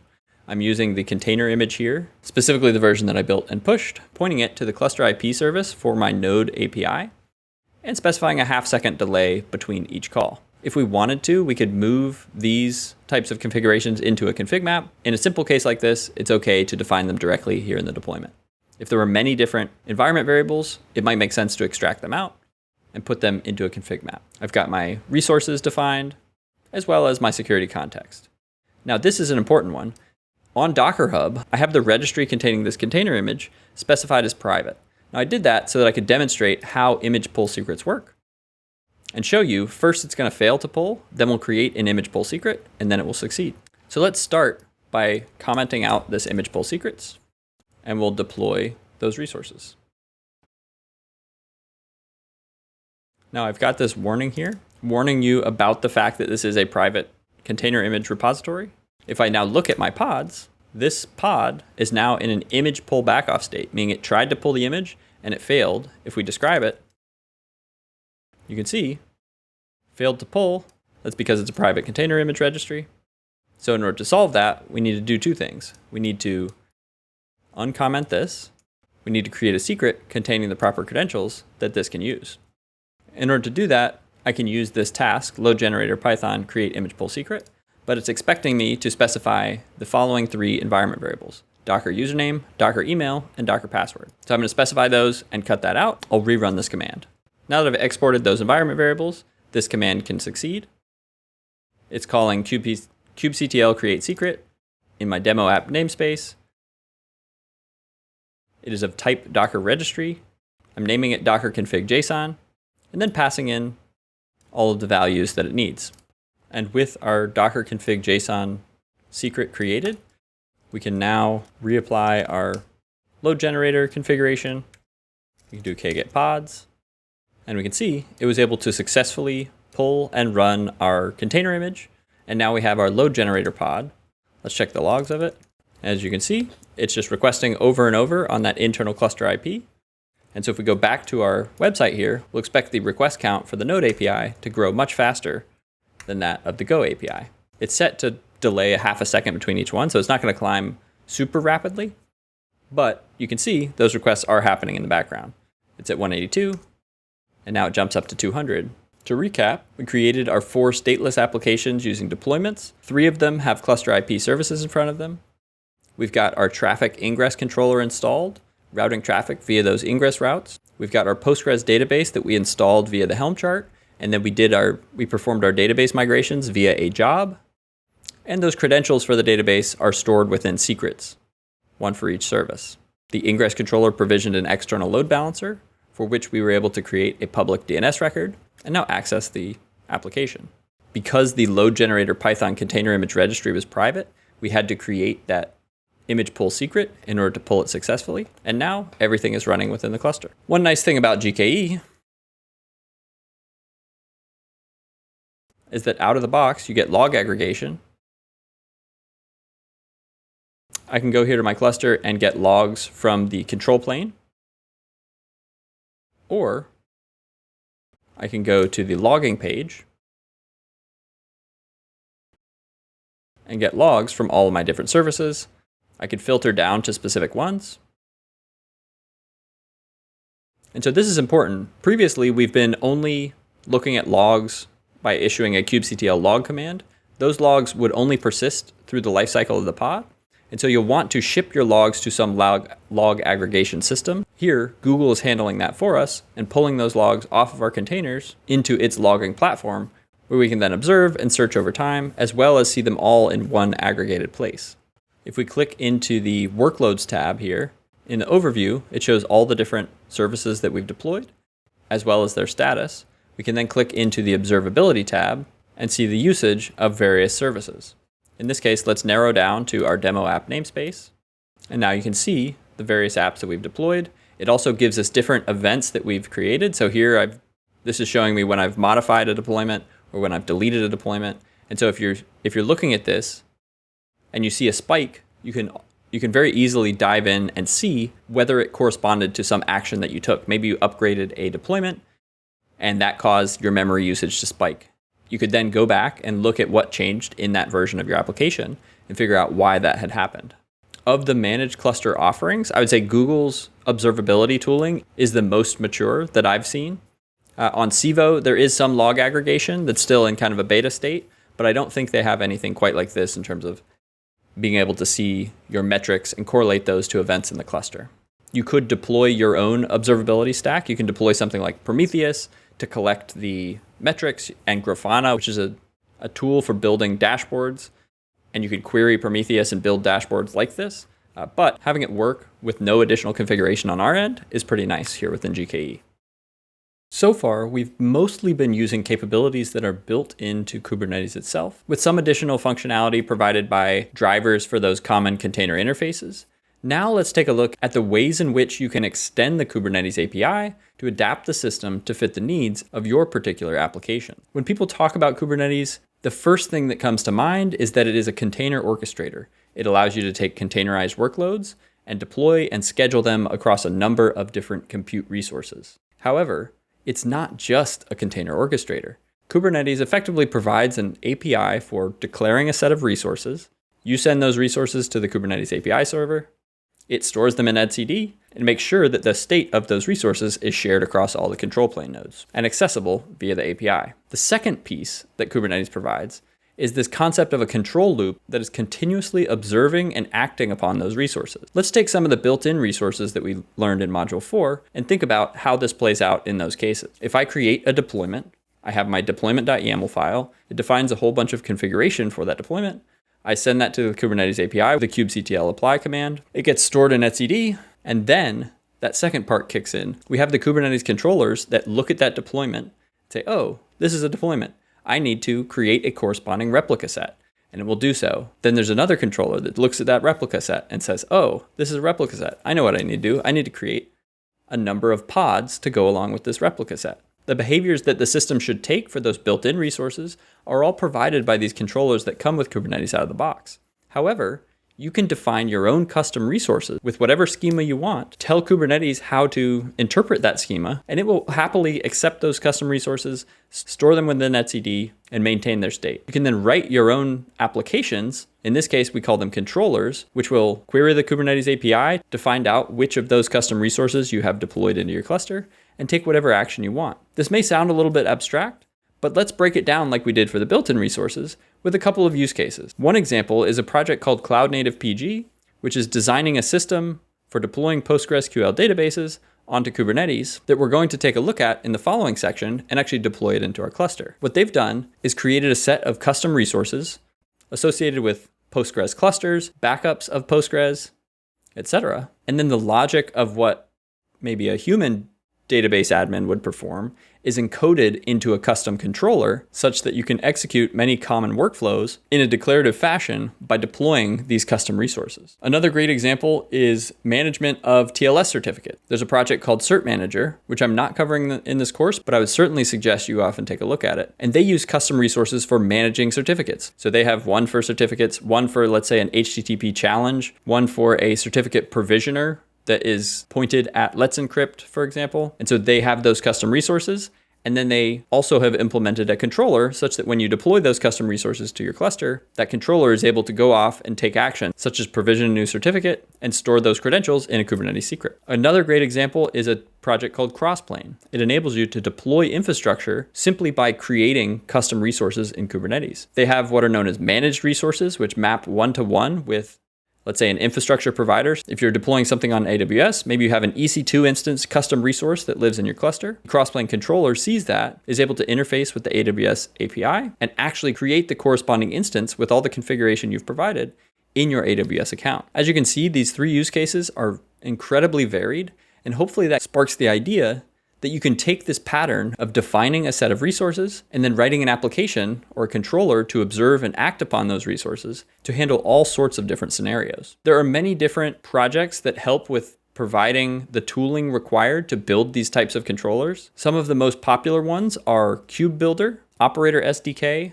Metacontroller, or you can use the Kubernetes client code that's provided for many popular languages to bootstrap your own. If you wanted to get started with building out your own Kubernetes operators, Kube Builder has an excellent tutorial in which you literally go through the process of writing a replacement for the built-in cron job controller. So you're effectively solving the same types of problems that the people building Kubernetes were and learning the underpinnings of how this operator model works by building out your own implementation of a cron job on top of Kubernetes. To make this a little more concrete, I wanted to just show what a custom resource definition looks like. It is an open API schema that defines all of the fields that are allowed, required, and or optional for your custom resource. And so this example here is the ingress route. And we actually used this in the previous module when we were deploying our ingress for the application.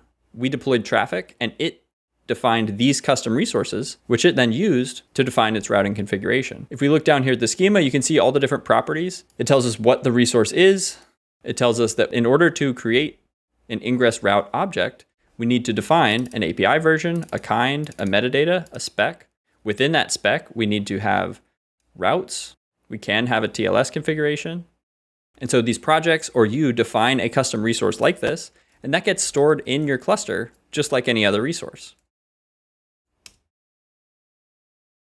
So if I do k-get-crd, here are all the custom resources that are installed into my cluster. You can see that traffic deployed a number of custom resources. You can see that Kong, we used in the Gateway API section of the built-in resources module, deployed a number of custom resources. And then because this is the GKE cluster, Google has also deployed a number of custom resources that it's using on the back end.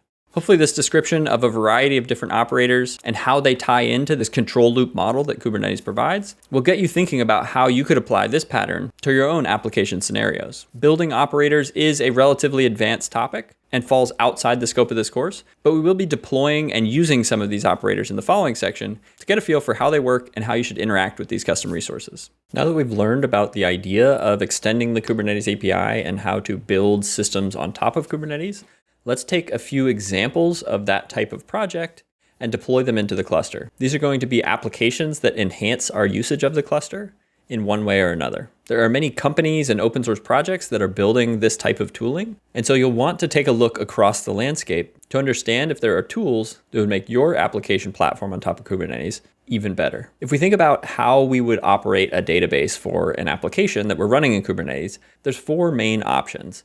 The first of which is to keep the database outside of the cluster entirely. You could deploy it on your own, or you could use a database as a service. So if you're operating in AWS, that could be an RDS. If you're in Google Cloud, that could be Cloud SQL. If your cloud provider offers a database like this, it could be a great way to go to shift some of that operational overhead of managing a database and backups and ensuring everything is working and testing those things onto the cloud provider. And so that can be a great way to reduce the amount of time and effort that you and your team need to focus on the database itself. However, if you do plan on hosting it within the cluster, there's three primary options. You could write your own stateful set. You could use a Helm chart like we did previously, where someone else has written a stateful set for you that you just configure. Or There's also this project, Cloudnative-pg, that has built an operator that you deploy on Kubernetes, and then you can declaratively manage your Postgres clusters via Kubernetes custom resources. What does this actually look like? You will deploy the operator into your clusters. This green box is the operator pod. Along with it are a number of custom resources. For example, there's a cluster resource up here at the top that you can see you define how many instances you want, how much storage you want on the back end, along with a number of other configuration options. When you create that custom cluster resource, the operator will see that, and based on the configuration provided, it will create one or more pods, a primary pod that is read and write, and one or more secondary or replica pods that will be read-only within your cluster. It also has custom resources for backups where you can specify that you want to back your cluster up to an object store of your choosing. So on Google Cloud, that's going to be Google Cloud Storage. Civo Cloud has an object store as well. Amazon has S3. And so you can define your backups or a scheduled backup for your database in a declarative fashion. Let's go ahead and jump over to our code editor and deploy Cloudnative-pg and see how we can set up this type of thing. I have a number of tasks defined here within my task file for the module 9 subdirectory. The first thing that I'm going to do is create a namespace. That is the 09-cnpg namespace. Next up, I'm going to install the operator. To install the operator, I'm using a Helm chart. So I use Helm repo add to add the repo to my Helm configuration. And then I called the Helm upgrade install command, giving it a name for the release, putting it in the Cloudnative-pg system namespace, creating that namespace, and specifying which chart to use. I'm using all the default values here. If you do need to do some customization, take a look at the Helm chart values to figure out what you might need to change. It then outputs a sample cluster that we can use. If we look at the pods in the Cloudnative-pg system namespace, we have one pod and it's up and running. Great. We can then also look at the custom resources that this has deployed into our cluster by doing K API resources,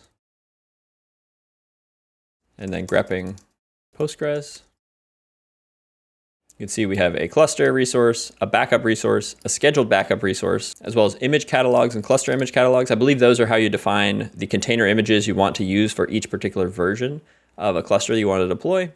And then this poolers resource, which I believe uses PG Bouncer to set up connection pooling for your cluster. With that installed, we can now deploy a cluster custom resource.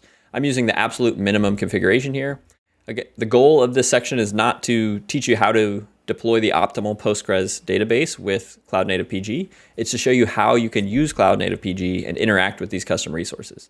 So if you're using this, you should look into the options that the cluster CRD provides. And I believe Cloudnative-pg even has a Helm chart with some of the best practices for deploying a cluster encoded into it. So that could be a good place to start. Let's go ahead and deploy this minimal cluster into our Kubernetes cluster. If we now look at the cluster, we can see that it's setting up the primary. If we get the pods in our namespace,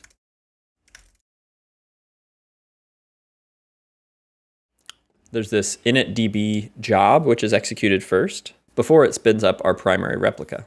Looks like that pod associated with the job has completed. And now here's our primary replica for the database coming up. We should see, if we do kget pvc, we can see that it has created two PVCs. The first one for our primary replica is bound to the pod that we just saw. The second one, because that second pod hasn't come up, is still in a pending status. Our primary replica is now running, and we have a join job, which is going to allow that additional read replica to join our cluster. That is now done. And now our read replica is coming up. We can see the two instances, but only one of them are ready so far. And now both of those replicas are healthy, and our cluster is in a healthy state.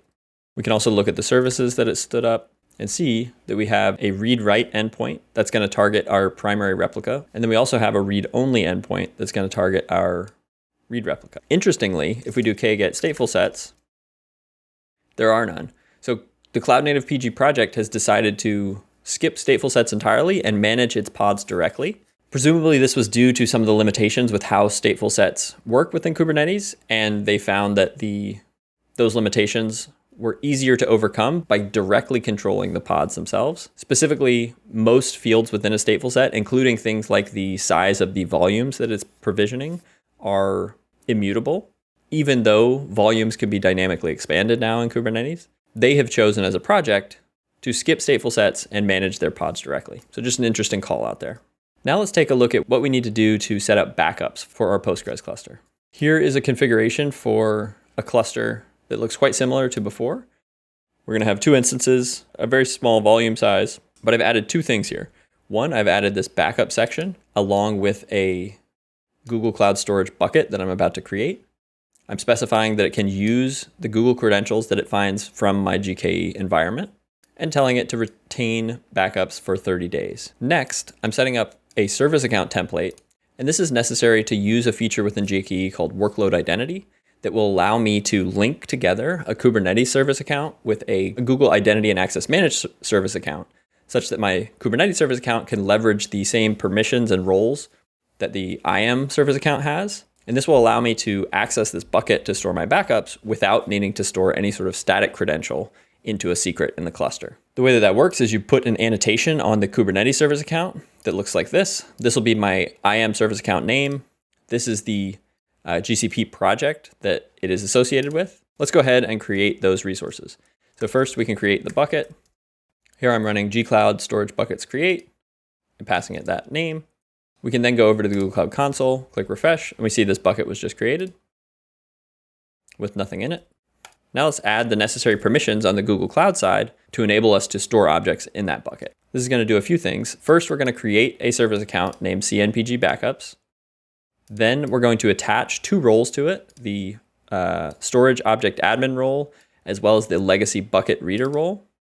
And those are specifically for the bucket that I just created. So I'm using the gsutil command line tool to add those 2 roles associated with the bucket that I just created. It's important to call out here that this bucket name needs to be globally unique. So you cannot share the same bucket name as me. If you're following along, you'll need to modify the name of this bucket, maybe add a postfix, maybe put your own name in there somewhere. And that will allow you to have your own globally unique Google Cloud Storage bucket. With those 2 roles associated with the bucket, I can then add this role, the workload identity user, to the IAM service account. And this is what allows the Kubernetes identity to assume the IAM identity. And specifically, you need to give it this member, where I'm saving the service account within this Google Cloud project, specifically in the namespace that I'm working in, and this service account name is allowed to use that IAM service account. Looks like that was successful. We can see all this set up on the Google Cloud side. We click into permissions and scroll down. Here is the account. Here's the service account that I created. And here are the 2 roles that I attached to it for this bucket. If we go over to the IAM page and click under service accounts, we can see the service account created here. If I click into it, go to permissions. Here is that workload identity user, which references our namespace and the name of the service account that we're going to create in the Kubernetes cluster. And then the final piece that we needed to make this happen that I set up quite a while ago in module 3, when we created our cluster, was we used this workload pool option, which passes our Google project ID, .service ID Google, and that enables the GKE cluster to utilize identities in this workload pool. That can be seen in the cluster configuration here, where a workload identity is enabled, and the workload identity namespace is the one associated with this GCP project. With that all set up, we can now apply this cluster config with the backup, and this did 3 things. One, it applied this file. And earlier I didn't call out what this stood for. Barman is the backup and recovery manager. You'll see Barman a few times here in the backup configurations.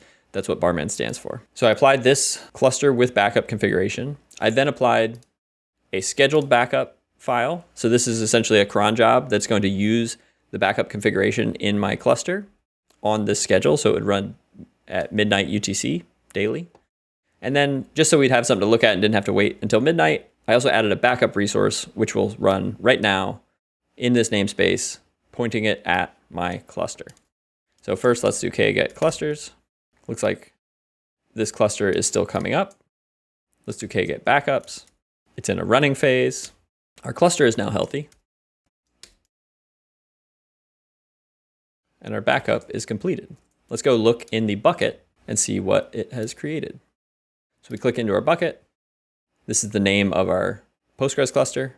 We've got both our base data backup with a timestamp, and then any information that was still in the write-ahead log that hadn't been fully synced into the primary database storage would be here in the walls subdirectory. Great. And so just like that, we were able to deploy Cloudnative-pg operator into our cluster, deploy a couple of Postgres clusters, set up backups using workload identity to store those data into a Google Cloud Storage bucket, and utilize the effort and the testing that has gone into that Cloudnative-pg project without needing to define our own stateful set or rely on that Helm chart for this logic. It's also possible to set up backups in a cloud like Civo store. You can use any S3 compatible object store as the destination for these backups. In this case, you do need to give it this endpoint URL because it is not using the default AWS S3 endpoints. And there's no workload identity feature on Civo, so you would, as you create your bucket, you would create a set of credentials with an access key and a secret access key and store those within a Kubernetes secret. But other than that, it would work in the same way. The next tool that I want to add to my Kubernetes cluster is a tool called Trivy Operator. Trivy is an open source project from a company called Aqua Security, and it is used for scanning container images and cluster configurations. And so by deploying this into our cluster, it's going to automatically detect every container image that is running in the cluster and scan it when it is detected. But then also it's going to rescan every 24 hours or whatever time period you specify. And so this is really awesome. One, because you're going to get automatic visibility into all of the container images, whether they're your first-party container images or third-party container images. And also, if you were to scan images within a CI pipeline, for example, oftentimes vulnerabilities are discovered after you have deployed an image. And so that initial scan result may become outdated and need to be superseded by one that includes the latest vulnerability database. It also exposes metrics that you can, for example, send to Prometheus or Datadog and use those to alert your security team based on certain criteria. We're going to deploy the Trivy operator into our cluster. It's then going to watch for any job, replica set, daemon set, or stateful set, extract the image and tag from that, and that will trigger Kubernetes jobs that are going to both do a vulnerability scan as well as a configuration audit, which then produces additional custom resources that'll be stored in the cluster, and we can view a vulnerability report as well as a configuration audit report. So let's go ahead and install Trivy and then view what these look like. We're going to install the Trivy operator with Helm. So we're doing a Helm repo add for the Aqua repo, and then a Helm upgrade install for the Trivy operator. We're using the default values. Again, there's a number of configuration options, but for this use case, the defaults work just fine. And we're specifying a version. If we do get pods in the Trivy system namespace, you can see first, here's the operator pod, which came up 26 seconds ago. But then already in this first 30 seconds of its life, it has spun up a number of vulnerability report scan jobs, one for each image that it's detecting in the cluster. We can then do get vulnerability reports. None of those scan jobs have completed yet, but as they complete, Trivy is going to write to these custom resources where we will be able to then take a look at the specific vulnerabilities that our images have. We can see that as those vulnerability scan jobs complete, more and more of these vulnerability reports are added. It started with the kube system namespace, and now we can see some of the images that we built are now included. You can also use the -o wide flag. We now, in the output, get a summary of how many vulnerabilities at each severity level Trivy has found. So for example, in our migrator job, we see that there was one critical vulnerability. What if we wanted to dive in and look at specifically what that was? We can do get vulnerability report in the demo app namespace, give it the name. And now if we do OYAML and pipe that to YQ, now we get all of the details about the vulnerabilities that it found. I can search for critical, and we can see that there is a standard library vulnerability in Golang 1.22.2 associated with the net IP module that was fixed in 1.22.4. So if we wanted to fix this, we should upgrade the version of Go that our base image is using in order to get that updated version. We can click in to the link provided to see the Aqua Security summary of the vulnerability, or we can search this CVE number and see the official NIST details about this CVE. It describes what the CVE is, has some additional resources, and again, tells us which configurations it has been fixed in. And so with that basic install of the Trivy operator, we got these custom resources that are now giving us deep insight into vulnerabilities across our workloads. There's many other projects that you should consider taking a look at. I just wanted to highlight a couple that I find very valuable and showcase how you go about installing and then working with the custom resources that these systems deploy. A few that I would just call out here quickly are Cert Manager, which is a tool for provisioning and managing TLS certificates. The External Secrets Operator, we're going to showcase in the developer experience module, but that allows you to store the source of truth for secrets outside of the cluster and then pull those in and mirror them as Kubernetes secrets, which you can consume from your workloads. There's a number of monitoring and observability tooling. There's paid versions like Datadog or Grafana Cloud. There's self-hosted options if you want to go the open source route, such as Prometheus, Grafana, and Loki. There's GitOps tooling to enable you to automatically keep your cluster state synced with the state of your configurations in Git. There's service meshes from a networking standpoint, Open Policy Agent from a compliance and specifying rules for what types of configurations can be deployed in your cluster. I mentioned Crossplane before, which is an infrastructure as code tool that runs on top of Kubernetes. Knative is a serverless platform that runs on top of Kubernetes. KubeVirt allows you to deploy and manage virtual machines with Kubernetes. And then Valero is a backup and restore tool for your Kubernetes clusters. So I just wanted to give a speed run of a bunch of valuable tools that you should look into as you build out your application platforms on top of Kubernetes. Explore the landscape, and hopefully you can find projects or companies or tools that meet the needs of your specific use cases. At this point, we have our application running in Kubernetes. We have a number of auxiliary tools that are running to make our experience better. However, there's still a handful of developer experience challenges that I want to call out and address here in this module. Specifically, I want to look at iteration speed, so how long it takes you from making a change to your application to being able to test that change in a representative environment. And 2, secrets management. Every time we've shown a secret, I have a big warning that says, don't store this in version control, etc. And so we're going to take a look at how you can manage secrets effectively without needing to put them at risk. In terms of the iteration loop, or the speed with which you can make a change and see that change represented in your application, there's a number of different approaches that people take. Some people do their development outside of containers and just run the processes local on their system. The big challenge with that is now your dev environment can be significantly different than your staging or production environments. And eventually you're going to hit edge cases where the application behaves differently based on those differences. A next approach that I see a number of teams taking is using Docker Compose. And Docker Compose allows you to declaratively specify a group of services defined as containers, along with networking and configuration. It does allow you to test your applications in their containerized form. However, because you're configuring it with a different tool, the configurations and networking and things like ingress, anything that lives at sort of that cluster layer, are going to be different in Docker Compose versus Kubernetes. So you're going to have some, while it's more similar than testing without containers, you're still going to have some differences between your Docker Compose environment and your Kubernetes environment that you're deploying into. That being said, Docker Compose is very easy to get started with, and therefore it can be a good option early on. The next 4 tools all use Kubernetes directly and have some variation on detecting changes and automatically rebuilding and pushing images to enable those changes to show up in that cluster environment as quickly as possible. Some of them you work with local clusters, others you set up a proxy to a remote cluster, and they do some technical magic to sort of intercept network requests and route them to the right places. As you're figuring out how your team is going to work with Kubernetes and develop applications for Kubernetes, I would explore these options. As I said, we're going to showcase how to use Tilt to build out an environment like this locally. Let's jump over to the code editor and do just that. Let's go ahead and navigate into our module 10 directory, into the Tilt subdirectory, and take a look at our Tilt file. This top level Tilt file just references 4 additional Tilt files, one for each of our services that we're developing. So we've got one for our Go API, one for Node, one for Client React, and one for our load generator. Now you could set this up to also deploy things like the Helm chart for Postgres.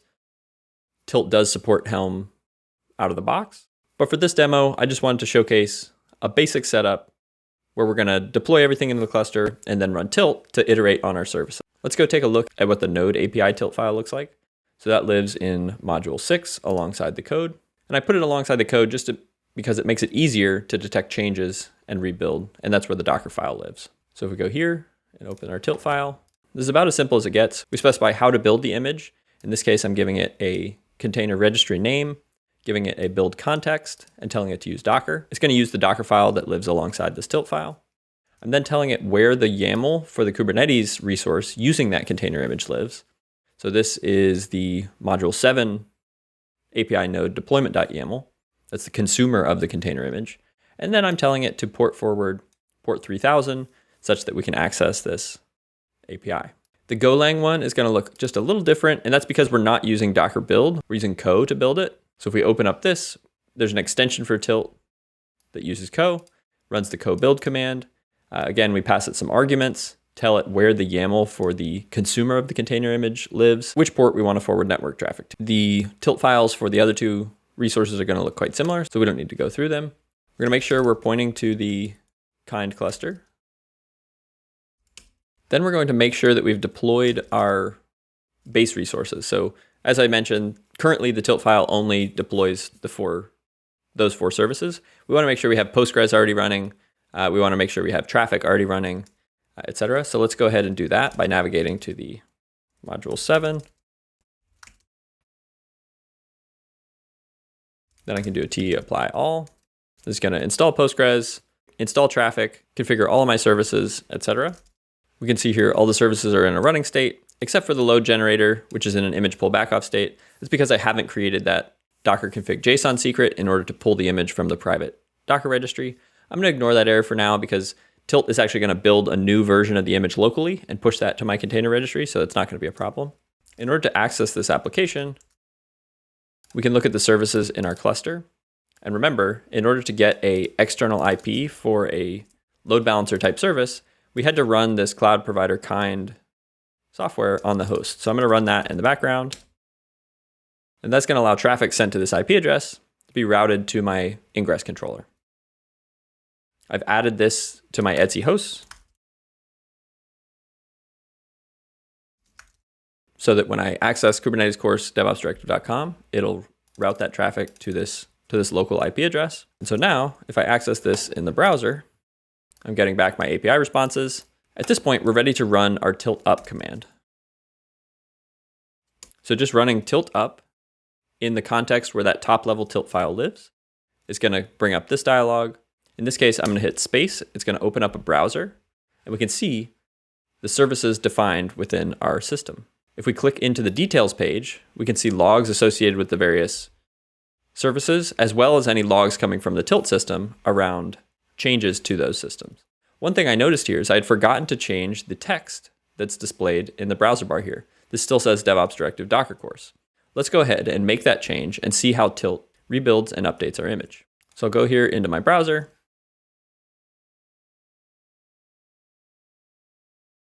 Search for DevOps Directive Docker course. Here it is. Change it to Kubernetes. Save it. And now let's go back to our Tilt window. You can see Client React detected that change, rebuilt our image in 5 seconds. And now if we go back to this tab and click refresh, we get the updated text here. And so now any change we make to any of our services, Tilt is going to detect that and make that modification. You can see the load generator is querying our node API, and so we're getting the logs from both of those. This is collating all those logs together. We could filter it down to a specific service, or we can get all of the logs in one window. We can also filter by regular expressions, or whether the logs are coming from the Tilt system or our applications. If we go into our Go application, let's just change the health check to, instead of return Pong, return blah, blah, blah. And then we click save. You'll see immediately Tilt detects the Golang change. It's rebuilding our image. You can see the logs from that build process. And with that, in 12 seconds, it rebuilt our image. Also, now that my Docker cache is hot, let's change that back and see how long it takes to build. If I go back over to Tilt, updating, and it looks like the time was cut in about half. Also, some of these other services are building much quicker. And so this is where you really want to optimize your Docker file so that your Docker image cache is working as efficiently as possible. And Tilt also has a concept of live updates, which allow you to specify certain files within a project that will get synced directly into a container without needing to rebuild it. For an interpreted language, this can make a huge difference. You may be able to skip the Docker build process entirely and sync changes directly into your running container. For example, if you were working with Python, you could specify that anything under the API directory should perform a sync, whereas any change to the dependencies via the requirements.txt file, that will run a full build. For a compiled language, it's a little less intuitive how this works, but as you can see in this Java example, it's syncing in some of the compiled class files from the build/jar directory and then restarting the process. Following these steps, they were able to optimize their build time for this Java application from their initial naive approach of nearly 90 seconds, which is clearly unacceptable for a local development loop, all the way down to under 5 seconds. There's docs for using and optimizing Tilt across a number of different languages, such as Go, Python, Node, etc. As you're setting up Tilt, make sure to go here and follow their best practices to ensure that your iteration speed is as quick as possible. We can also take a look at our deployments to see how Tilt is working behind the scenes.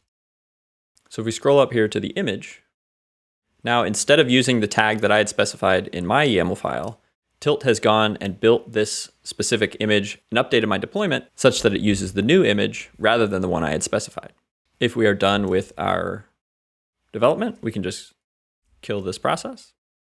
And so by using something like Tilt, you can now develop directly against a Kubernetes configuration that will match as close as possible to what you're going to run in production. This will allow you to identify and debug issues that live not only at your application layer, but also at that Kubernetes layer, or maybe in your ingress controller. So I would definitely take a look at Tilt, Scaffold, Mirror-D, or maybe Telepresence, and see if one of those meets the needs of your development teams. The other major developer experience issue that I've hinted at throughout the course is managing of secrets. So for all of our Kubernetes configurations, we are able to declare them within our Git repository. That serves as a source of truth that we can then use to deploy from and interact with.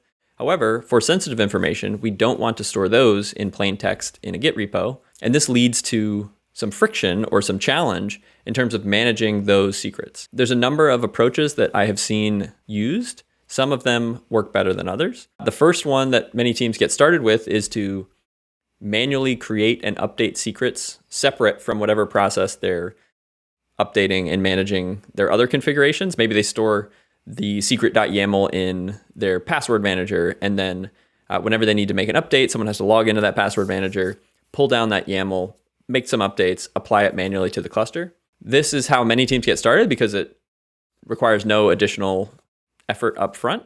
However, it quickly becomes a nightmare to manage, and it's very easy to have a human make a mistake in that process, forget to update the source of truth, or forget to apply it to the cluster at the right time.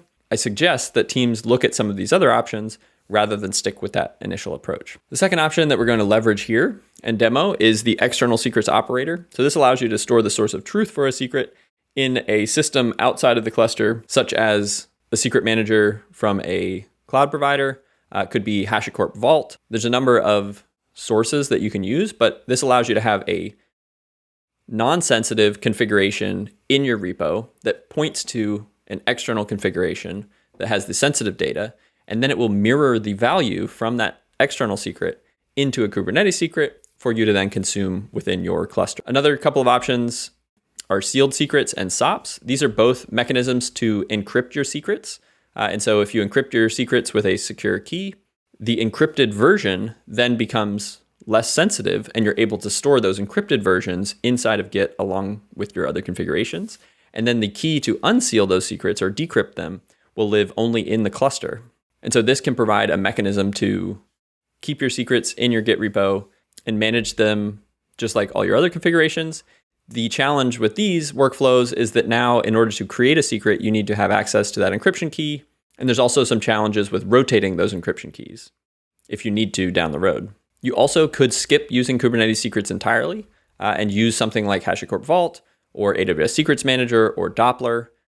And then you can have your application query those systems directly and pull in the credential values at runtime, avoiding the need to deploy Kubernetes secrets at all. There is sort of a bootstrapping process, right, where you need some credential to get access to the system, at which point you can pull in the credentials you need. Depending where your secret store lives, that could be a Kubernetes secret. That also could be using workload identity like we did for the Cloudnative-pg backups, where we were able to use a Kubernetes service account and tie it to a Google Cloud service account to leverage those cloud resources. One good option here that avoids the need for any static credentials is to use your cloud secret manager and then use workload identity to access those secrets using either a tool like external secrets operator or pulling them in at runtime from your application directly. The version of this that we're going to implement for the course is using external secrets operator with the Google Cloud Platform Secret Manager.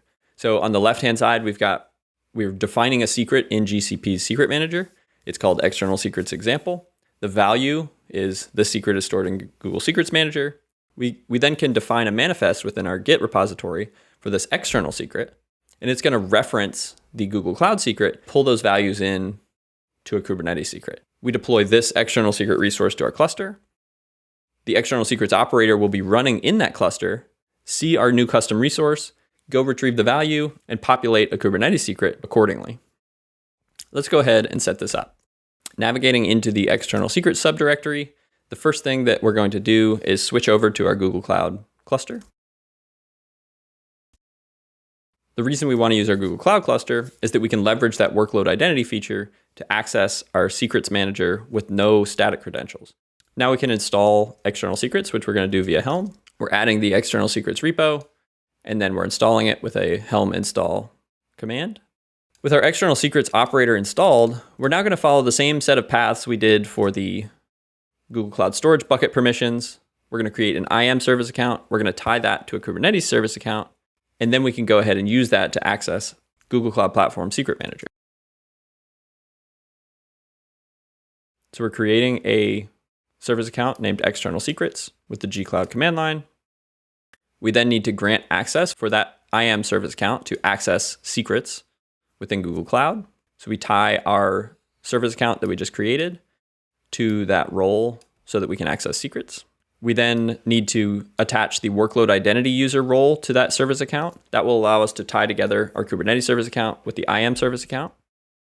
And specifically, we give it the context of the Kubernetes service account that's going to be the consumer. In this case, it's in the external secrets namespace, and it's named external secrets. We then need to annotate our Kubernetes service account with the appropriate annotation to enable that connection to take place. If we look here at our service account, the annotation we provided is for the GKE IAM service. Specifically, we want to be able to use the IAM service account named external secrets in this GCP project. Now, if instead of defining this service account YAML in our repo and applying it after the fact, we could have handled this within our Helm's installation directly. And so to do that, we would need a values.yaml file. And specifically, we would set looking at the Helm chart here, we can see that there's a service account field. And within that, there's an annotations object. And so we can set service account annotations. And then here is our annotation. And now within our installation command, we're going to make that an upgrade install command. And let's pass it our values file. And now if we reinstall, now that annotation would automatically be added to our service account without needing that extra step. The next piece of the puzzle is to create what is known as a secret store. And so this is the custom resource within external secrets operator that tells the operator where to find the secrets. And so for this, you use the cluster secret store kind. You could also use a secret store, which is namespace scoped. I'm calling this the GCP store. And specifically, I'm using the Google Cloud Platform Secrets Manager within my particular project. So if I apply that,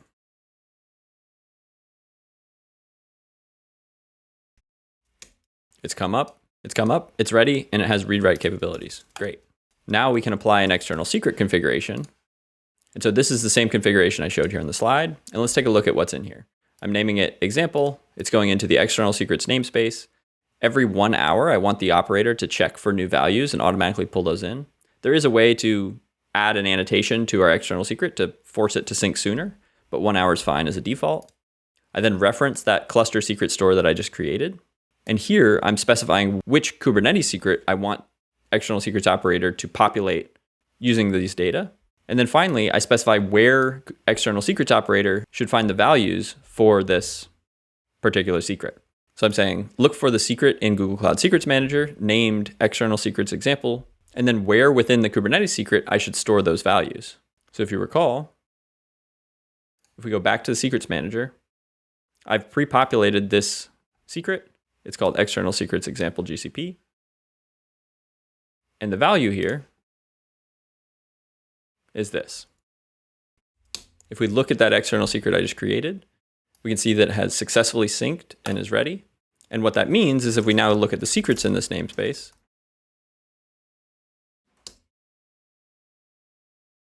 here is the secret. Here's the secret that it created based on the target name. If we look at the values, and specifically under the data key,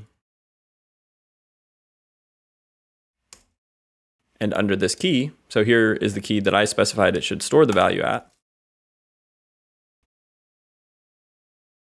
And then we'll base 64 decode. And we get the value that was stored here on the secret manager side within our Kubernetes secret. And so now we can store this external secret resource, which has no sensitive data, in our Git repo alongside with the rest of our configurations, but store the source of truth within Google Cloud Secret Manager, which is purpose-built for controlling and managing sensitive information.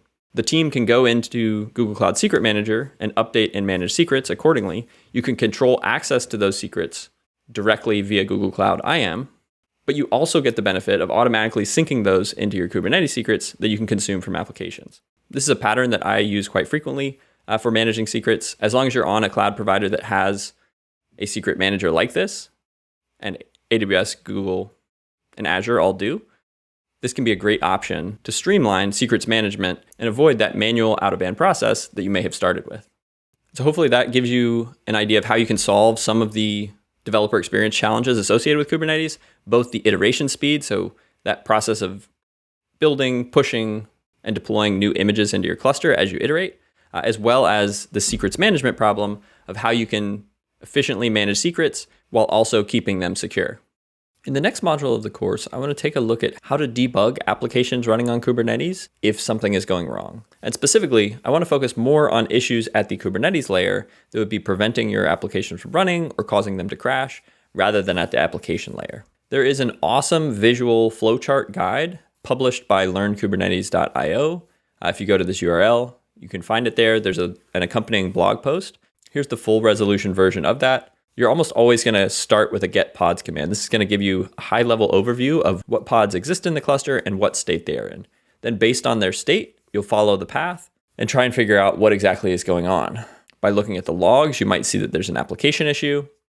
By looking at the description, you can see all the different events that the cluster issues about the pods. If your pod appears to be ready but is not working, you could port forward to that pod and access it directly from your system. And so while I don't use this directly anymore and generally just know these commands, this can be a great starting point as you're looking at debugging an application for the first time and you're not sure what to do next. To use as an example for trying this out, I'm going to deploy an example application from Google called the Microservices Demo. It is a pretend online shop made up of a number of different microservices. As you can see here, there's one for checkout, one for currency, one for sending emails, one for generating load, etc. And I have purposefully taken their configurations and made a handful of changes such that when you try to deploy it, it will break. Let's go ahead and deploy that broken version of the microservices demo into our cluster, and then try to walk through and figure out what specifically is going on and how to fix it.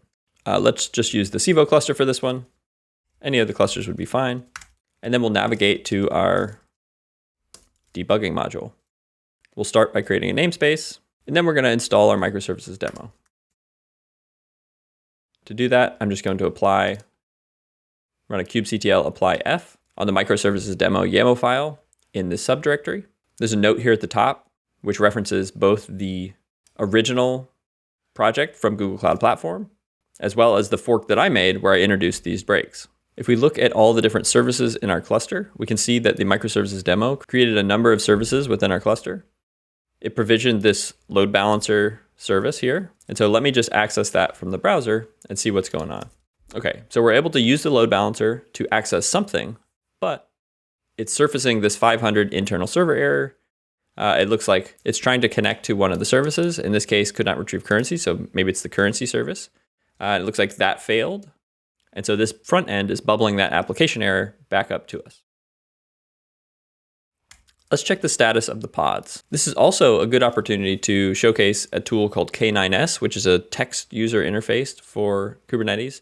And so if I just do K9s, it will start a TUI, a text-based user interface, and I can navigate around via my keyboard. And so rather than having to issue a whole bunch of kget pods, kdescribe pods, etc., I can just run K9s and navigate around accordingly. You can see the current kubectl context at the top.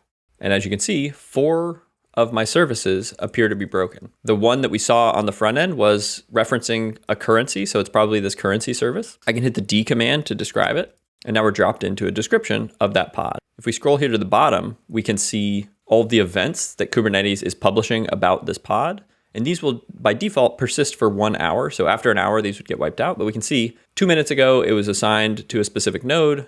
We then pulled the container image. It started, but then the readiness probe failed. So let's take a look at what's going on here. If we scroll through the definition for this pod, for this deployment, we can see the reason here is that this was killed. That means out of memory killed. It tried to use more memory than the limit that was specified. And so if we look down here in the request section, it's only requesting 5 megabytes of memory and it has a limit of 10. So why don't we bump those up and give it additional memory and see if that solves the issue. I'll open up my microservices demo.yaml. I'll search for currency service, find that deployment. And as you can see, I've commented out the original values and have replaced them with these insufficient values. So if I replace the original values and then do an apply again, now let's go back into K9s. You can see the currency service original pod was crashing. We have a new replica coming up from that modified deployment. The new one appears to be healthy and the old one was taken down. Okay, so that's one of our 4 issues solved. Let's load the application on the front end again and see what happens and see if we get a different error. Okay, so we're still getting 500 error, but in this time it's talking about the cart service. Let's take a look at the cart service. It is indeed in a non-ready state, and we can see that it has been restarting over and over and over. Okay, let's go ahead and describe that. We're going to take a look at the events. We assigned it, we pulled the image, we started, and then the liveness probe is failing. If the liveness probes that we specify are not passing, then Kubernetes will assume that the application is unhealthy and will kill the pod in order to try again. If we scroll up to look at our readiness and liveness probe definitions here, we see that for liveness, it's checking on our pod on port 8080, and our readiness is the same. And so why might that not be working? If we scroll up here to the container definition, we can see that the actual port that's specified is port 7070. The kubelet is trying to check for liveness on port 8080, but the application is actually listening on port 7070. Let's go ahead and fix that. To our definition, we go to the cart service, scroll down, and as you can see, I had commented out the original version and replaced it with this bogus port. Now we'll reapply. And we'll go back into K9s to see if that fixes things. We've got our new pod coming up associated with that modified deployment. It appears to be running, but it's not in a ready state yet. And now our cart service appears to be healthy. We've got 2 additional pods that seem like they're having issues. Let's take a look at the Redis cart. We see that it is in an image pull back off state. So that means that Kubernetes is unable to pull the image associated with the container. If we look at the events, we can see more details about that. Pulling image, Redis Debian, failed to pull image, Redis Debian. So let's go to the Docker Hub page for the Redis container image. Look under tags. And so we're trying to pull the Debian tag. No tags found. So perhaps this tag is just simply invalid. Instead, let's take a look at one of these other versions. Let's use version 7.2.5. We'll go into the YAML file. We'll search for Redis cart. We'll find the container image. And yes, so here's the bogus image that I had added to make it fail. It looks like the original definition uses this Redis Alpine image. Let's go ahead and use that. We'll apply, go into K9s. And now our Redis cart service has come up healthy. And finally, we have our load generator service. Oh, interestingly, the cart service is still failing. Let's take a look at that. Oh, it looks like I maybe modified only the readiness probe and not the liveness probe. So let's go and fix that.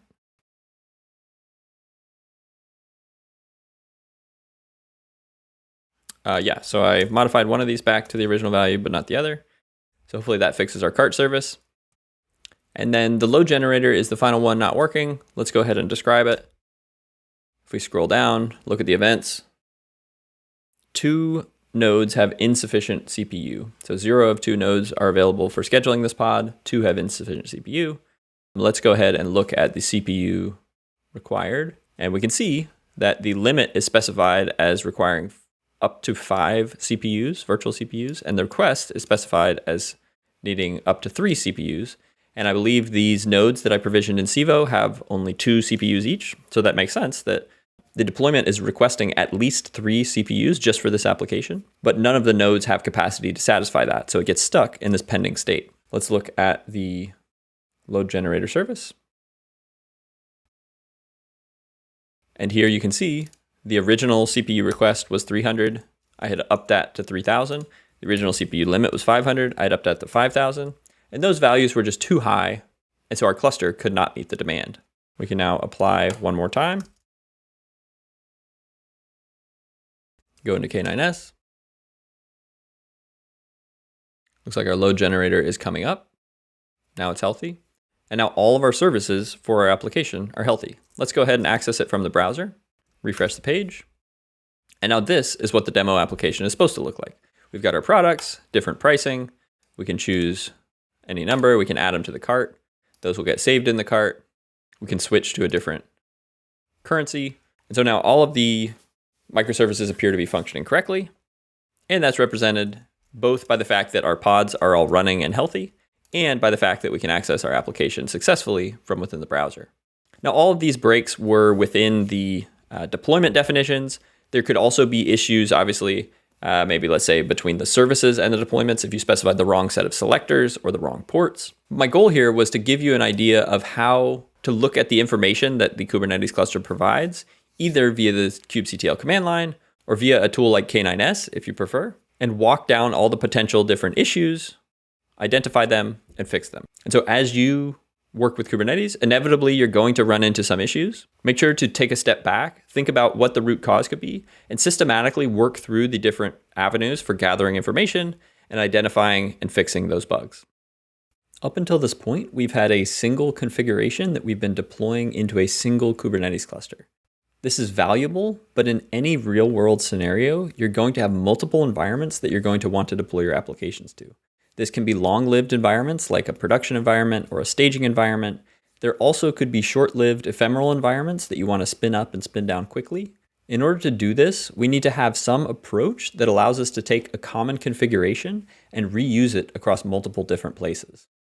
There's a few popular tools that I'm going to cover here in this section, describing the trade-offs between them, and eventually building out a fully working example of our demo app that will deploy to multiple clusters. The first tool that I'll cover is Kustomize. It is a command line tool that is built into kubectl. It also can be installed as a standalone binary, and it uses what is called a base and overlay model. You start out by defining some base configuration. This is going to have all of the common fields that all of your environments use, and maybe some default values as well.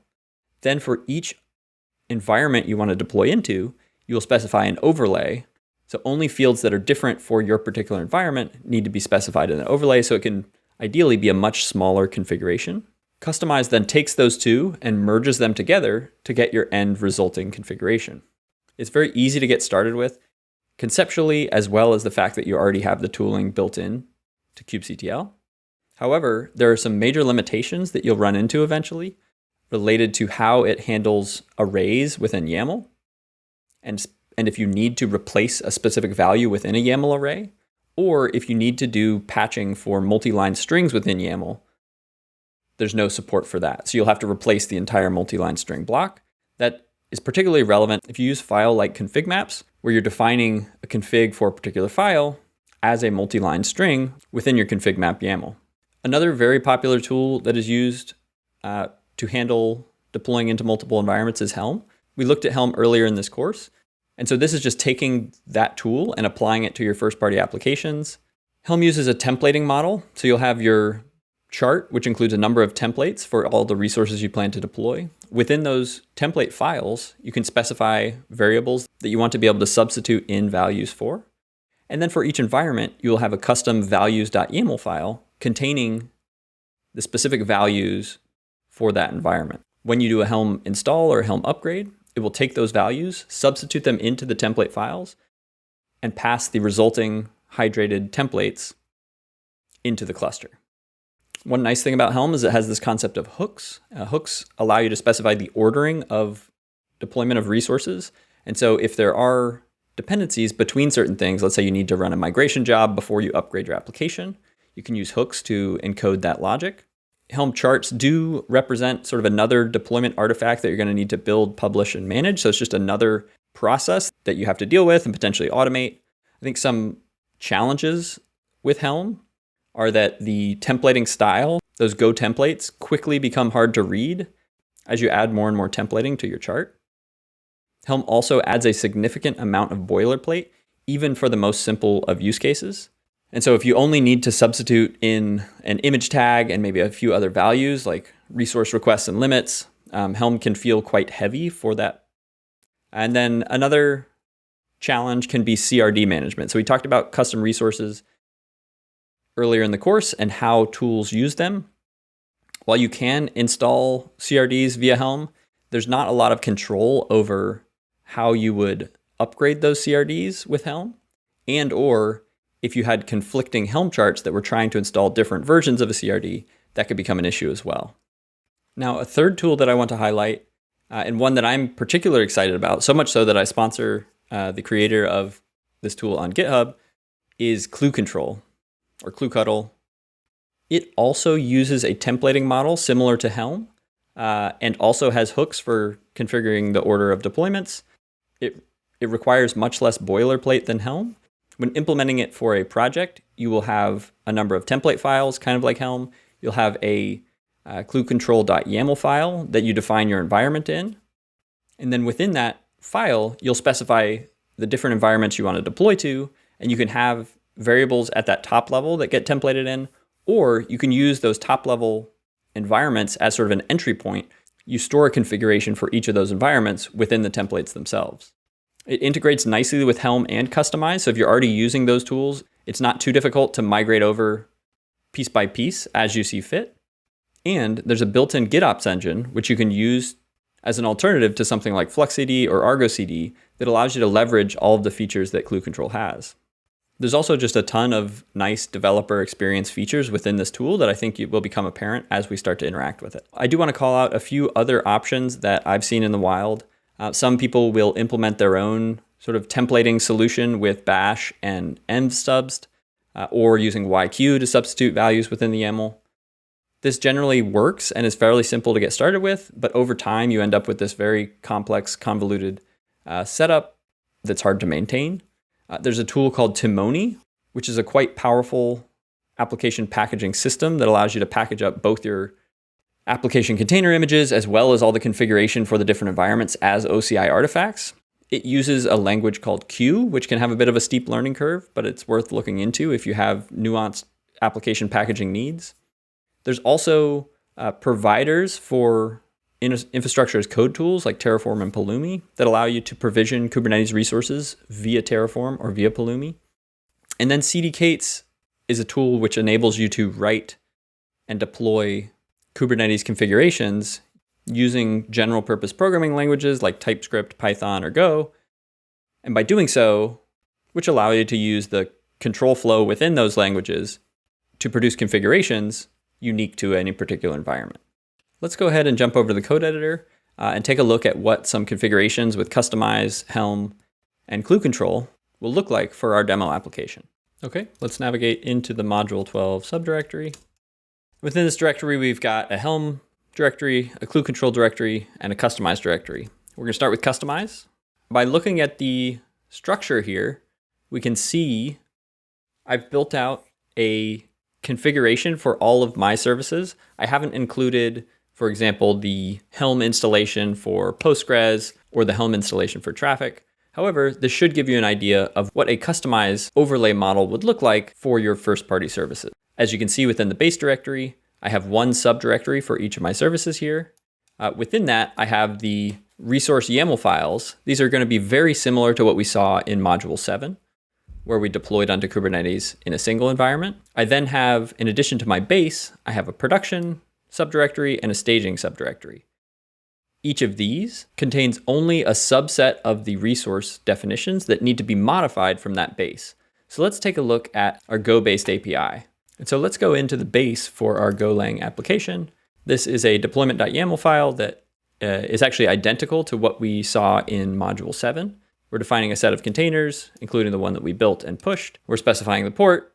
We're giving it some resource limits. We're specifying the security context. So this is all stuff that we've seen before.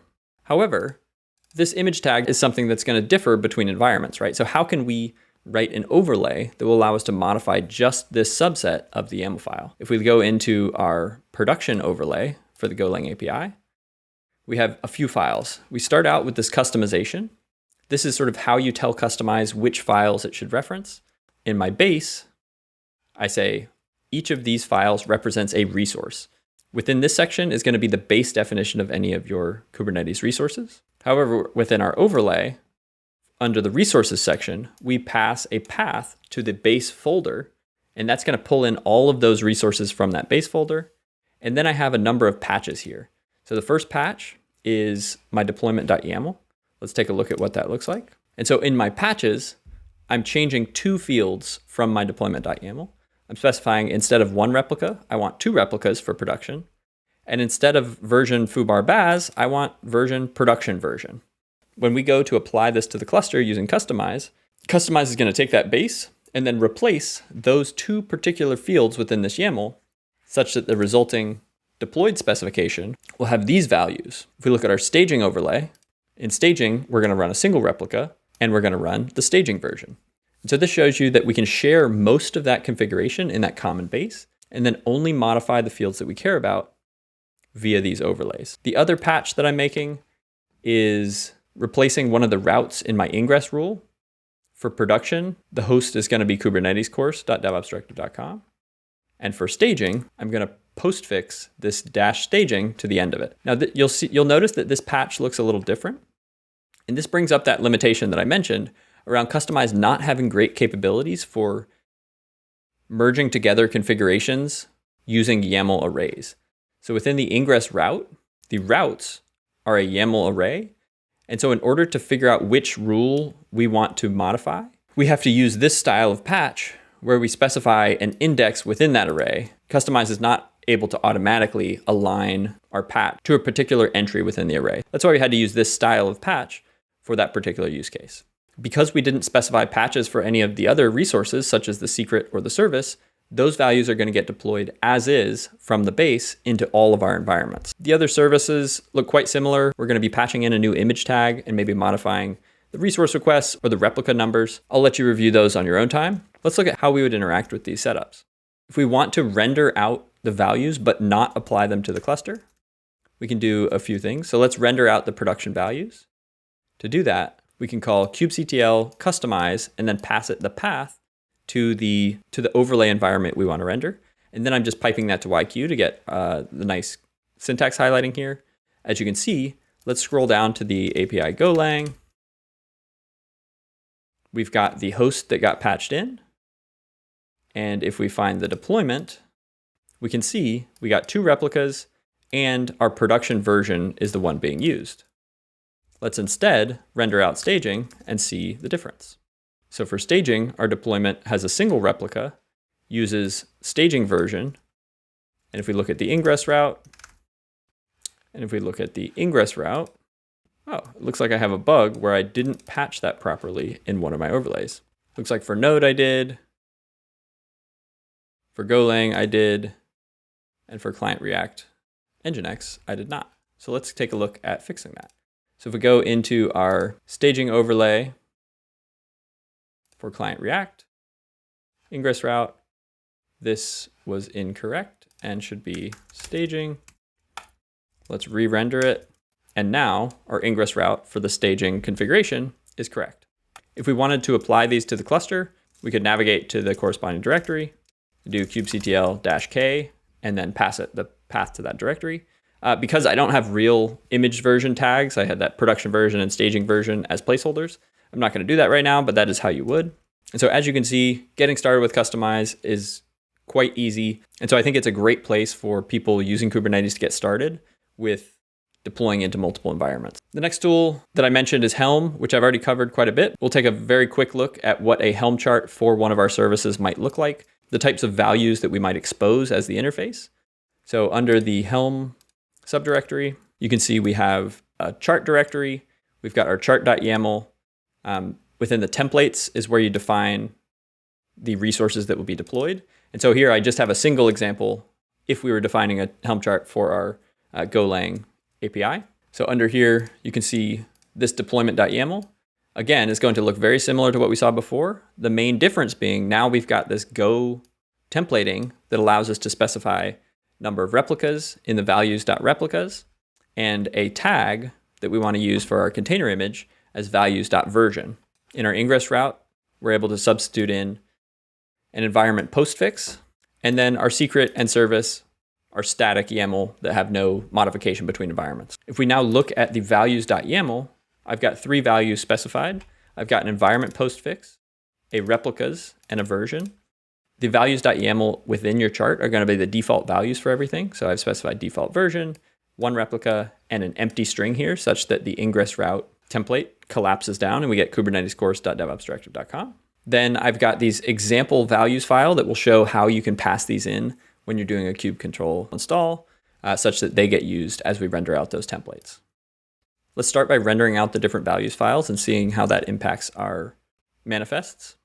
To do that, we can use the Helm template command. So here I'm calling Helm template, passing it the path to the Helm chart, and then piping that to YQ just so we get nice syntax highlighting. And this will render out the values based on the defaults in our values.yaml. So we would expect the image tag to be default version, a single replica, and an empty string used in that ingress route. If we go to our deployment, you can see default version was indeed used. We have a single replica, and our ingress route did not have any postfix on our subdomain. Great. If we then want to render out production, for example, we want to pass that Helm template command, the -- values option, passing it the values file that we want to use. In this case, it's the values.production.yaml. So we're going to expect 2 replicas and production version to have been used. Scrolling but down, we see that's exactly what happened. 2 replicas and the production version was used. Now, if instead of Helm template, we used a Helm upgrade -- install like we've been using for a lot of our third-party Helm charts, we would pass it that -- values option, pass it our values file, and these would get applied to the cluster as a Helm release. Now, the other things that I mentioned about Helm is like this is an additional artifact that you need to build and publish and version, etc. So we have a package command. So if I do a t package, that runs the Helm package and passes it the path to our chart. Using the version that's in our chart.yaml, it will then create a tarball containing our Helm chart. So here we see API Golang Helm chart version 0.1.0. So it bundled up our Helm chart into this package. We can then take that package and push it to a registry of our choosing. So if I do t-push, it will do Helm push, passing it the tarball that I just generated, passing an OCI registry where I have created a repository for this particular chart. So I had created this repository on Docker Hub.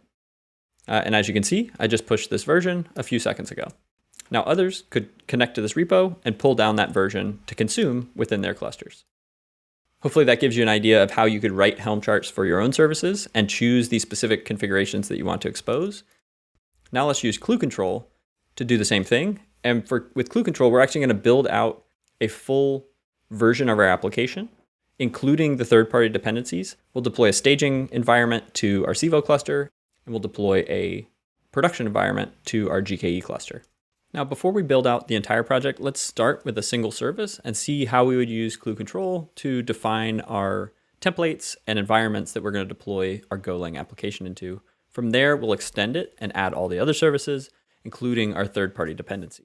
So I'll navigate into the Kluctl single service directory, and we'll open up this .kluctl.yaml file, which is where you define all the different environments.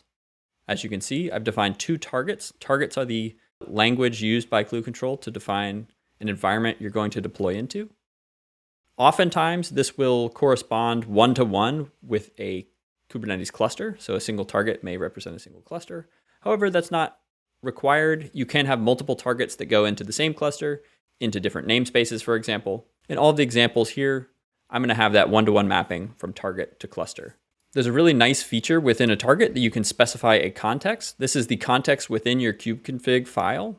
By doing so, you can avoid the potential for you being authenticated against the wrong cluster and applying an incorrect configuration, which could be catastrophic if you did so against the production environment. By adding a context here, you're able to eliminate that whole class of bugs entirely. In addition to targets, you can define arguments. These are top-level global variables that can be used throughout the entire Kluctl project.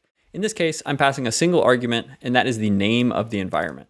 So I'm going to pass it either production or staging. Using that argument, I'm going to be able to load additional configurations that will get injected into my templates. This discriminator field is how Kluctl keeps track of which resources it is managing. So you need to have some sort of discriminator here, which will allow the tool to uniquely distinguish between different targets. If you're deploying into separate clusters, this is less critical, but still best practice. If you're deploying into the same cluster, this is the only way that Kluctl can know which resources it is managing for a particular configuration. And that allows it to do things like prune and delete resources safely. So here I'm templating in the name of the target itself into this discriminator. So this will be Kluctl-staging and Kluctl-production as my discriminator. The next important concept and file to look at is the deployment.yaml file. This is separate from the concept of a Kubernetes deployment. So you'll see these deployment.yaml files throughout the Kluctl project. Within my repo, I'm using lowercase deployment to mean a Kluctl deployment. And then as I have throughout the course, I use the uppercase D deployment to refer to a Kubernetes deployment. If we look in this file, it has a few things. First, it's loading in additional variables. So like I said, at that single argument at the top level, you could put more arguments at the top level, but it can quickly get quite noisy if you put all of your templating configurations within your Kluctl file. So instead, I've opted to have just the environment name there, and then I'm able to use that environment name to load in an additional configuration file. So within this, I'm loading in a file at config/staging or production. So if I go in my config subdirectory, you can see I have a production file and a staging file. And these configurations at this top level are going to be sort of variables that are shared across different services. So for example, I have my host name, which is shared between my 2 backend services as well as my React client. And so by putting it at this location, I'm then going to be able to reference that shared vars.hostname across all those different manifests. And so depending which target I choose, I'll either load in kubernetescourse.devopsdirective.com or I'll postfix that -staging, just like we saw in some of the other tools. Also within deployment, I have further deployments listed. And so you're able to reference other deployments to recursively go through your directories and define how you want all the resources to be applied. In this case, I have one path called namespaces, that's this subdirectory, and I have another path called services here. I then have a barrier, and what a barrier does is ensures that items that come prior to it in this list will be executed first, such that my namespaces will be created before my services try to spin up.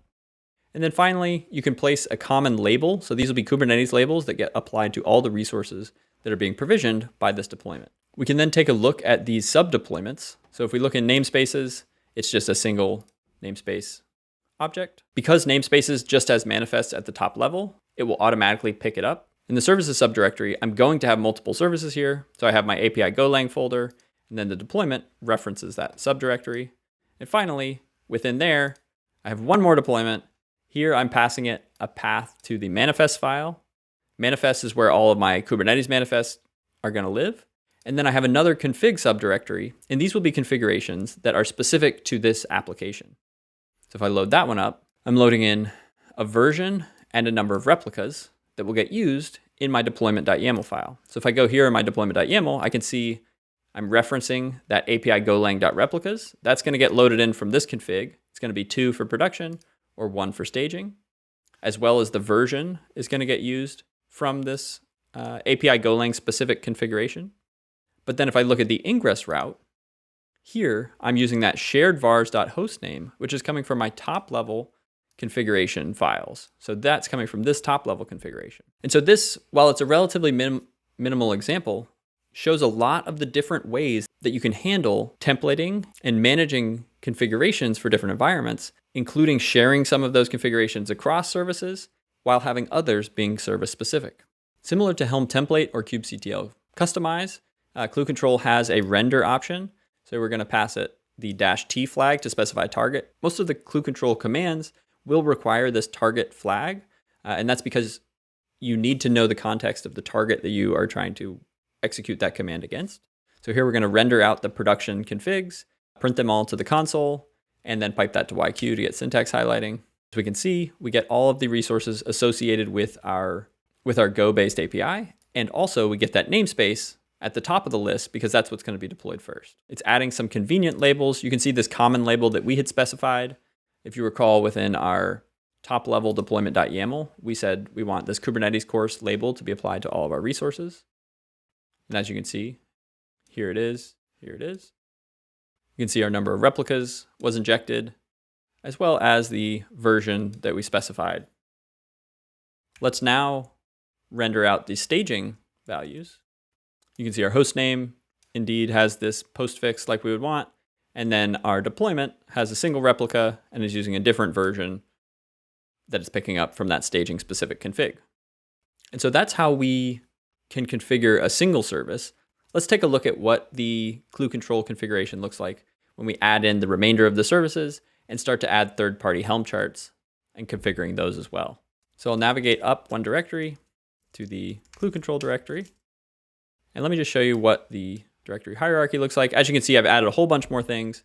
The API node, client React, load generator Python, etc. Those are going to look quite similar to what we just saw with the API Golang, where each of them is going to have a config subdirectory with a production and a staging YAML file, one for each environment. They're going to have a manifest subdirectory containing all of the Kubernetes resource manifests with those template placeholders that will be overridden at deploy time. What's new here is that I have this third-party directory where I'm now installing Cloudnative-pg as well as traffic from a Helm chart. Let me look at my top-level deployment, and we can compare it to our deployment from before. So previously, I just had namespaces and then a barrier and then services. Now I have namespaces, a barrier, now my third-party applications, and I need to have another barrier because my Postgres cluster that I'm deploying will need to use the custom resources that Cloudnative-pg is installing. And then finally, my first-party services are going to run last once all of that base layer of infrastructure is deployed. Going into our third-party subdirectory, we've got two things. We've got our traffic installation and our Cloudnative-pg installation.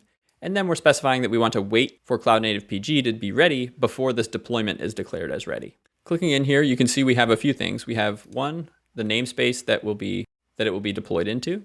Two, we have a Helm values file that if we wanted to use any non-default values, we could specify them here. And three, we specify the chart. So we've got our Helm repo, chart name, the version we want to deploy, what we want the Helm release to be named, the namespace we want to deploy into. And then this output file is an optional field, but it is where Kluctl will render out the contents of the Helm chart.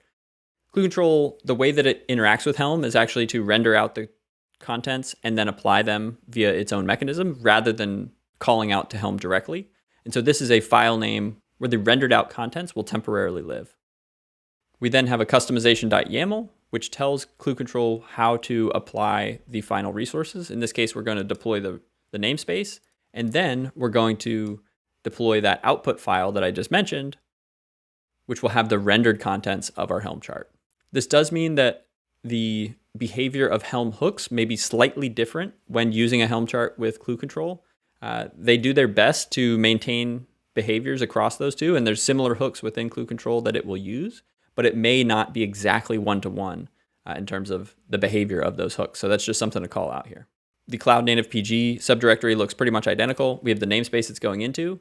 We have the Helm chart itself, including version, repo, name, etc.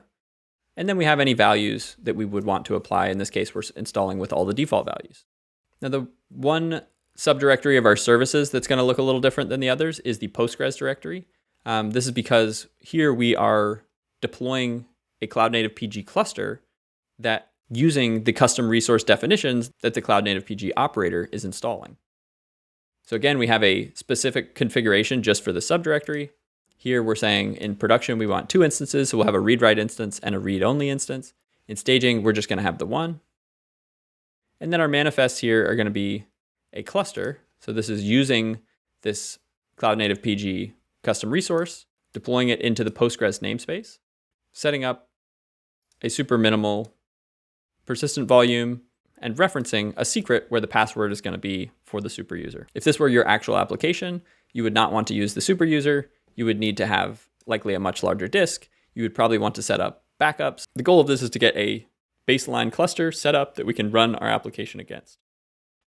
So let's go ahead and deploy our staging configuration onto the Civo cluster. This was the context name for that cluster in my kubeconfig. To showcase that the context set in this configuration does indeed get applied, let's do a kubectx for my kind cluster. So even though my default context is this kind cluster, Kluctl is going to use the context specified here. We'll do t deploy staging, and that just does Kluctl deploy, passing it the staging target. You can see that when you run this deploy command, it goes through a number of steps to figure out what it needs to deploy. It then will give you a diff against the current state of the cluster and your proposed deployment. So in this case, all these objects are new. It's deploying all of our application resources. It's defining the custom resource definitions for our third-party apps, etc. Oh, one thing I didn't call out that I will look at now is the hooks that I use to ensure that my migrator job runs before my applications. If we look under our Golang application, under manifests, the DB migrator job has a hook specified as pre-deploy and a hook wait specified as 2. The secret for the migrator password also has a hook pre-deploy and a hook wait of 1. So this is going to ensure that my password is created first, my job is created second, and both of those are created before the Golang application comes up. Because I'm sharing a database schema between my 2 APIs, or it's a little bit less realistic, you should not have 2 services that are depending on the same API schema.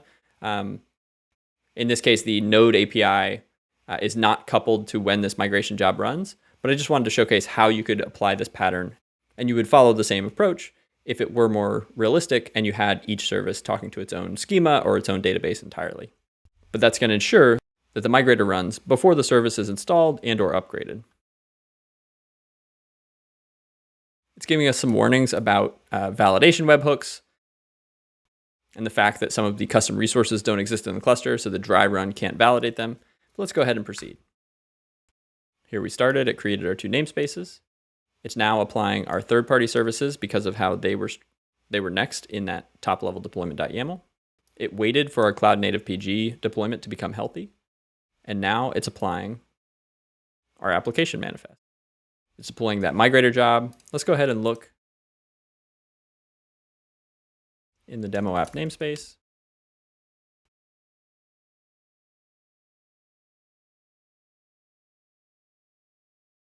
Let's look at the logs for that. Okay, logs, DB migrator.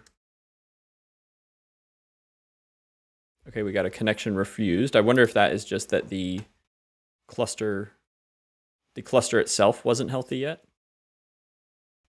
Yeah, so it looks like our cluster is still coming up. It looks like my Postgres instance is now up and running. Let me go ahead and just rerun the Kluctl install. And that's the nice thing about having everything defined declaratively. We can just reapply that same configuration. And ideally, issues will self-resolve as the resources come alive.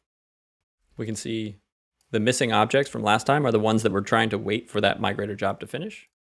So if I run this, We've got our migrator job should be coming up. Looks like the migrator job completed successfully. It then created our Go API deployment. So that's great. Our React client is in a crash loop back off state. Let's look at the logs. It was not finding our Golang API running. Now that it is running, the next time Kubernetes tries to restart it, it should come up healthy. Or we can speed that along by doing a K, rollout, restart, deployment, client, React.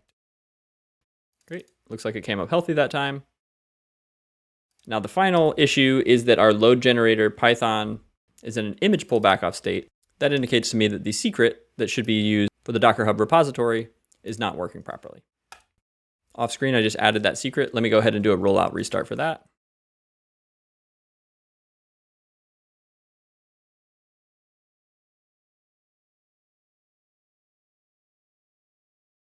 Container creating state, and we're in a running state.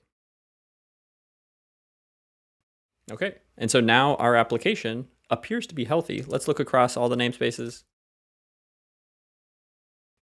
If we find our public endpoint for the load balancer, here it is. This is what traffic is going to be listening on. So let's go ahead and modify our etc host file. We could also set a public DNS record for this, but it's just faster to do it this way.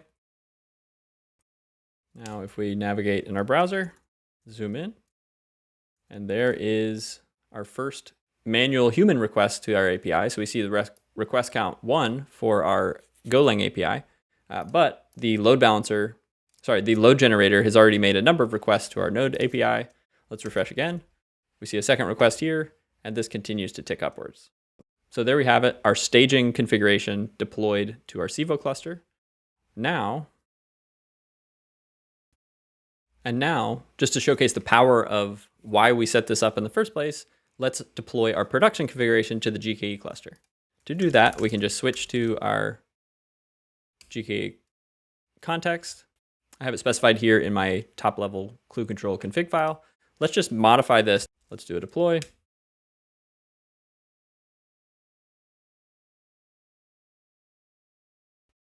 Again, we got the same listing of objects.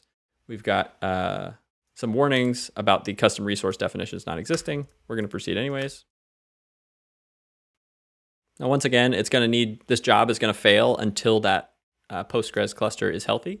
And so let's just let it sit here for a minute and see if the retries on that job will be sufficient.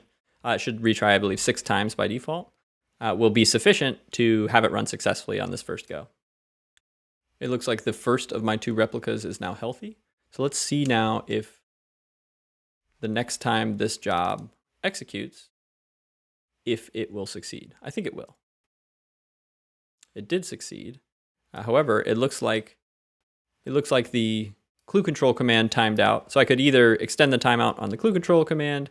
I could add an additional dependency to ensure that the migrator job didn't execute until my cluster was up.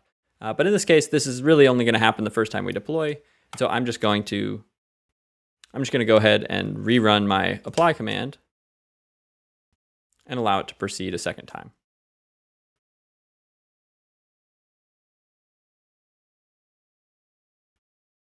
Looks like everything was applied. I'm not sure what this issue here at the end I'm seeing. Something about how the command line is trying to access the secrets that it's provisioning.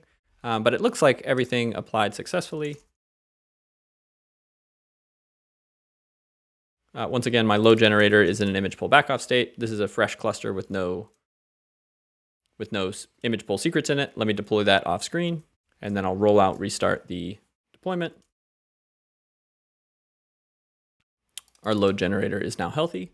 Also, you can see that I have 2 Golang APIs here because I implemented that configuration with the production instance having 2 replicas and the staging instance only having the 1.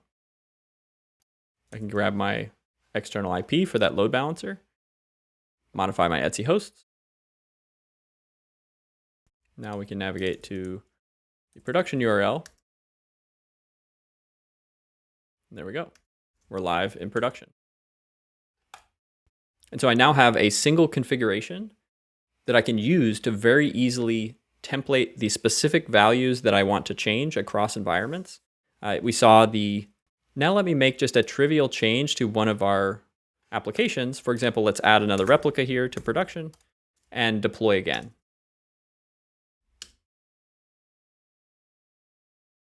This diff feature is incredibly powerful and can help you from making stupid mistakes because we can see exactly what is changing between resources. Here we see the number of replicas in this specific deployment is going from 2 up to 3. Great. I haven't seen any other tools that do this good of a job of diffing against the live state of the cluster. When you're using GitOps, you can see a Git diff that's still one layer removed from what is deployed in the cluster. It should match, but it doesn't always. Now if we do a get pods in the demo app namespace, we can see 3 pods, including the one that just came up 16 seconds ago. Hopefully that gives you an idea of how powerful Kluctl is in terms of it gives us that templating power of Helm, but without a lot of the overhead and boilerplate that comes with it. It kind of gives us, it's basically as easy to get started with as Kustomize. There's a few additional files we need to use, and we do have to install the Kluctl binary. Given the power that it brings, I think that it's totally worth doing so. Pretty much any greenfield project that I'm building out right now, I try to use Kluctl unless there's some reason that I can't. And I would urge you to as well. We'll see in the CI/CD section that there is a built-in GitOps controller. So we'll be able to take all of those capabilities that we just learned about and apply them automatically to our cluster using the Kluctl GitOps controller and really take our automation of deploying to different environments to the next level. Another important operational consideration with Kubernetes is ensuring that your cluster remains up to date, both the control plane as well as your worker nodes. Kubernetes, the project, releases updates every 3 or 4 months, generally about 3 times a year. And after a certain period of time, they stop maintaining those older versions. That means those older versions won't get security updates. And as you build out on top of Kubernetes, you're inevitably going to find a feature that was released recently that you want to leverage. This module, I'm going to take a quick look at one possible procedure for updating your cluster and nodes safely. This is a procedure that I've used a number of times. In certain cases, your managed cluster may not provide the level of control that is required to do this, and you may have to upgrade in place. But if possible, I suggest using an approach like this. The first step of any upgrade is to check and see if you are utilizing any of the APIs that may be removed in the version you're upgrading to. So as the Kubernetes APIs evolve, they add new versions. Old versions may get taken away. And so you want to make sure that you do not have any of those older resources deployed into your cluster. And if you do, you should upgrade them to the newer versions. They have an upgrade path where they wait a few versions before they remove any deprecated resources to allow you to move to the new version, get the new resource type, get the new resource version, upgrade your resources to unblock the next upgrade. There's an open source tool that can help to do that called KubeNT or Kube No Trouble. Here's the GitHub repo for it. I'm going to run it against my clusters just to verify that I'm not using any. This will scan your cluster, check what API version you're using, and check all of the Kubernetes resources that are deployed to make sure that none of those are being removed. And it will warn you if they are. Once you're sure that you're not using any of those deprecated APIs, you want to upgrade your control plane. Now, your control plane can be ahead of your worker nodes in terms of version. But it used to be by 1 minor version. I believe they've relaxed that to now be 2 minor versions. So you'll want to upgrade your control plane version first. And then once your control plane is upgraded, you want to upgrade your nodes. There's 2 paths to doing this. You could either upgrade the nodes in place. Usually what this means is that the cloud provider, such as in GKE, has a concept of a node pool with multiple nodes in it. It will add a new node with the newer version, cordon and drain the older node, which will move traffic onto the new one, and cycle through the nodes in your node pool one at a time or multiple at a time, depending on the configuration settings you've applied. The other option, which I think is safer, is to deploy an entirely new set of nodes using the newer version. Once those have come up and are healthy, you can then shift the workloads that are running in your cluster onto those new nodes. And once that is done, you can delete the old nodes. This blue-green approach is safer because if something goes wrong in that upgrade process, it's very easy to shift the workloads back because you already have a set of healthy nodes, and you're much less likely to encounter downtime due to having an upgrade issue and not having available capacity at the ready. I'm calling out here that some people do away with this problem entirely by moving to an entirely new cluster. So rather than upgrading your control plane, some people back up the state of an entire cluster and shift it over. If you have a bunch of stateful workloads running in your cluster, this is much more difficult to do with no downtime.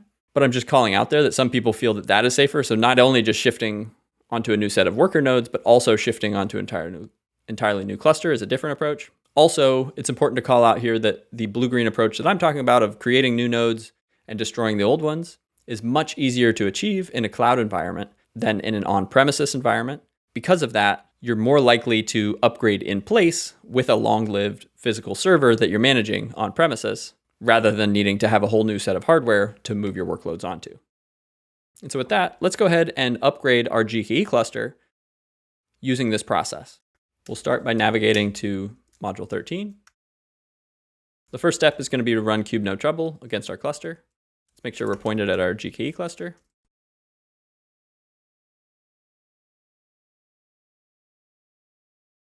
It will use your default kubeconfig context. So I'm running just the kubeNT command. That should have been installed by DevBox. Here it's using Rego, which is a language that you can use to specify types of policies. It's checking against all of the different Kubernetes APIs that were deprecated in each of these versions, or that are planned to be deprecated in the future. We got no warnings back, so that means we are good to go, and there are no deprecated APIs being used. So we can proceed to the next step. If we look at our Kubernetes cluster in the console and click into it, we can see I am on version 129.6. Then we want to list the available versions that we can upgrade to. GKE maintains 3 release channels. There's a stable, which upgrades the most slowly, regular, a bit faster, and rapid has even more versions available. As you can see, only the rapid channel can you use the 1.30 versions. So let's make sure that our cluster is indeed using that rapid version. So we'll update the release channel accordingly. That runs the gcloud container clusters command and passes it the rapid channel. And let's pick one of these versions that we want to upgrade to.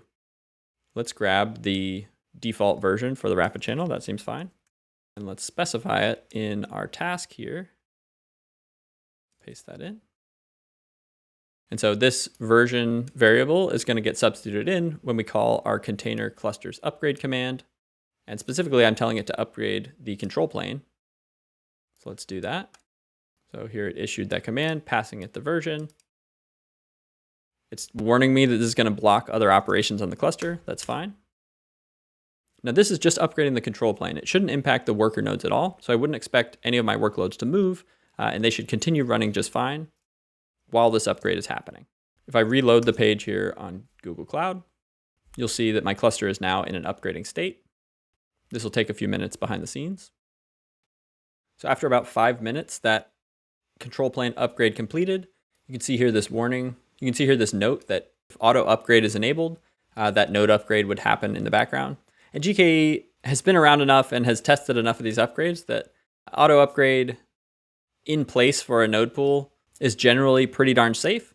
But if you want to take one extra degree of safety, you can do what I'm about to show you and provision a new node pool on that new version and shift the workloads onto it. To do that, we're going to run the node pools create command. It's going to be the same machine type as before, 2 nodes within it, passing it our cluster and zone. Just as a reminder, previously we had just the default pool. Now we have the default pool and the updated node pool. You can see the versions are different because the new node pool is going to use the same version that the control plane is using. If we do kget nodes within the cluster, we can see the 4 nodes here. 3 of them are ready and 1 of them is not. Now all 4 nodes are ready. At this point, we want to shift the workloads from the old node pool to the new one. I have this command here you can do what's called coordinating a node, and that will apply a taint such that new workloads will not be scheduled onto it. Then you can issue the drain command, which will terminate all the workloads on an existing node. There's some additional options here that can help if things are getting stuck around if there's empty directory volumes that would prevent a workload from being deleted, or getting stuck for another reason, you can add the force flag. The first thing that I'm going to do, though, is to just cordon the nodes. So if I just want to cordon the 2 old nodes, let's do kget nodes. Let's do kget nodes. And then we'll issue a k cordon on that node. And that node. You can see that the status has changed from ready to ready scheduling disabled. Because this is now cordon, new workloads will not be scheduled onto it. If I do a kget pods, dash o wide, you can see that these are currently all scheduled onto the default node pool. But if I do a k rollout restart on a deployment, as you can see, they were now scheduled onto the new node pool. Great. Any workloads that you're worried about having downtime for, you would roll out restart. And as those new pods are scheduled, because we've cordoned the old nodes, they'll get scheduled onto that new updated pool. Now, just to force everything else, once you've moved the workloads that you're worried about downtime for, you can issue this drain command. And specifically, you can pass it the force flag, which is kind of like taking a sledgehammer to it and just saying terminate all the pods regardless of their current state. So let's go ahead and do that just to force everything else over.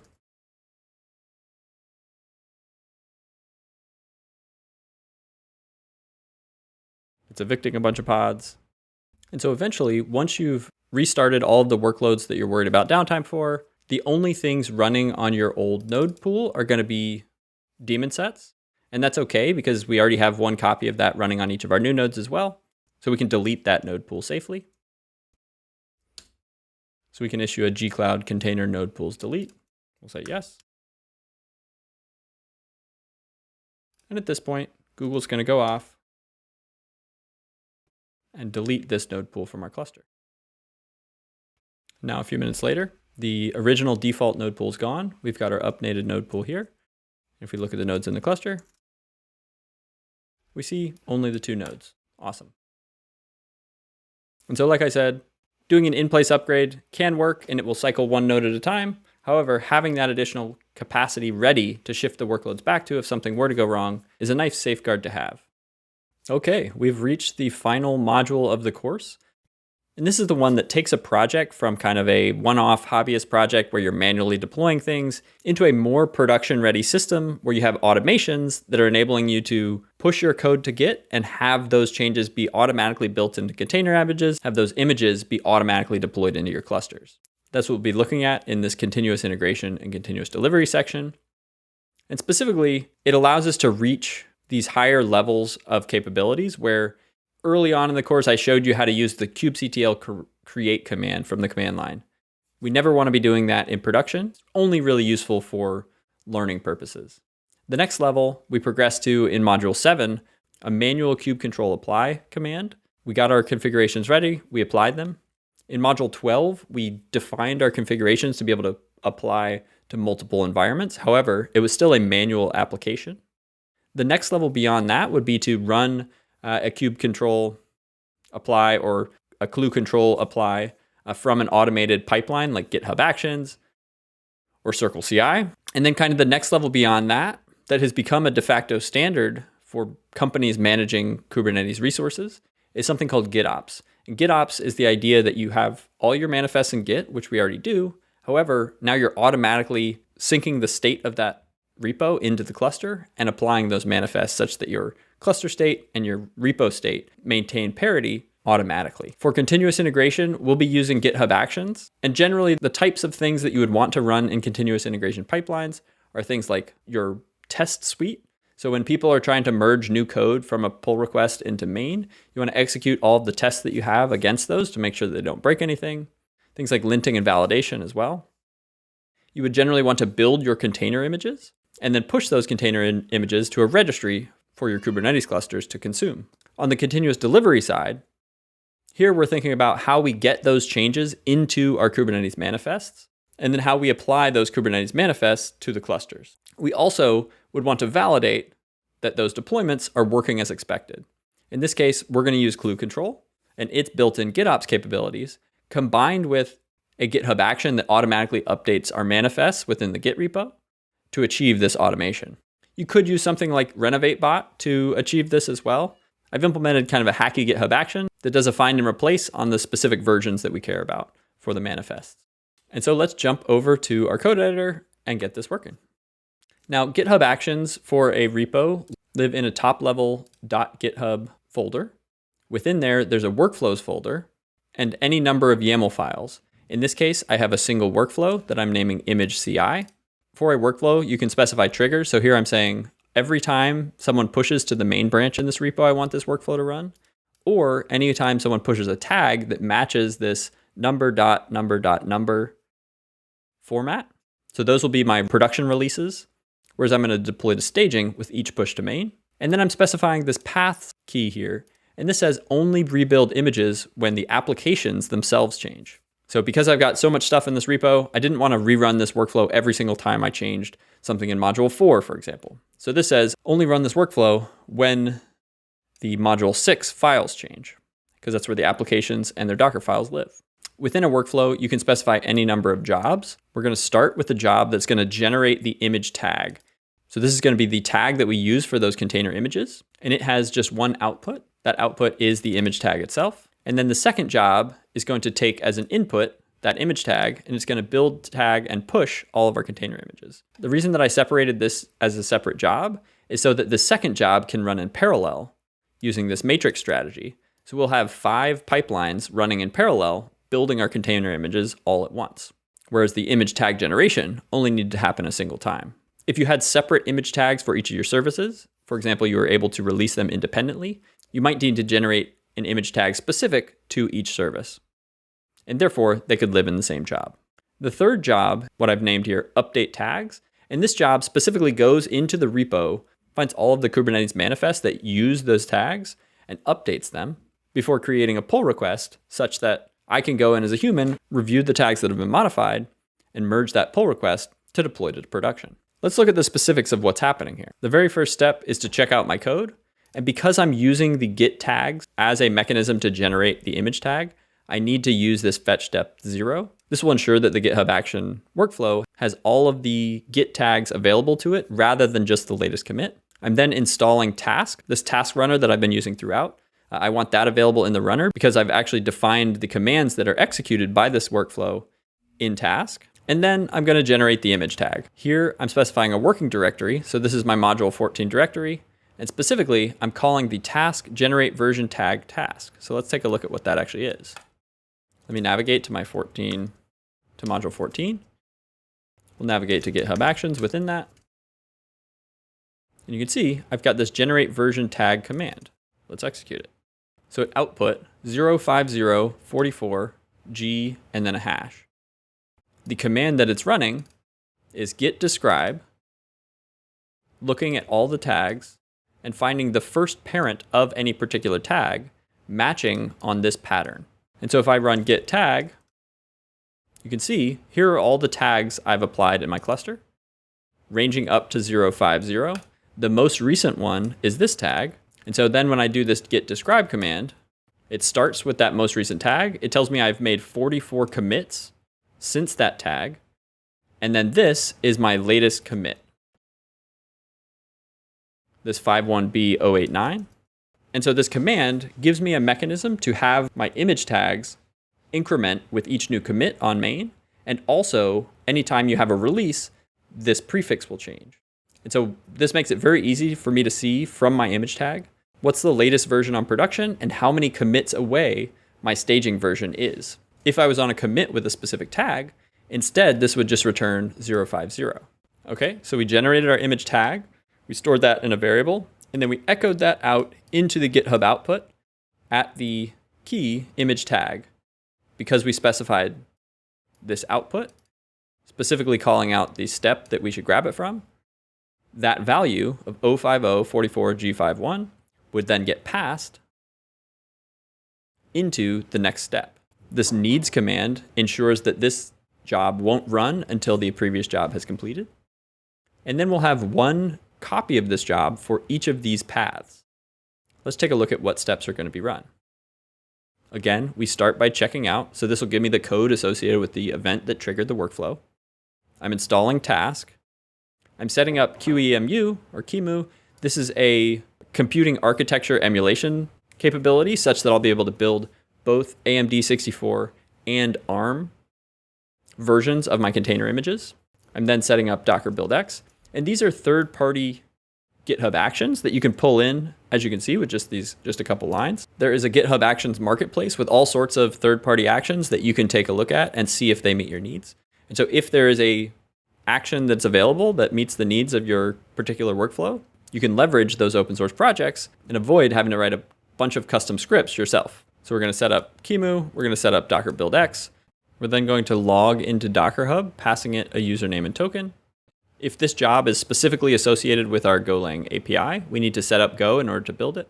We also need to set up Co, which is that tool we're using to build the container image, only if this copy of the job is running for our Golang API. And then finally, we run the build image command.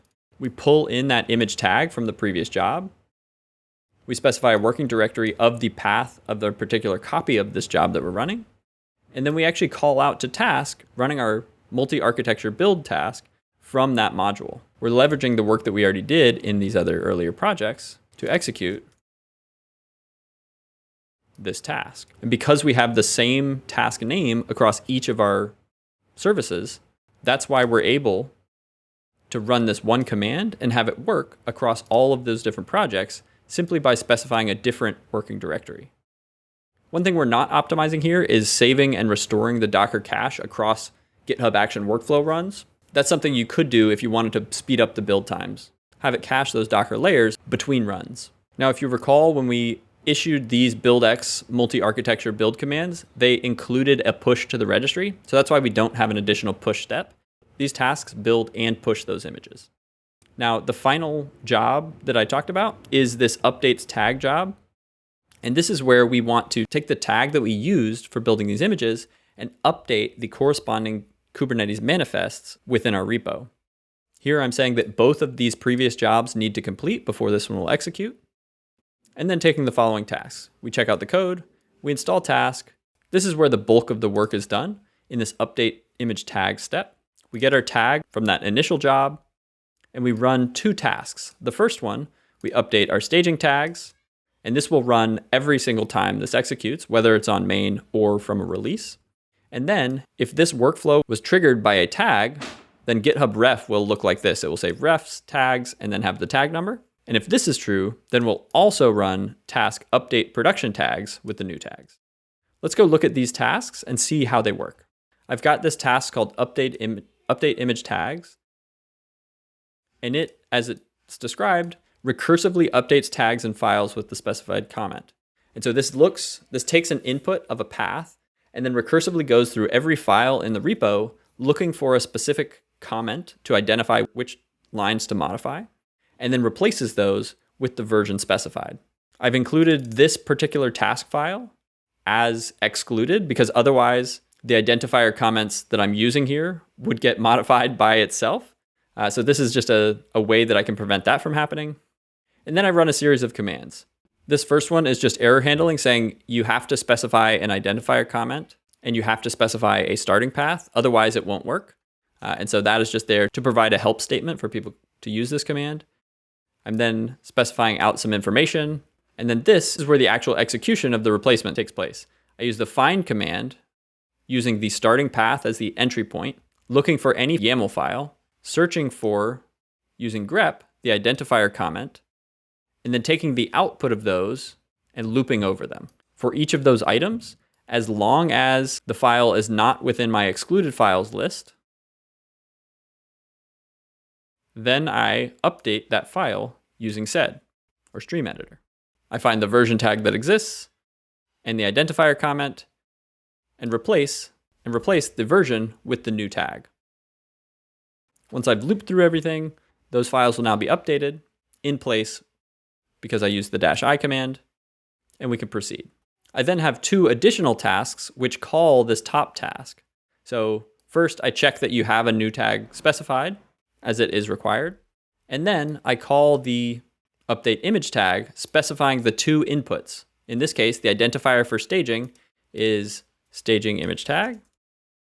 So looking for those across our repo, we can see within module 12 in my Kluctl services directory, specifically in my staging.yaml config, I have a version with a tag that looks like the one I've been generating, followed by that identifier comment. And so when I issue this command, it will find all of these similar definitions and update them all accordingly. So let's try this locally. Also, for my starting path, I'm using the git rev parse command to give me the absolute path of the root of my Git repo. And so this allows it to work regardless of whether it's on my system and I've cloned the repo into one location, or it's on the GitHub Action Runner and it's cloned it in another location, or it's on your system. This will still give you a proper starting point to traverse through your repo and find all of these versions. So let's try this locally. We'll start just by running it. This task failed. New tag is required. Because I didn't specify new tag, it didn't know what to update to. And so that error checking we had did its job. And so let's rerun this, but we'll set new tag equals foo bar baz. Here it found all of the YAML files, looped through, and we see here it tried to update all those files. Let's go into this one, and we can see that now, instead of the previous version, it is specified as foo bar baz across all of those staging configuration files. If we look at the production ones, because they used a different identifier comment, it would not have changed. We can instead do update production tags with foo bar baz bing. It will loop through, and now the production versions match that, while the staging versions are still on foo bar baz. This would work perfectly fine, but does make a few assumptions around how you're storing things. But as long as you followed the conventions of using these identifier tags, this is a reasonable approach for updating tags. If we now jump back to our GitHub Action workflow, so on every single run of this workflow, we're going to update the staging tags to match. On the workflows triggered by release tags, we're going to update both the staging tags and the production tags. And so this allows us to, and so at this point, those tags have been updated, but only local to the runner within that Git repo. So now we need to get those local changes pushed back up to GitHub so that we can merge them into main and get them deployed. And so this final action is a third-party action called create pull request. It does require a personal access token. You can't just use the token associated with the workflow. A PR request against whatever base branch you specify.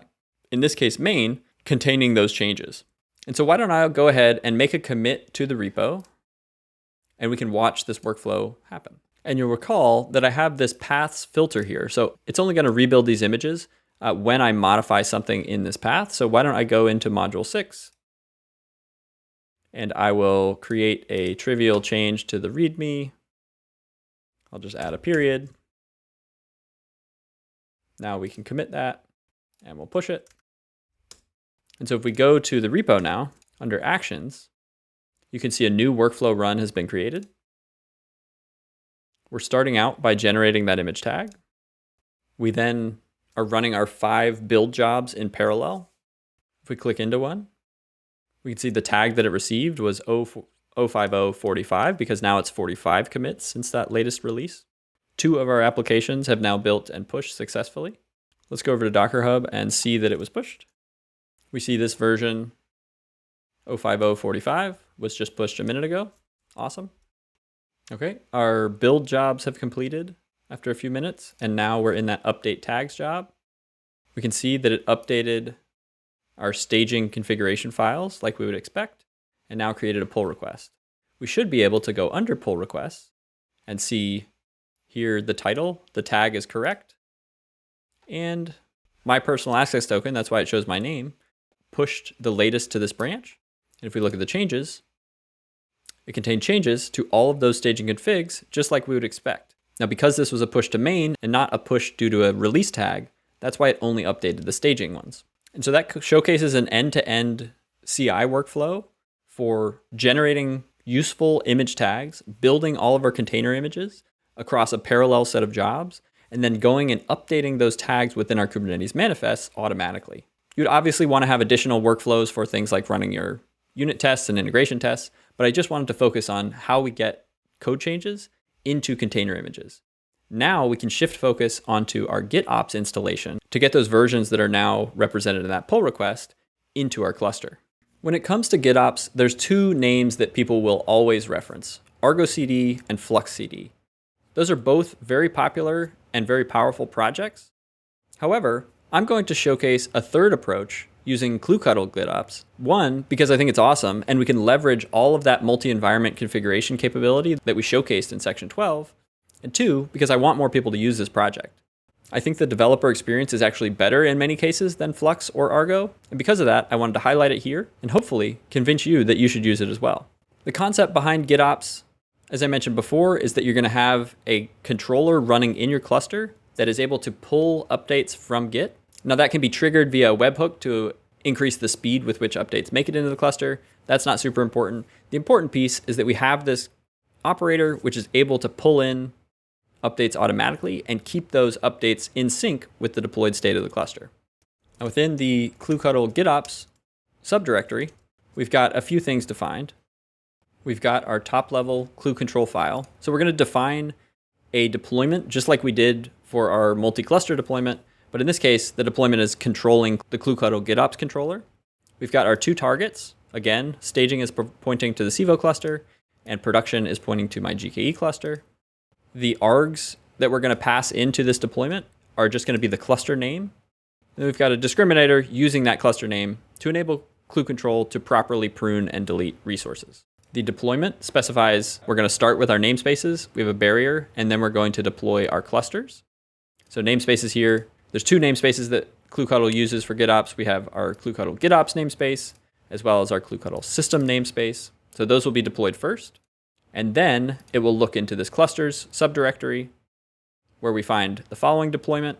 And this is another interesting thing about Kluctl that we didn't look at in Module 12. In Module 12, all of our deployments were referencing things in our file tree. We're referencing a subdirectory.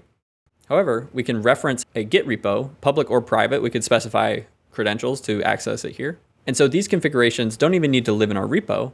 They can live in, for example, the Kluctl repo, and specify that it should install the controller and the web UI. So let's go to this repo and see what those contain. We're also specifying a tag directly. It's leveraging Git's ability to have versions and releases and serve us these files rather than needing to pull those in locally.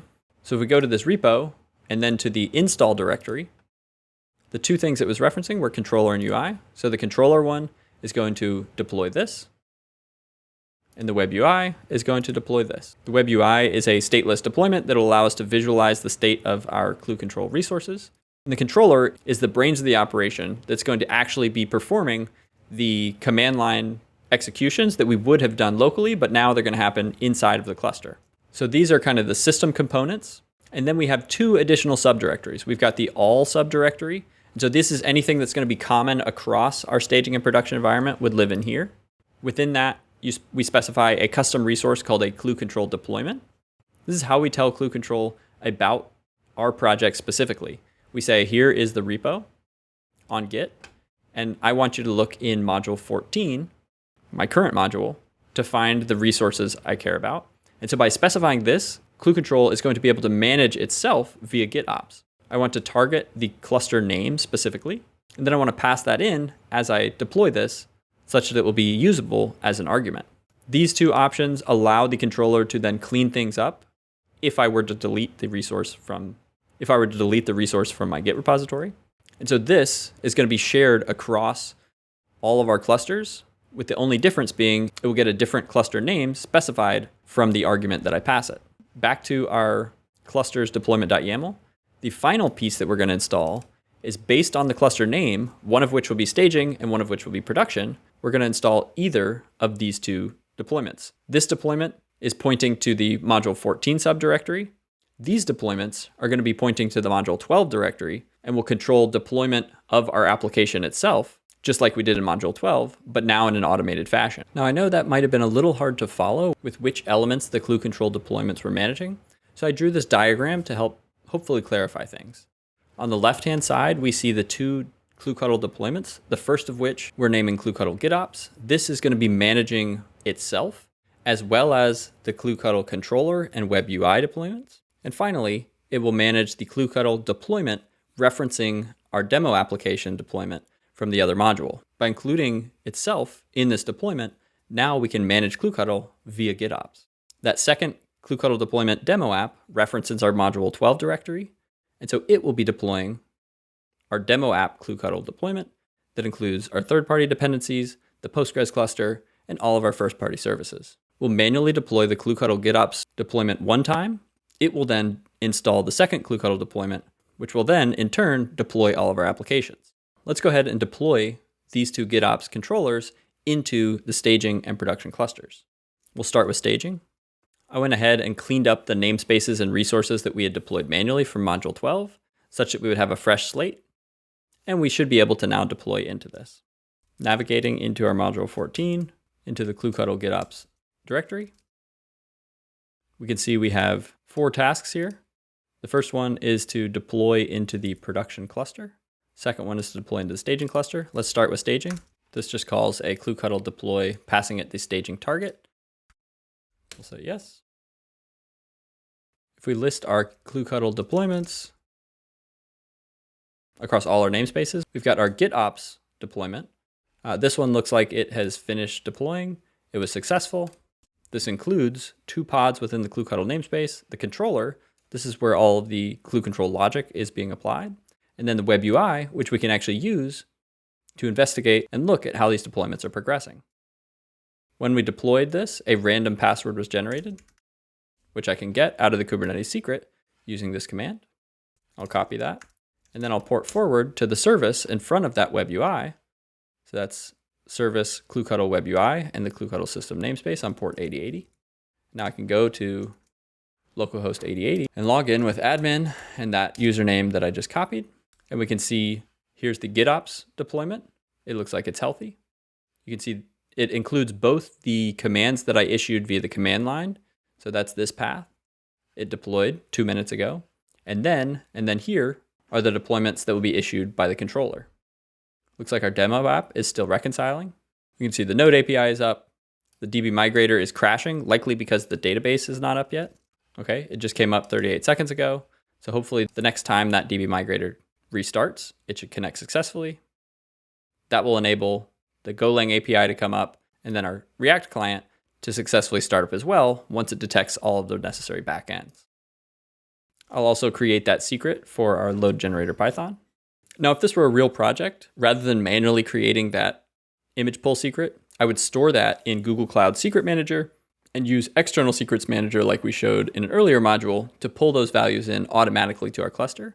And then those non-sensitive external secret configurations could live within the Git repo alongside the rest of our configuration. That way there would be no manual step after that initial deployment. And now a few minutes later, after all of those bootstrapping steps have taken place, all of our service pods are now healthy. We can find our external IP, edit etc hosts.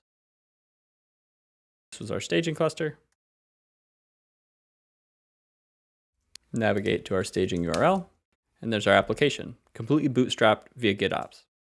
Let's take another look at that web UI. Refresh the page. I'm going to just revalidate now that our application is healthy. We've got a healthy validation state.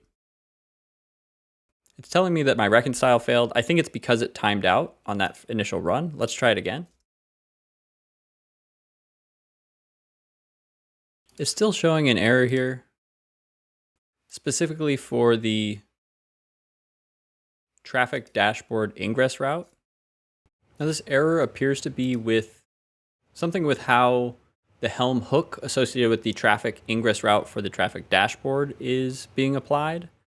Let me try manually deploying module 12 to see if that resolves the issue.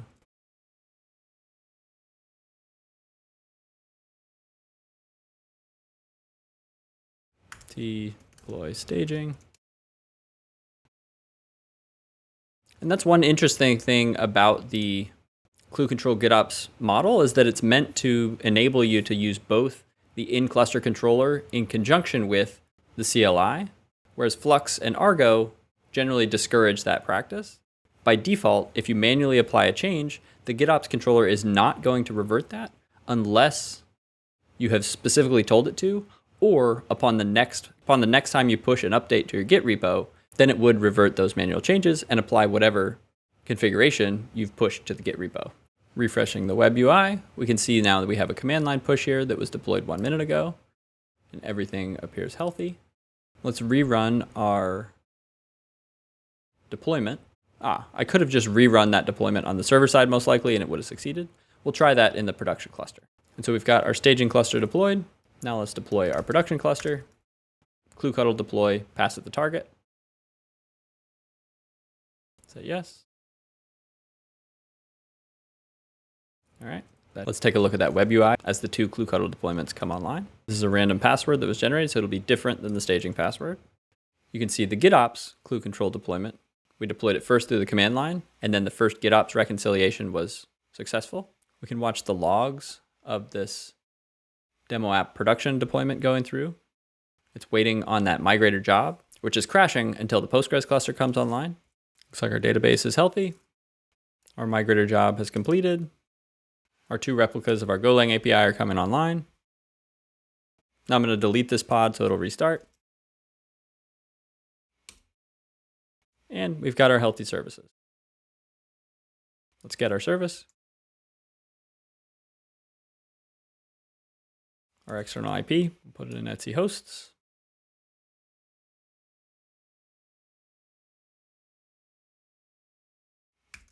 Navigate to our domain. And there we go. Our production application is now deployed via GitOps. Let's check the web UI and see if that same issue that happened on staging happened in production.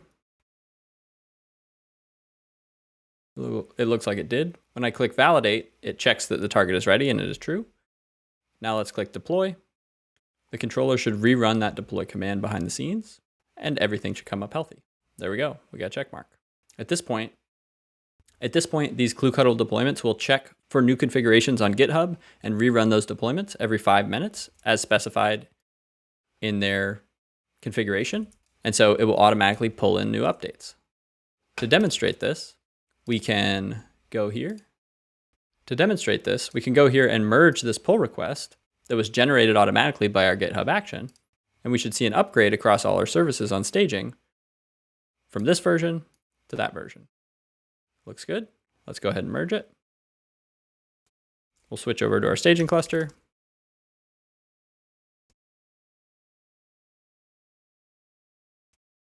Just to confirm the versions that we're currently running with, let's do k get pod YAML.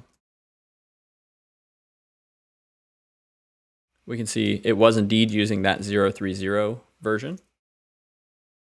Now I could wait for this next iteration of this, or I can go ahead here. Oh, it looks like it has detected a new version and run it on the GitOps side. Now, once that 5 minutes has elapsed, this will rerun, and we should get that latest version updated. I can also skip that by going ahead and clicking the deploy button. Let's go into our cluster. We'll do K9S. And it looks like that new version must have been detected because we've got new pods coming online.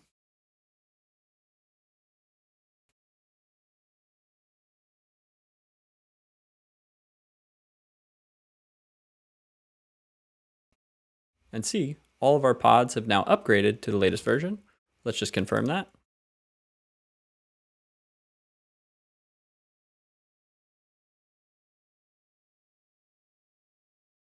We're now on version 0.50-45.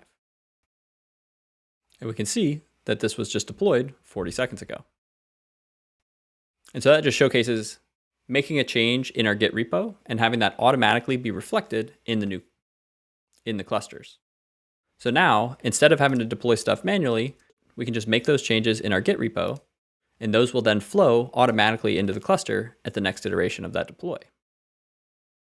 One aspect of our GitHub action that we didn't demonstrate was the trigger based on a release event. So now that we've made it all the way through the course, we've got everything up and running. Our GitOps controllers are active. We've got our CI/CD set up. I'm going to tag a release. We'll go here to the releases page, say draft new release. This is going to be the 1.0.0 release. We'll create a new tag when we publish it.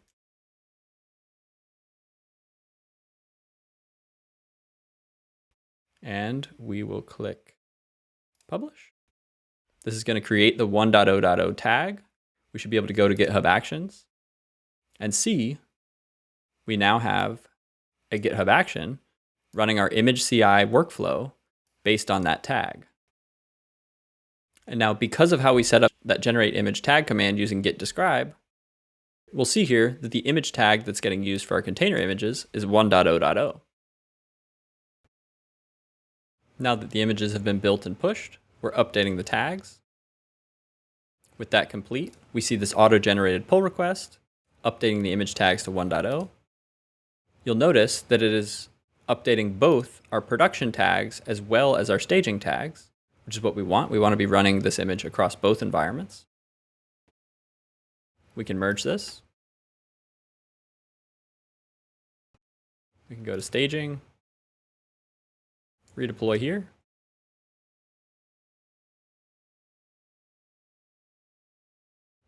We can go to production.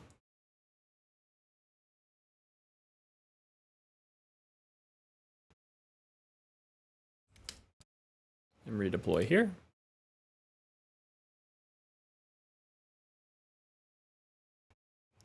We can see that our pod's updated a couple of minutes ago. Let's check the version on it. And there we can see that our pod is running that updated 1.0.0 version in production. I expect it to be the same in staging. Both of our apps are up and healthy. We can hit either one from the browser. And so with that, we've got a fully automated pipeline for making code or configuration changes and pushing those to Git and having those changes make their way into the appropriate environment, building that container image, pushing it to its registry, updating the Git manifest, and then having our GitOps controller automatically pull that in to the cluster and update its state. This gives us that powerful, familiar workflow where now we can push code to main and have it automatically deploy to staging. The one thing we would need to change is rather than creating a pull request from our GitHub action, we could commit those staging image changes directly to main. I just wanted to use the pull request option to showcase how you could have a manual human in the loop if you wanted to. But now you've got a really robust GitOps-based workflow that you can use across any number of clusters within your organization. Before signing off, I do want to call out a few additional topics that could serve as logical next steps as you continue to build your Kubernetes knowledge. There's a few networking topics that would be worth looking into. We learned about Kubernetes networking and how to get traffic into your cluster and how to communicate between services, but there's a lot more depth you could explore there. I'd look at the various CNI plugins and the trade-offs between them, as well as potentially how to handle networking across multiple clusters and optimize your network for maximum scalability. Additionally, you could look at network policies and how they can help you secure your cluster by defining the specific network paths that should be allowed for egress and ingress between and amongst your services. And then thirdly, service meshes. There's tools like Istio and Linkerd that can provide a ton of networking capabilities. They'll give you mutual TLS, automated retries, and some additional observability with no application code changes. On the workload optimization side, you should learn how to tune your services with the appropriate level of resources. There's going to be a balance between optimizing your resource utilization and cost efficiency, while also achieving application stability. In order to do this, you'll need to understand the resources that your applications consume under different load patterns. There's some tools that can help with this, like Goldilocks and KRR. And you can use those to monitor your applications, and they'll provide recommendations about the resources that you should be requesting. I would also look at auto-scaling. Throughout the course, we had a static cluster size and a fixed number of replicas for all of our workloads. However, within Kubernetes, you can scale at both the pod or the cluster layer. The horizontal pod autoscaler is a component that allows you to scale the number of replicas in a workload up or down. This can be based on CPU usage or other custom metrics. And then the cluster autoscaler, or there's an open source project called Carpenter, allow you to scale your cluster by adding and removing nodes based on the pod scheduling demand. Speaking of scheduling, we mostly let the default scheduler do its thing. With the exception of in module 13, where we shifted some workload from the old to the new node pool while performing an upgrade, you could look at using node affinities, taints, and tolerations, or custom schedulers to influence where pods get scheduled within your cluster to ensure that you're designing your systems for high availability, resource efficiency, and to meet whatever specific application requirements you may have. As you start running Kubernetes in production, you're going to need to understand and implement some sort of disaster recovery plan in case something goes wrong. Tools like Valero and Kasten K10 can help with this. If you're using GitOps like we did in the course, then your cluster state should be stored in version control, but any stateful applications you're running will need to have an appropriate backup and recovery solution, and you should be testing that solution periodically to make sure it still works. Finally, we talked about operators in Module 8 and how you can extend the Kubernetes API, but didn't dive deep into actually doing so within the course. Taking those ideas and building out a custom operator of your own is another great way to take your Kubernetes skills to the next level. And with that, you've reached the end of the course. If you made it this far, my hope is that you feel ready to deploy and operate your applications on Kubernetes. To briefly recap, we started by building our foundational knowledge of Kubernetes. We learned about the history and motivations for the system, explored the built-in capabilities, learned how to use Helm to deploy applications. We then took that knowledge and deployed a representative demo application, along with a variety of useful tooling, into a Kubernetes cluster. Finally, we explored what happens after your app is deployed. How do you debug? How do you deploy to multiple environments? And how do you automate the process of getting code into your cluster with automated pipelines and GitOps? My goal is for this course to become the go-to resource for people who want to learn Kubernetes effectively. If you found value in the course, consider sharing it with your colleagues at work or with your network on social media. If you do so, please tag me. I'm at Sid Palace on Twitter, or you can search Sid Palace on LinkedIn. Also, if you want to connect with others who've completed the course, come join my Discord community. There's a link in the description, and we can continue to talk about all things Kubernetes. Remember, Kubernetes is a vast and evolving ecosystem. Hopefully this course has given you a solid foundation, but there's always more to learn. And remember, just keep building.